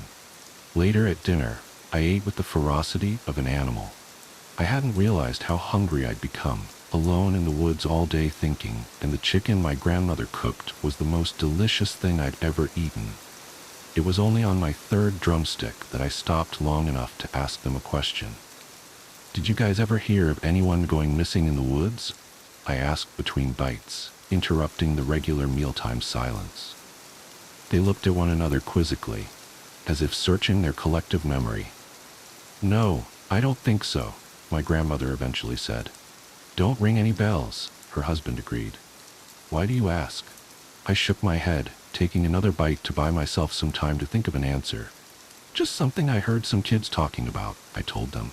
"Some jerks were trying to scare Jessie and me by saying a girl named Emma went missing."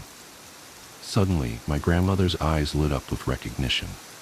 "You know, I didn't hear nothing about that, but I do recall that girl being terrified of those woods."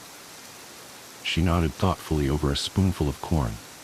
"Yeah, it was a couple years back that the girl come tearing out of the woods like the devil himself is on her heels, screaming and crying.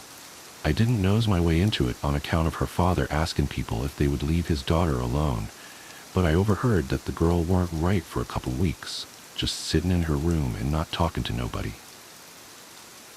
She clucked her tongue and took another bite of corn. Lord only knows what happened to that girl, but it shook her something fierce. I suddenly felt a sick terror in my stomach, like the feeling you get watching a recording of yourself only to see something terrifying looming just out of your sight. Something you never knew was there. Did this mean the odd kids were real? Had they been watching me as I stepped into the creek? So you never found out what happened? I hesitantly asked, unsure if I wanted the answer. Grandma just shook her head, and the three of us continued eating in silence. Grandpa brought up a baseball game he'd seen on TV earlier that day, and I feigned interest as well as I could, but I wasn't all there. My mind was back in the woods at that creek, inspecting every square inch of my memory for a sign of something else. Sleep didn't come easy that night, and when it did, it was wrought with nightmares. Thoughts of the odd kids crawled through my mind, bringing me back to the creek. Looking deeper into the woods, I saw dozens of pairs of eyes staring back at me, slowly bobbing back and forth as though they were advancing towards me. My dream self was paralyzed, helpless to do anything but watch as the monsters came out of the shadows. The one Jesse had described, with his head sagging to the side, led the plodding advance. As a group, the odd kids crawled down into the creek, dragging broken limbs and torn flesh behind them, each of them chittering off tempo with the others to create a horrible cacophony of noise that filled my ears and bore into my soul. Staring into the hungry eyes of the limp-headed leader as he reached out to drag me down, I awoke screaming. The noise still rang in my ears and, coupled with my panic, caused me to flail against my blankets as though they were trying to engulf me. I fell onto the floor with a hard thud, finally coming to rest. My grandfather burst into the room and my grandmother was close behind him. "Are you okay?" he bellowed, still full of adrenaline, even though he was beginning to realize there was no threat. Embarrassed, I kicked the sheets off of me and stood up. "Yeah, just a bad dream?" I muttered. As I came to my senses, I realized the noise I had been hearing was the sound of cicadas filling the room, broadcasting their mating calls to the world. Laughing off their overzealous response, my grandparents led me downstairs to breakfast, which I accepted readily. That morning, I walked all the way to the woods without running into Jessie. I stood at the edge of the path looking back down the road, trying to make out her figure, but nobody was there. Sighing, I walked all the way back to my house, then down to the woods again. There was no sign of her. My adolescent mind filled once more with nightmarish imagery, but I did my best to stay grounded in reality. She was the last person who would have gone across the creek, and if the odd kids ever ventured out of the woods, surely people around town would talk about them, right?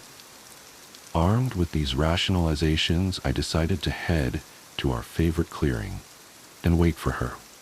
She wasn't there when I arrived. Part of me had expected her to be waiting in the grass, ready to laugh in my face when she learned how I'd walked up and down the path 2 more times before thinking to check our spot. And as an hour slowly ticked by, I began to wonder if something bad really had happened to her. But if something had, what was I going to do about it? I had no idea where she lived, and she was the only kid I knew in the area. Almost unconsciously, I began to head towards the creek. I had only promised I wouldn't cross it, after all, and if she was so concerned about my whereabouts, she should have let me know where she was going to be. Besides, if she had been able to outpace the odd kids when they were right beside her, I would be able to get away long before they got close. My legs were filled with a giddy, nervous energy as I kept walking, sometimes at a quick pace and others at barely a shuffle. Once the creek itself was in view, I began to move from tree to tree, using them like cover from whatever might lurk on the other side of the creek. I inched closer, cautious to not disturb even a single twig in my approach. Finally, I was only a few yards from the near bank of the creek. I crouched down and quietly got to my hands and knees, closing the last stretch on all fours and keeping a close watch on the trees ahead of me. I hissed out Jessie's name in a low voice, straining my ears into the woods to catch anything of interest, but nothing happened. It was just another ordinary day, and I was just some weird little boy whispering into the forest. I was just about to turn around when a brief flash of movement caught my eye. I hadn't noticed it before because I was scanning the ground, but turning my eyes up, I saw a silhouette of something I couldn't quite make out. It swayed gently in the breeze as though it was suspended from the branches. The leaves broke up the distant form, which must have been several dozens of feet away, and I immediately forgot my promise to Jessie. I had to know what that thing was. Just as I was about to swing my legs down the bank of the creek, a call startled me to my feet in an instant. "What are you doing?" Jessie was standing a ways behind me, clinging onto a tree as though she might fall without its support. Though her tone was one of anger, her face was ghost white. She beckoned me towards her, clearly unwilling to go closer to the creek than she was. I twisted my body around, raising an arm to point at the thing I had seen in the treetops, but I couldn't relocate it. I saw something," I said, scanning the leaves for the swaying form. "And with any luck, it didn't see you?" She hissed, stamping her foot in the dirt. I shook my head, my boyish curiosity trumping her obvious fear. "Don't be such a scaredy cat," I said, crouching down to see if I could find the figure in the branches. Briefly, I wondered if it had moved, but that seemed impossible.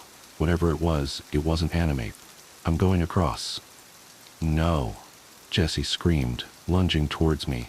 I was already startled by her cry, and mid-turn she collided into me at full force, sending us both tumbling down the bank and into the creek. We yelled and flailed as we fell, both of us landing on my back. The muddy water babbled over us and I scooted away, pulling myself onto the far bank of the creek. Jessie followed, more out of a desire to get out of the water than anything. "Nice going," I said sarcastically. The water was actually a little refreshing in the summertime heat, but we knew that before long we'd be drowning in humidity, our damp clothes suffocating what little comfort sweating brought. I crawled up onto the opposite side of the creek, once again raising my eyes to the branches to find what I'd seen. Please, can we go?" Jessie was at my side, clutching my arm despite the fact that I was a good half a foot shorter than she was. "We really need to go, please. Come on, just a little bit further." Wonder and excitement had overtaken all other emotions in my mind. Before, when the creek was just a memory, it was easy to picture a world of monsters lurking just across the way. Now that I was here, in the light of day, I felt empowered. I could see that there weren't monsters, so obviously I was safe. I'm lucky to be alive. Tugging Jessie forward, I walked to the spot where I had seen the thing hanging from the trees, but now it was nowhere to be found. From where I was standing, I could still make out the creek, and I tried to imagine myself crouched low on the other side, looking up into the branches. The wind blew lazily through the leaves, shaking them this way and that, but nothing unnatural hung from the canopy. "I saw something right here," I said aloud, justifying my persistence to Jessie.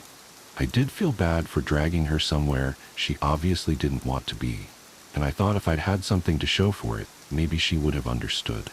Instead, here I was, staring up into the trees like an idiot with a terrified girl clinging to my side. Her eyes darted back and forth across the tree line, as if waiting for something to suddenly appear and attack us. Unwilling to leave empty-handed, I coaxed us slowly forward. As we pressed on, the woods around us seemed to get quieter, as if we were entering some sort of dead zone in the forest, a place where even the birds and critters refused to go. Jessie's nails dug into my arm, but she stayed right by my side, no longer making any noise except a small whimper with every exhalation. After another 5 or 10 minutes of walking, we came across a rocky outcropping jutting out of the ground and a small hole leading down. Intrigued as I was by the promise of more adventure, something else caught our attention. A strange doll lay propped against the mouth of the cave, facing us. Its elongated forehead drooped slightly over its face, making the upper right side of its head concave. Its eyes were small and beady and black, shining in the midday sun, and tufts of hair had been placed into its scalp in a disorganized manner. It was garbed only in small denim overalls covering grungy cloth skin. Before I could even draw breath to comment on it, Jessie was fiercely tugging me away. "That's it! That's one of them!" She was practically screaming, raw terror coming through in her voice, but her reaction was scaring me more than the object itself. That was an odd kid? An oversized doll? Calm down, I said, tugging back against her. It can't be. Look at it, it's not breathing. It's just a doll. Wrenching my arm out of her grip, Jessie fell face first in the dirt, but was on her feet a second later. I heard her starting to run and turned to tell her that she didn't have to get any closer if she was scared, that I would go examine it alone. As I stared in her direction, however, my voice caught in my throat. Standing where Jessie and I had been not 20 seconds ago was another doll, only this one was different. It was cleaner and more well-made, as if whoever had made the one by the cave had learned from their mistakes.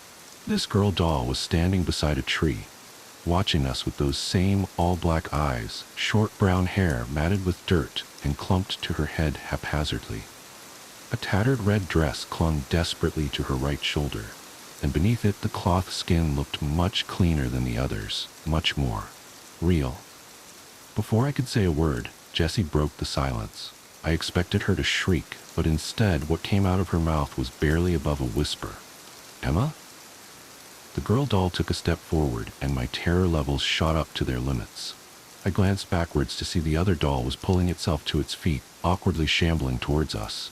Any doubt I had in Jessie's story evaporated in an instant. The odd kids were real, and they were right in front of me. Without another moment's hesitation, I grabbed Jessie's wrist, suddenly becoming the one desperate to get us out. Come on, let's go. I yelled at her, but she didn't even seem to hear me. She instead began to walk towards the girl doll, towards Emma, I guessed, though I couldn't see how that could ever have been Jessie's friend.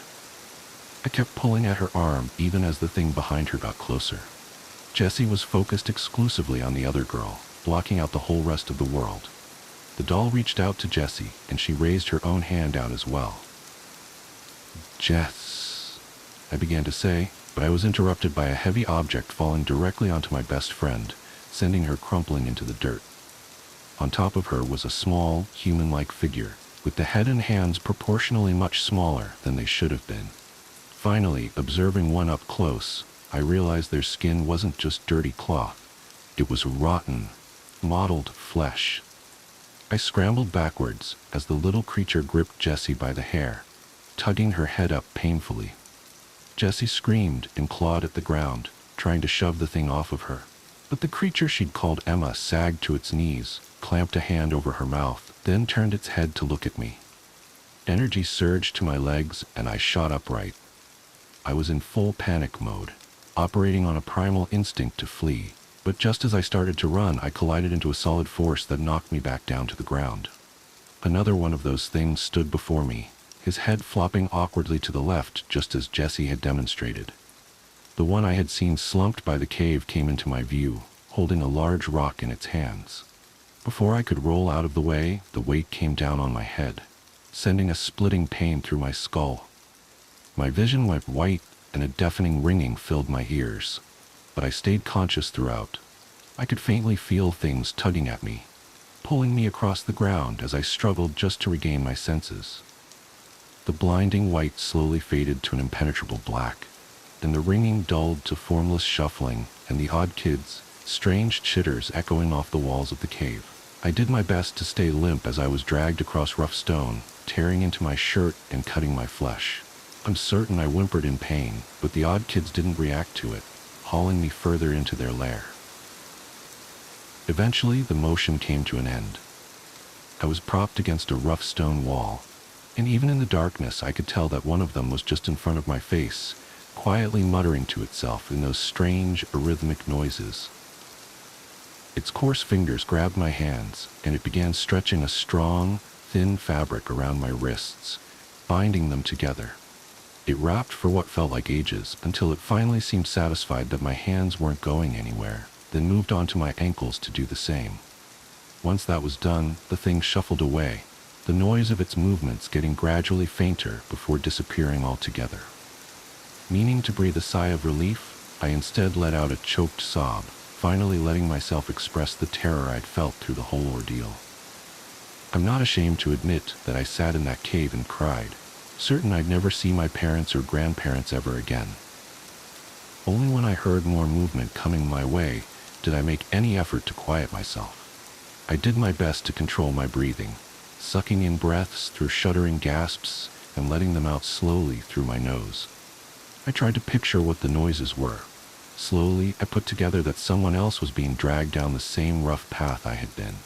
They were bringing Jessie back here too. For a brief moment, I felt hope. As selfish as it is to admit, at the very least, I took comfort in knowing that I wouldn't have to suffer alone. Part of me even entertained the notion that perhaps together Jessie and I could escape this cave and never ever come back to these awful woods again. Of course, the reality of this plan had many obstacles. The cave was utterly dark, something that didn't seem to affect the odd kids one bit. For all I knew, there was one sitting in the room with me, silently watching and waiting for me to make a move so it could pounce on me again and finish the job. On top of that, they easily outnumbered us. The odds were stacked against us in every conceivable way. Jessie noisily entered the room in which I was kept, and her muffled screaming gave me a sense of the dimensions of the room. It seemed smaller than I expected, likely only a little bigger than my own bedroom. Still, it was plenty big for storing the two of us. Just as I was wondering if they would leave Jessie and me alone together, the room was filled with a soft blue luminescence. One of the odd kids, I couldn't tell which with their back turned to me, was brushing their fingers against a strange kind of moss on the far wall, and the agitation sparked a chain reaction across the entire plant. Tendrils of blue light arced over the wall in a brilliant pattern, the illumination branching off itself like a snowflake before finally filling in, covering the cave wall in the most beautiful display I'd ever seen. And there, in front of the glowing moss, was Jessie. She'd been laid out on an obviously man-made dirt platform, and her struggles stilled as puffs of spores from the glowing moss fell onto her. The odd kid stood over her, observing for a moment before bending forward over her. In my life, I had never heard the sound of flesh tearing, but the very first time was unmistakable. I jerked at the noise, as if it had been my own skin, and my heart beat so fast I worried that it would give me away. I screwed my eyes shut and just listened as the odd kid did God knows what to my helpless friend only a few feet from my face. Mustering up what courage I could, I began to work the bonds around my wrists against a jagged rock, working just slow enough to not make too much noise. The ripping noise soon gave way to gurgles and wet squishing, but I didn't allow myself to picture it. Instead, I thought about my grandparents, about seeing their warm smiles one more time. I thought about the airplane that would take me out of Mississippi, and I thought of every excuse I would ever use for the rest of my life to keep from getting on another plane back. I had to survive this. I had to. Sure enough, the ropes came free with enough effort. Once they were weak enough, I managed to pull them apart with brute strength, the fibers tearing away from each other with a soft sound, something that was almost pleasing contrasted against the disturbing noises coming from across the room. I groped around in the near dark, my fingers moving from rock to rock until I found something loose enough and big enough that I felt comfortable with it. I now stared directly at the odd kid. Its back still turned as it performed its macabre ritual on my friend. Sawing the rock across the ropes around my ankles, I worked my nerve up to what I was going to have to do next. Armed with a rock, I was going to attack the odd kid, knocking them out with one good blow. Fair play, I thought to myself. Next, I would grab Jessie and hoist her over my shoulder. She was taller than me, sure, but I wasn't a weak kid.